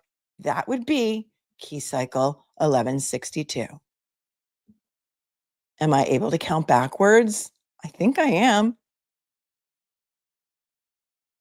1162 means to me, assuming They didn't drive the car at the Canton PD Sallyport before Trooper Paul got there. I'm just talking about things that we know. 1162 would be backing out of the Dighton driveway of Karen Reed's parents and onto the tow truck because we saw video of it. He tried to say that there were key cycles that didn't register. Yeah, it had to be started on the trip to find John, right? But that's going back even further. That would be before that. Before it got loaded onto the tow truck, it was driven from 34 Fairview all the way to Dighton by Karen's dad. It was driven all the way there. Before that, it was driven from One Meadows to Jen McCabe's house and then back. Before that was when Karen drove from the waterfall to 34. So, I mean, listen, 1162. I don't know. To me, that's backing out of the driveway. Gray spaces. The problem is that Trooper Paul didn't know what a key cycle was, what key cycle his testing was. He says right here in his report. Key cycle 1164 was his testing. He says it right here. I read it. I know I read it.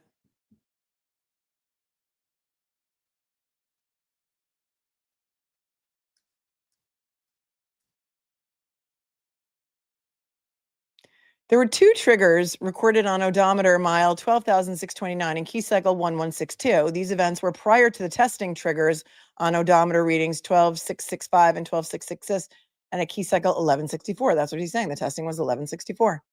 The mileage difference between these two triggers and the triggers that occurred while testing was 36 miles, and the key cycle difference was 2 key cycles. Trooper Paul knew, but no one else would acknowledge it. Says Zalblay.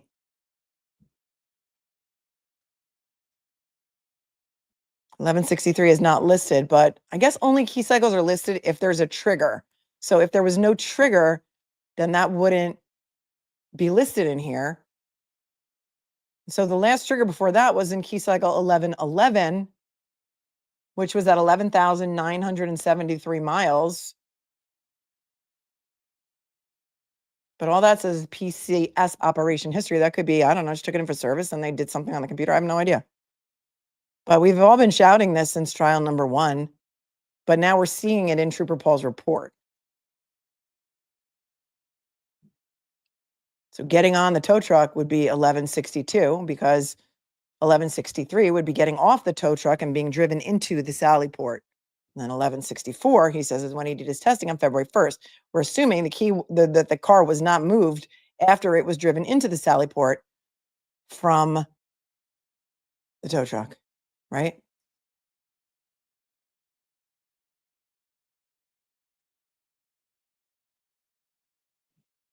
SPDU. He says the mileage difference between these two triggers and the triggers that occurred while testing was 36 miles, and the key cycle difference was 2 key cycles. SPDU noted the Lexus's path of travel after leaving 34 Fairview Road. These locations were given to me, and I used Google to map out each direction. Also, I want to know, did he download this data? Did someone hand him this chart? Did somebody just give him this chart, or is he the one who downloaded this data and made this chart? Or was this what he was given and told to reverse engineer a set of facts? Based on Google Maps suggested directions, the total distance the Lexus could have traveled was between 36.1 to 38.8 miles. It is likely these two events occurred at the same time the Lexus was at 34 Fairview Road at the time of this collision. It is likely. Garbage in, garbage out. Then he does all the work. He shows his work. From 34 Fairview Road in Canton to One Meadows in Canton. He goes all the different routes that she could have possibly taken to get home.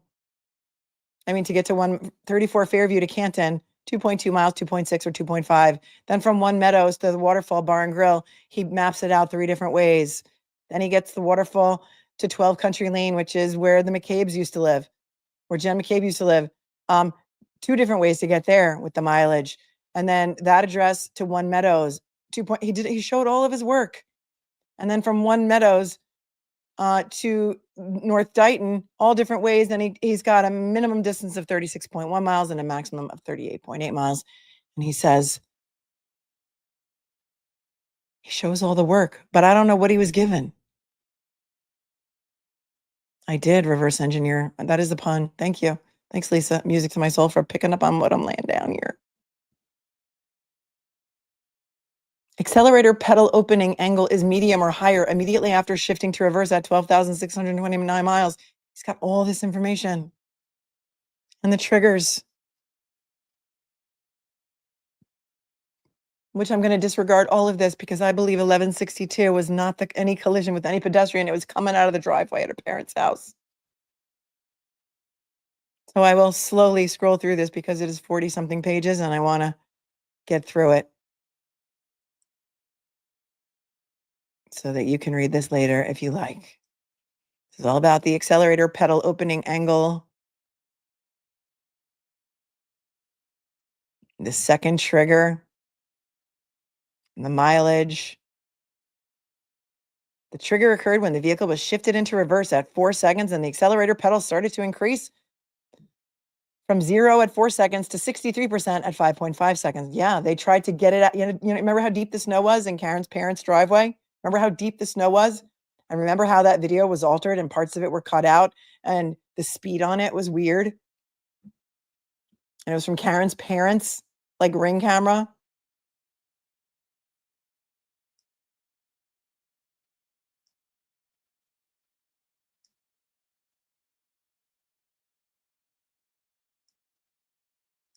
Use Google Maps. Remember the snow pattern in the Sallyport when they pulled the car in? Yep. I mean, he's showing the work. He did the work.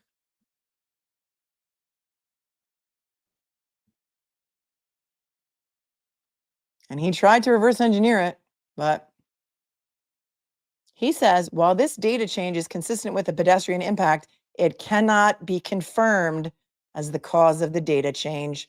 Even he said, I can't confirm that this is a pedestrian impact.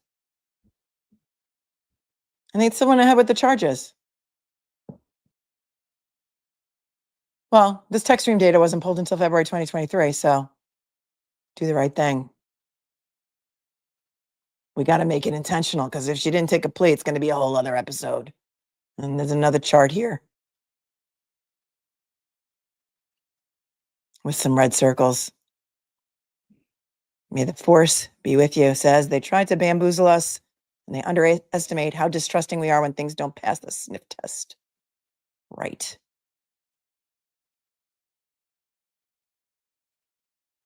Andy Logan says, I've always had a feeling that John knew something close to finding out about something going on. I feel like he held it close to the chest. No family knew, but he knew. I'll always believe that. If you watched my show that I did on Lady Zelda's channel Saturday night for the full moon, a lot of stuff came out during that show. We talked about that a lot. Pedestrian data. Pedestrian, John O'Keefe, was transported to the Good Samaritan Hospital where he succumbed to his injuries. He was wearing a light-colored sweater and jeans at the time of this collision. An examination was performed at the Massachusetts OCME by Dr. Irene Scorti-Bello. The blunt impact injuries, the manner of death was listed as undetermined, and the cause of death was blunt impact injuries of head and hypothermia. Listen closely. I spoke to Trooper Proctor about the injuries that John O'Keefe had sustained. He appeared to have lacerations along his right hand and forearm. He also had a contusion along the right side of his head as well as his left side. That is what Trooper Proctor told Trooper Paul. A contusion along the right side of his head and the left side of his head. Do you see what I'm doing with my hands? Can you see? The injuries to his left side appeared to have caused swelling of the brain. It is possible he was hit by the right rear corner passenger side of the Lexus, based on the limited damage to the rear of the Lexus and then made secondary impact with the ground, causing the head injury. Really? On the right side of his head and the left side of his head? I'm going to say this louder for people in the back. I spoke to Trooper Proctor about the injuries that John O'Keefe had sustained. He appeared to have lacerations along his right hand and forearm, we know, from a dog attack. He also had a contusion along his right side of his head and the left side of his head. The injuries to his left side appear to have caused swelling of the brain. And yet they tried to tell us that he smacked the back of his head on the cold, hard ground that was hard of a rock, and that's how he got his brain injuries. No, there was no blood found on the car, Nicola. Microdots showed that there was a missing key cycle. I'm sure he did. Thank you, Daria.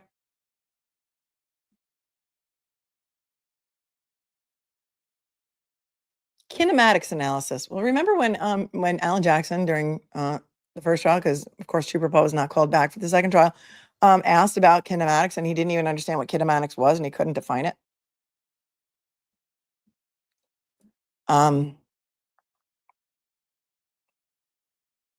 James Randolph says, at the start of this case, a conspiracy seemed unlikely, but the more that comes out, the more likely it seems. We are even seeing things come out they might want to cover up.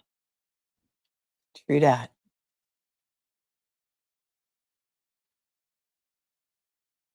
He couldn't even define kinematics. He was like, kina what? It just did. The crime scene spoke to me. The physical evidence collected at the scene and vehicle inspection indicates the pedestrian's post-collision dynamics are considered a forward projection. A forward projection is when a pedestrian is struck with the principal impact forces above their center of gravity height. The body's upper torso is rapidly accelerated in the direction of the vehicle impact, thereby protecting the body ahead of the vehicle.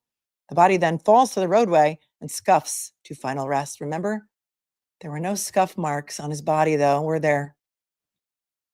But you do remember when Hank Brennan held up the back of John O'Keefe's sweatshirt and tried to tell the jury that those holes in the back of his sweatshirt was from his body scuffing to final rest.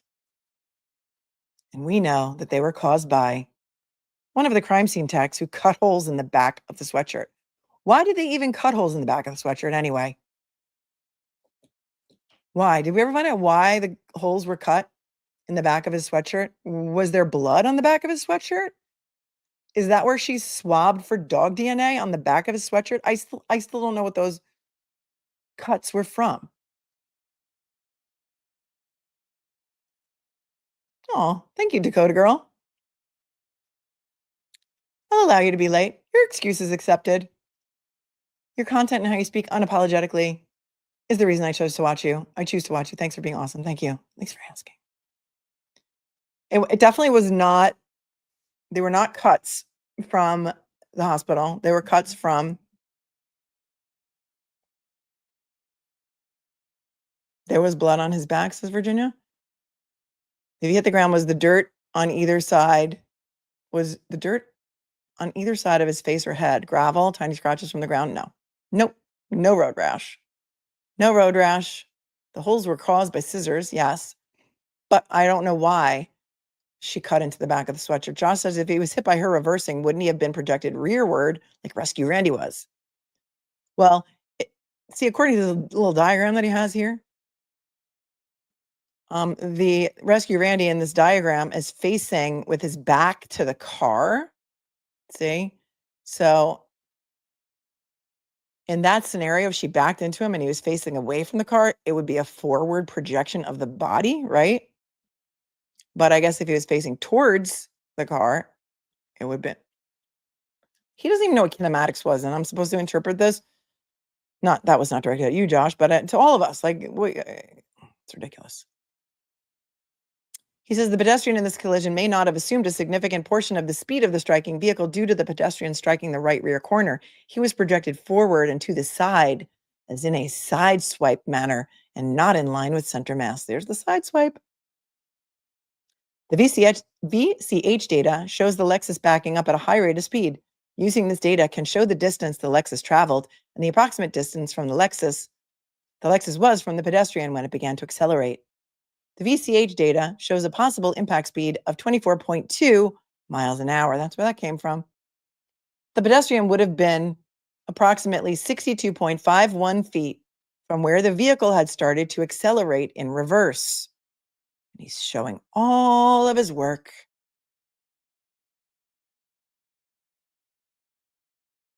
He's even got citations in here.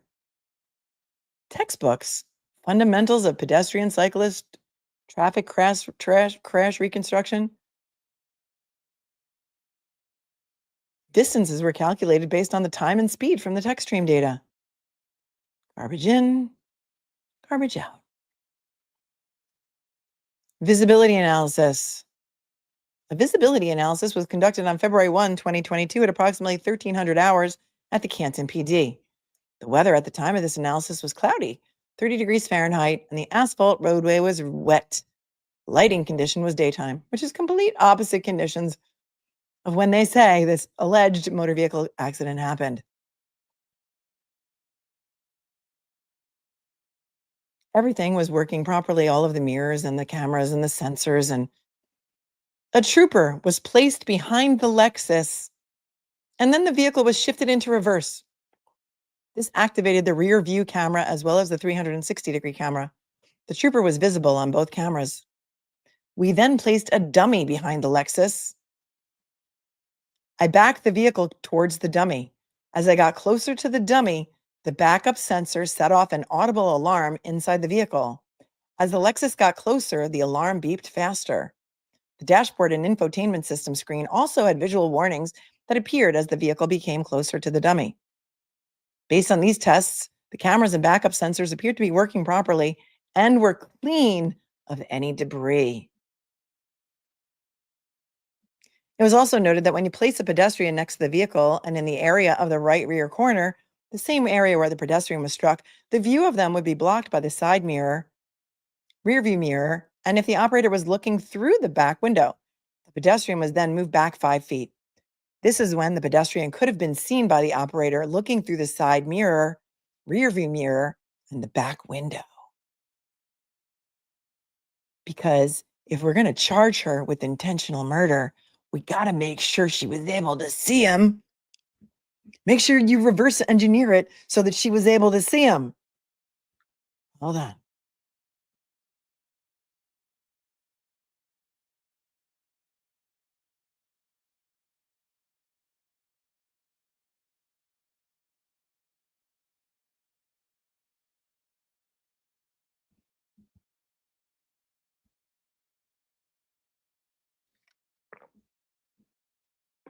Collision analysis.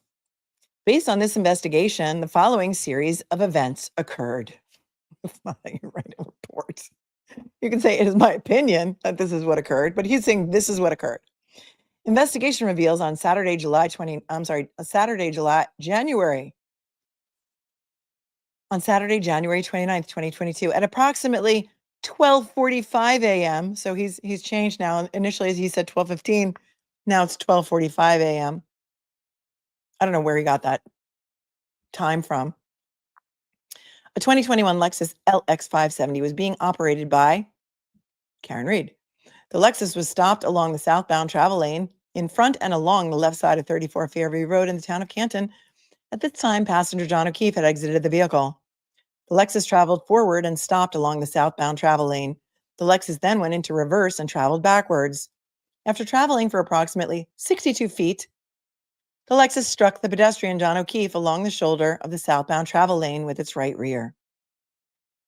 Post-impact with the Lexus, he was projected forward and towards the right for approximately 12 feet. He came to final rest along the grass front yard of 34 Fairview Road. Post-impact with the pedestrian, the Lexus continued in reverse before leaving the scene. Isn't this all the same data that Welcher wound up spitting during trial 2? Where's the 3-point turn? Good point. I don't see that anywhere. Witness statements. Massachusetts State Police Detective Unit at the Norfolk County District Attorney's Office, Trooper Michael Proctor and Sergeant Yuri Buchanan interviewed witnesses and the operator of the Lexus. See their reports for additional information. Conclusions. The following conclusions are the result of the compilation of evidence collected at the scene, the vehicle inspection, witness statements, and evidence uncovered through the Norfolk SPDU investigation are a likely account of what occurred at the time of this collision. On Saturday, January 29th, 2022, at approximately 12:45 a.m., a 2021 Lexus LX 570 was being operated by Karen Reed. The Lexus was stopped along the southbound travel lane in front and along the left side of 34 Fairview Road in the town of Canton. At this time, the passenger, John O'Keefe, exited the vehicle. The Lexus traveled forward and stopped along the southbound travel lane. The Lexus then went into reverse and traveled backward. After traveling for approximately 62 feet, the Lexus struck the pedestrian, John O'Keefe, along the shoulder of the southbound travel lane with its right rear. Post-impact with the pedestrian, the Lexus continued in reverse before leaving the scene. An inspection of the Lexus revealed no evidence of mechanical malfunctions that may have contributed to this collision. There were no environmental factors or roadway defects that may have contributed to this collision. Opinions. Throughout this investigation, it was determined to be a collision involving a single vehicle and a pedestrian.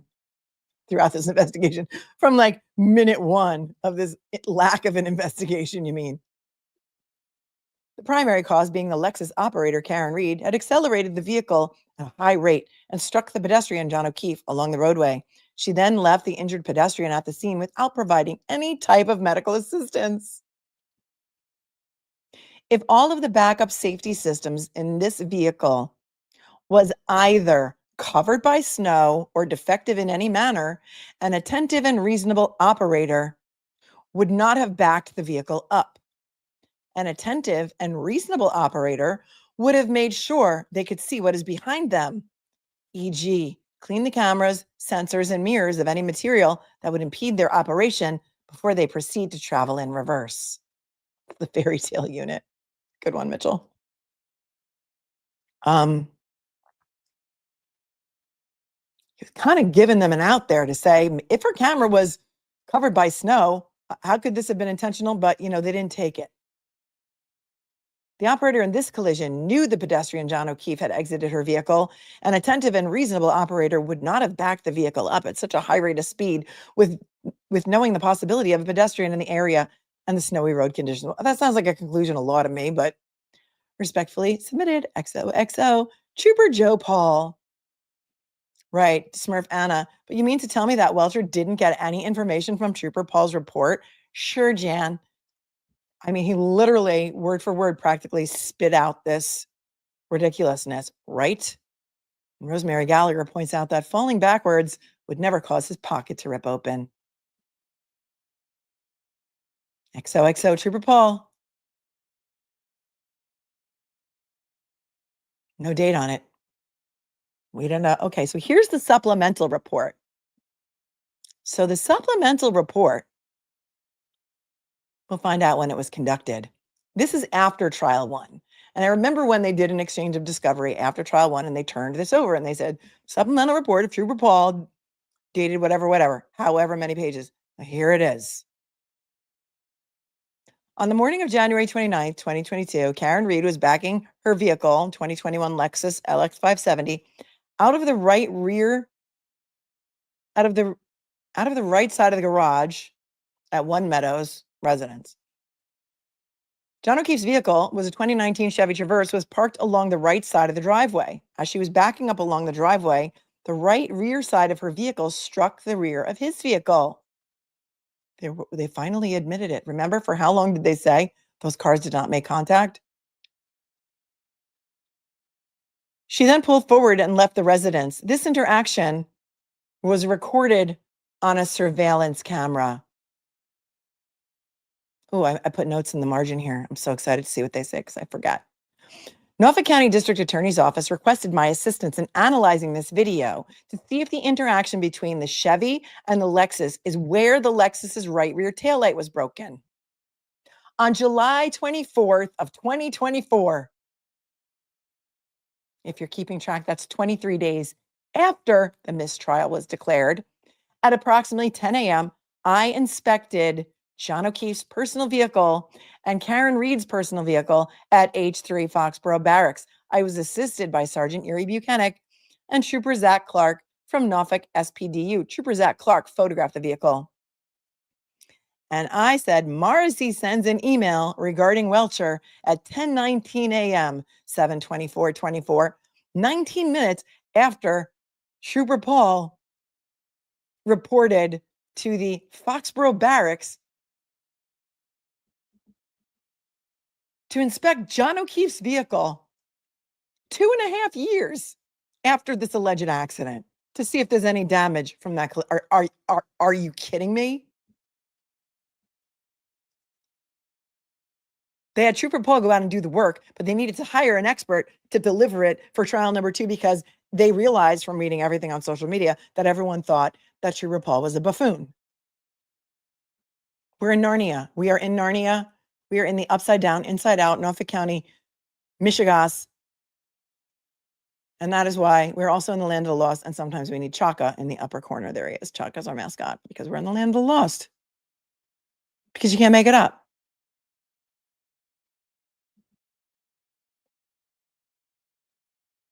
Surveillance video analysis.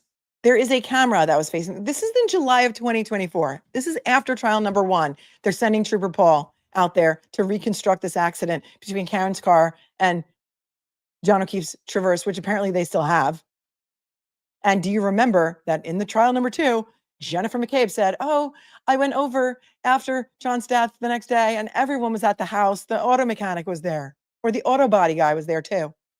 Like she spit that out. The auto body guy was at the house at One Meadows the day of John O'Keefe's death or the day after.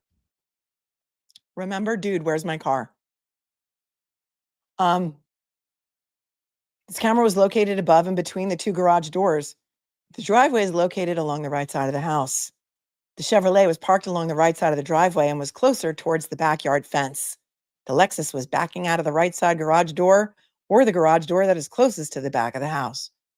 At some point, don't you remember? Because I remember this. Oh, thank you, memes girl. Melanie said, she says, Melanie, a DJI Mavic 2 is a drone. My husband has one. Thank you. That's a drone. Thanks, you guys. Yeah, 2.5 years later, now they do an inspection of the Traverse, right?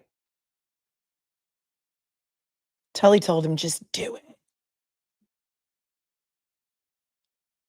was Kerry Roberts who said the auto body guy was there? One of them. Oh, was it Kerry Roberts? One of them did.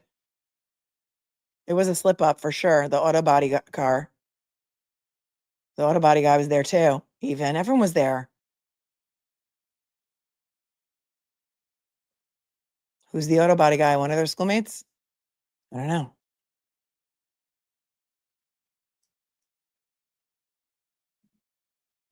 You made mistakes in your email. If you know, you know. Well done. Thanks for your 5. Scott Messerschmidt, very welcome. GG's have to be gracious quite often, but generous more often.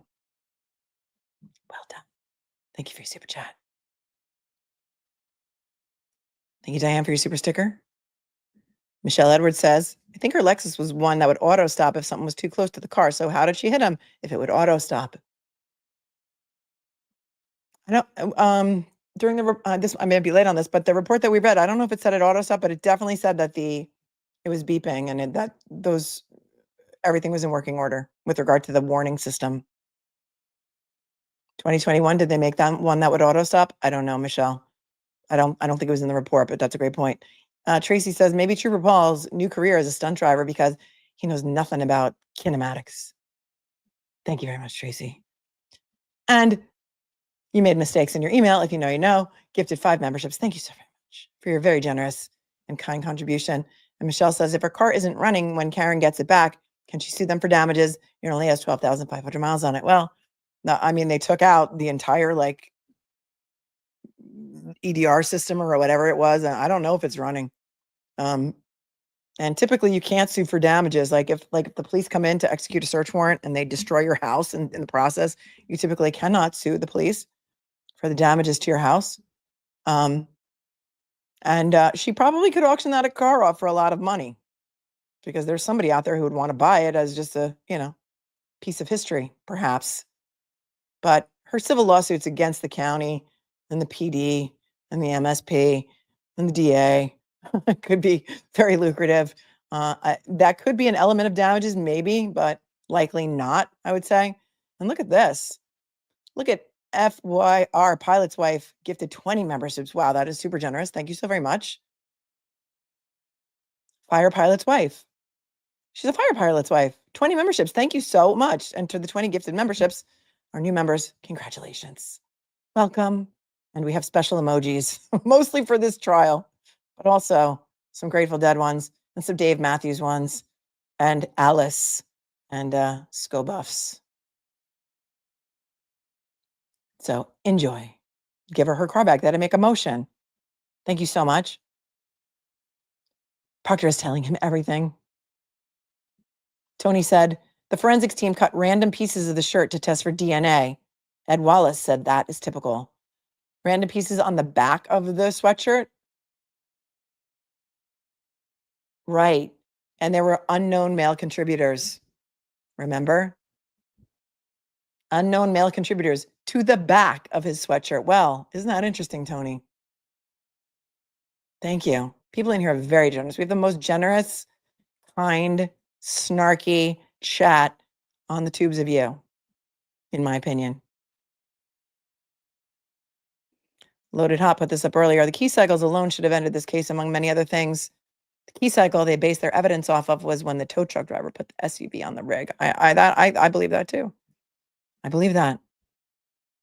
So he goes on to do this analysis of whether or not Karen Reed could have broken her taillight by hitting John's Traverse. And he goes through a whole, again, she's trying to tell them everything. But he's looking at the video and John O'Keefe's car 2.5 years after. I'll scroll through it slowly so you can come back and read it if you want. He says the Lexus does not appear to be traveling at a high rate of speed. The Lexus strikes the left rear to middle with its right rear. The snow on the Chevy does not move during this interaction. Boy, they pulled all of that straight off of Reddit and Twitter and Facebook, didn't they? There was a slight movement of the Chevrolet. After this interaction, the Lexus pulls forward and to the left and then exits the driveway.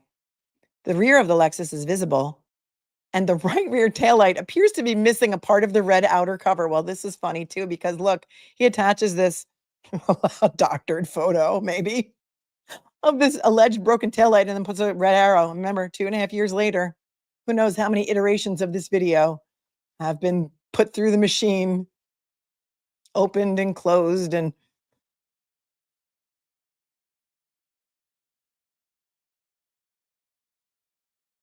the Chevrolet does not appear to have any damage to it, because you can really see it in that photo very, very well, right? And the snow is still attached to the vehicle. There are no visible pieces of taillight at the scene. Throughout this investigation, there were no taillight pieces recovered from the driveway. Then he examines the Chevy Traverse 2.5 years later, takes some pictures of it. Well, Trooper Clark takes the pictures, as you can see there. And he says, during my inspection, I analyzed the rear of the Chevy for damage that was related to this collision. I did not find any damage that could be from this collision. There were 2 areas along the left and right side of the bumper that showed some discoloration of the plastic. The left rear taillight was measured to be approximately 41.5 to 48 inches from the ground, and the bumper, he does all the measurements. Look, he's doing all the work. He's got the tape measure out. He's taking pictures of it.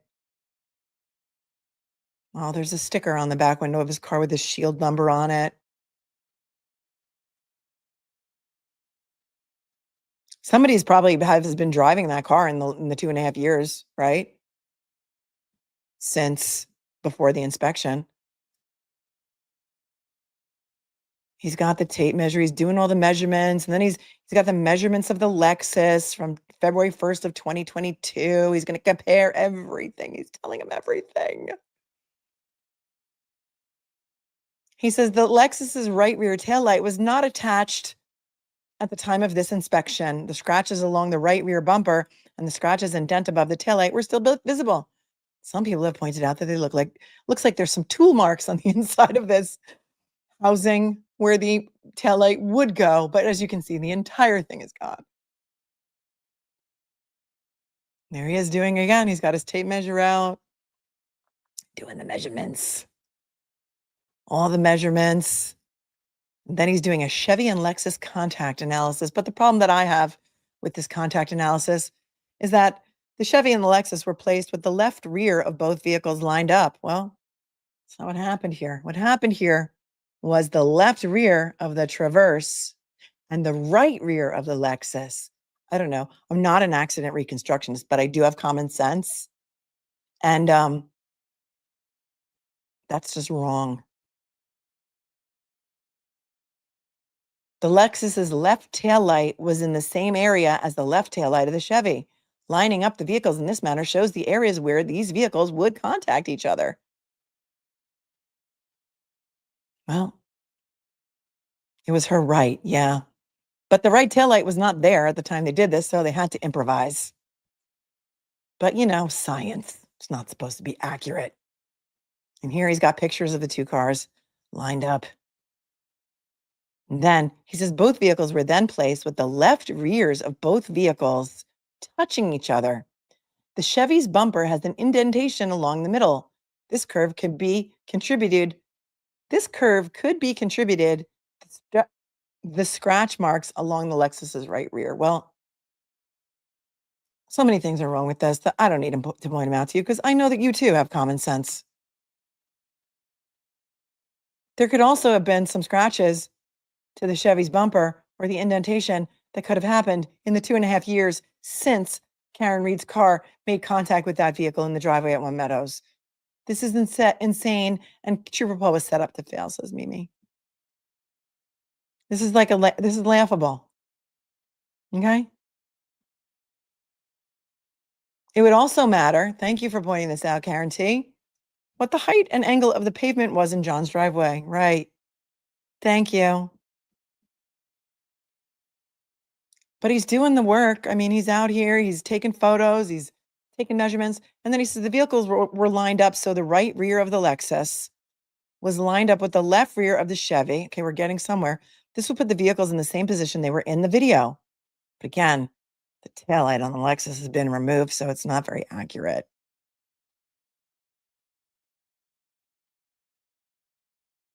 The vehicles were lined up, so the left rear of the Lexus was lined up with the right rear of the Chevy. They were placed in a position where the vehicles were touching.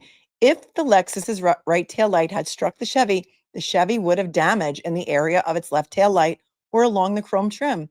This area has been highlighted in the picture below. There is no obvious damage to the Chevy. I don't know, Detective Trooper Paul. Could it have been fixed in the meantime? It's 2.5 years later. For the love of the traveling Mary. Why are we doing this? And then hiring another guy to do this to the tune of $400K plus. When the vehicle bumpers are touching, there's an approximately 2.5-inch gap between the taillights. Again, wrong side of the vehicle. I don't care. There he is, got his tape measure out again. I drove the Lexus in reverse and struck the right rear of the Chevy with the left rear of the Lexus while I was traveling under 1 mile an hour. The backup alarms made an audible noise and appeared to be working properly. The Lexus left rear taillight did not touch the rear of the Chevy. It's the tail. The only evidence of these vehicles touching were brushing of the dirt. KBD said, didn't Judd the not stud say that he did this? Did he say that he did this? I don't recall. It's exhausting. Just brushing of the dirt. He took all kinds of pictures. And then he says the damage to the Lexus right rear taillight was not from striking the Chevy. There would have to be damage to the Chevy in the area where the Lexus's taillight struck it. The Lexus would have to push the Chevy's bumper inward for the Lexus's taillight to contact the rear tailgate of the Chevy, and this would have caused damage to the Chevy's bumper. There was no damage to the bumper. No damage to the bumper 2.5 years later. KBD says, I remember Judd going over these pictures on the stand. And Karen says, I think he did say that he did this. Well, we know now Trooper Hall is the one who did this. Is there fraudulent billing here? After analyzing, because didn't they try and get Trooper Paul's report in or try and question him on Trooper Paul's report? But he said that he didn't read it and didn't use it. And now we have the report.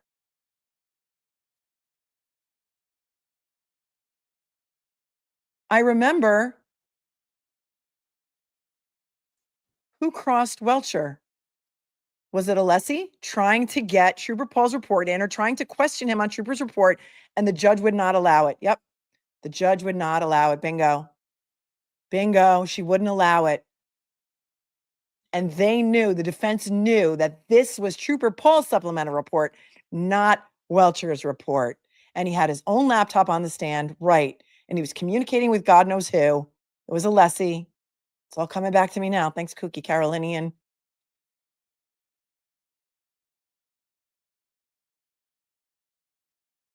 All of this looks exactly identical to what Welcher showed. And this is Trooper Paul's report. And the fact that they did not allow, that the judge did not allow Welcher to be crossed on this report is mind-numbing. Angela Eric Newman said, Judd said he didn't read or use Paul's report. However, the judge didn't allow questions of Judge about this for some reason, right? Right. Somebody's going to go back and watch the testimony and report back or post it. His report is a knockdown version of Trooper Paul's. He was reading it in his laptop while he was on the stand, says Tina. Bev said, no way, Mr. Alessi. Trooper Paul was never going to exist in the retrial, said Nancy. Also, Robin says, wouldn't allow it starting at the mileage. See the tire marks in the snow, says KBD.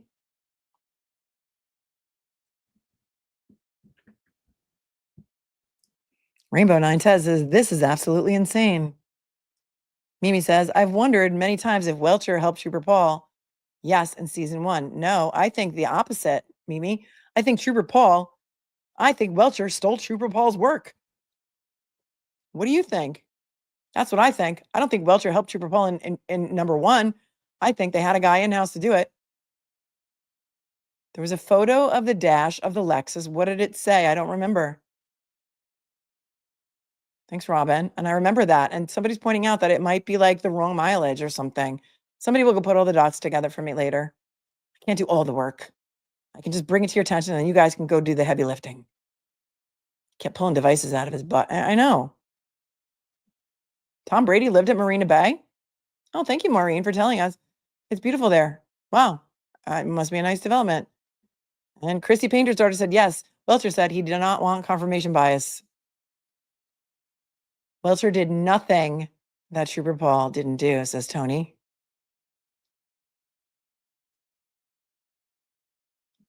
Samantha says he just added his artistic touch to Trooper Paul's report.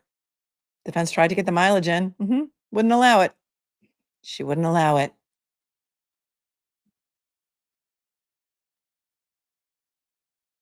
Pedestrian contact analysis. The damage to the right rear of the Lexus appears to be from when the pedestrian, John O'Keefe, struck the vehicle. Now the pedestrian struck the vehicle? Or the vehicle struck the pedestrian? Seeing the pedestrian struck the vehicle. Check this out. Sergeant Yuri Buchanan was placed in the location to show the approximate location the pedestrian's body was orientated when this collision occurred. Trooper Paul and Yuri Buchanan did the Judd Welcher blue paint test without the blue paint before Judd Welcher did it. And remember back to the beginning of this report where I pointed out that 19 minutes after Trooper Paul reported to do this supplemental analysis, Morrissey was emailing Welcher's CV to Tully and others. And there is a crash test dummy, Yuri Buchanan. Sergeant Buchanan and blank, John O'Keefe, are approximately 6'3". Sergeant Buchanan was holding a cup in his right hand and had his body orientated sideways with his right side facing the Lexus. The damage to the Lexus and the injuries to John O'Keefe lined up with this orientation and is most likely the way John was standing at the time of this collision, really. And there's Yuri in all his glory. Green golf shirt Light green. I would say maybe like a sage color. I don't know if those are jeans or khakis, but they're khaki color and some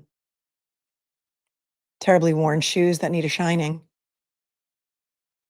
Where's the shoe shine guy when you need him? Brown belt, brown shoes. At least those match.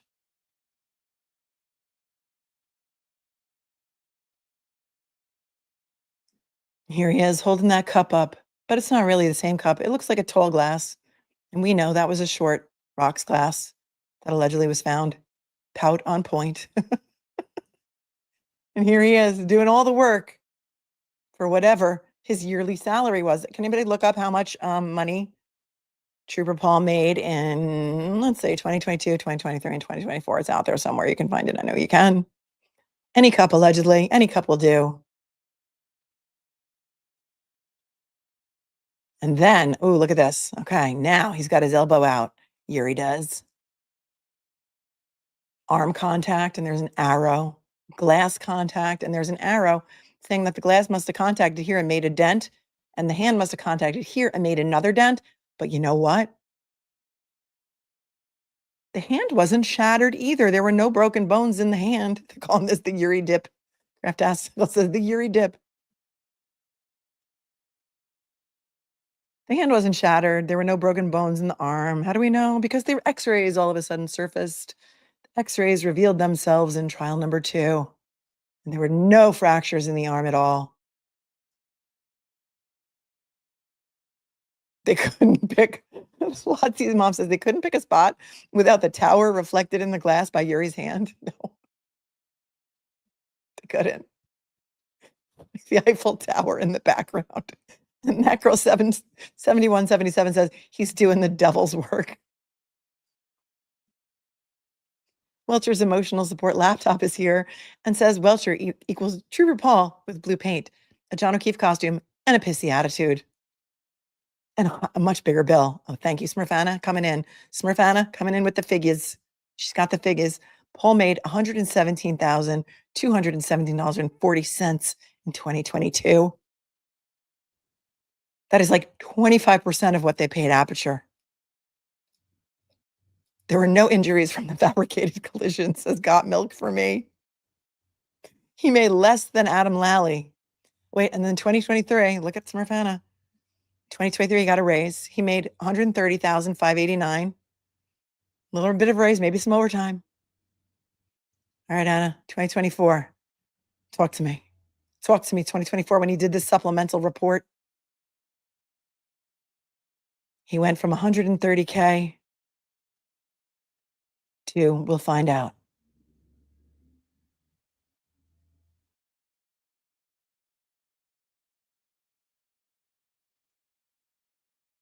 Much bigger bill. And 2024, he only got a little bump, $132,051.99. Still less than Adam Lally, and a lot less than Gallagher and those guys. Those guys. It just happened that way. Thank you, Smurfana, for doing the Lord's work for us. Opinions. Throughout this investigation, it was determined that the damage to the right rear was more likely caused by the Lexus striking the pedestrian, John O'Keefe, than striking the rear of the Chevy when the Lexus was backing out of the garage. More likely. XOXO. Trooper Paul. And right after, in 2025, he's still there. So far to date, he's made $80,000. Thank you, Anna. $80,000. He should be paid more. He's doing the heavy lifting here. Here is another diagram attached to this supplemental report. Drone shot, or, Google Map aerial view with the pedestrian final rest, fire hydrant, flagpole, pedestrian's shoe, clear plastic, red plastic, red plastic. Diagram 1. The date of this is January 29, 2022. Diagram 2.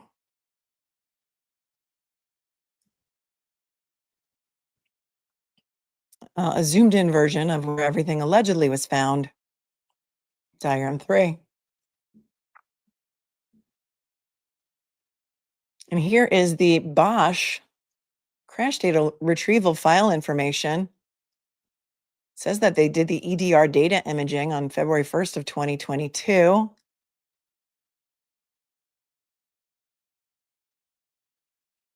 I'll scroll through here slowly in case you guys don't have access to this and somebody who knows how to interpret this, maybe somebody who works for Bosch can get in here and tell us what this means.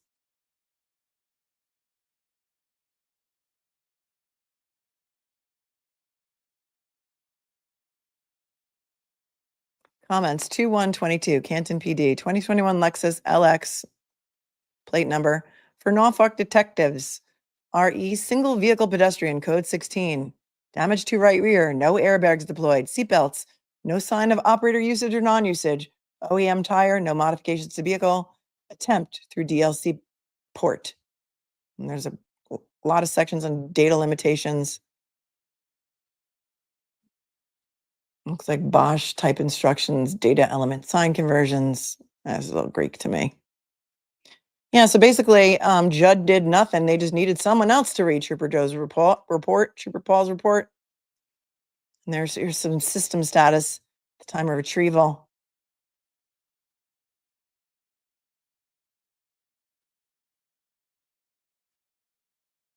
Ignition cycle download times. I don't know, it says 11:35.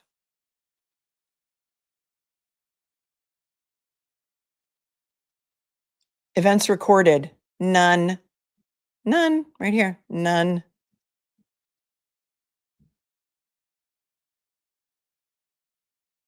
Got to get a guy. We got to get a guy that's going to find something better than this. And then here's the data. Somebody says Buchanan looks about 5'7" to me. Is he 6'3"?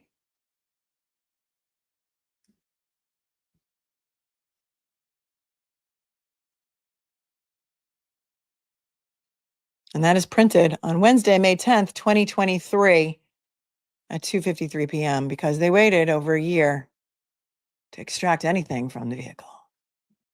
Thoughts, questions, comments, concerns before we wrap for the day? That was interesting, wasn't it?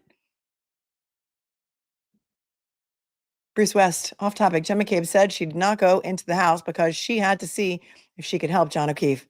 However, while on the 911 call, she stated 3 times that John O'Keefe was dead or passed. Yes, that is true. And she did sneak into the house and the door was unlocked. Thanks, Bruce, for your 10. Tony says Welcher used the video from Karen backing up, scanned it, and did a 3D video reconstruction. The only thing he added was some blue paint and his wide load. That's right. The load was spread out. Microdot said, why in the world does the vehicle put a timestamp on the event recorder?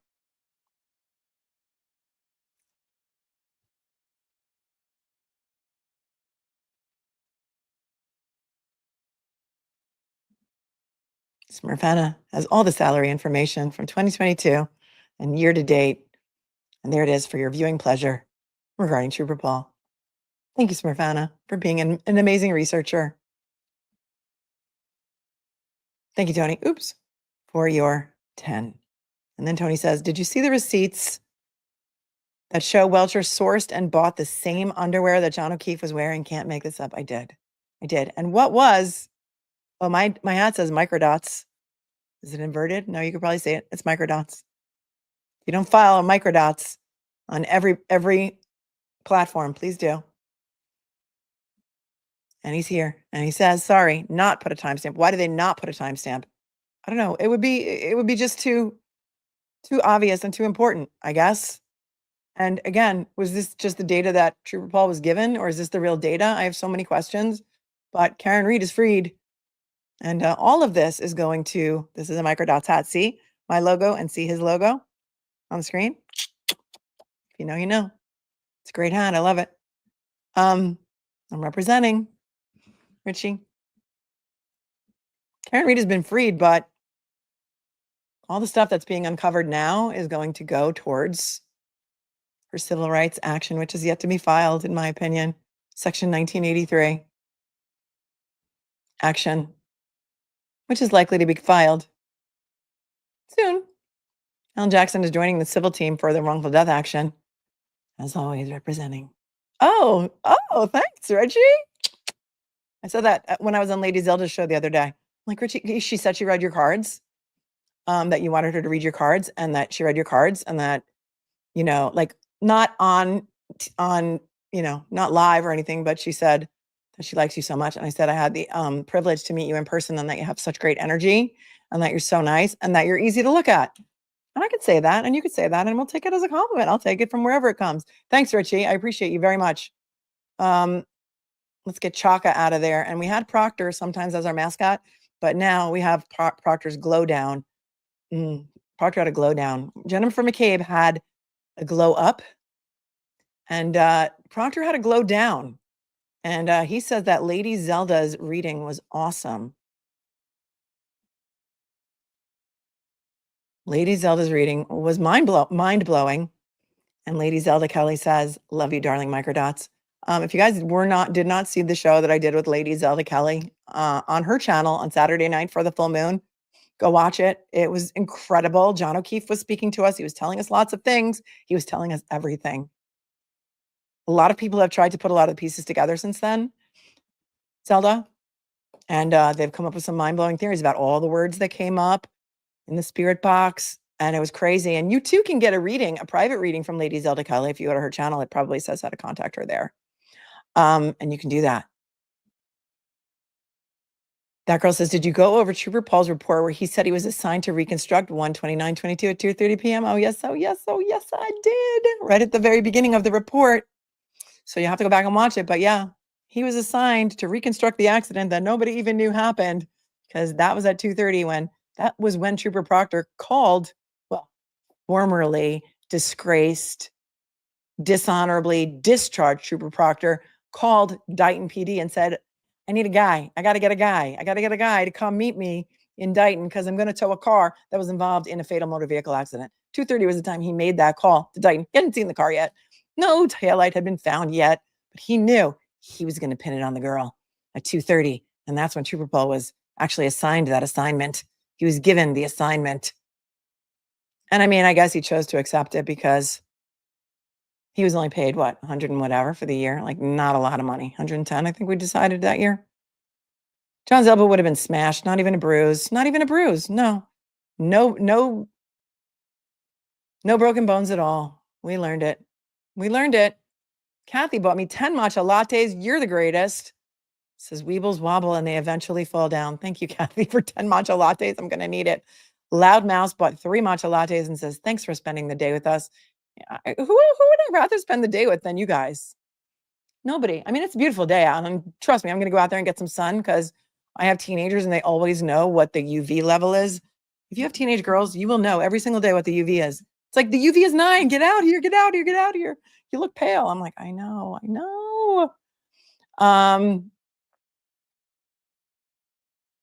Checking. You guys send me millions of emails.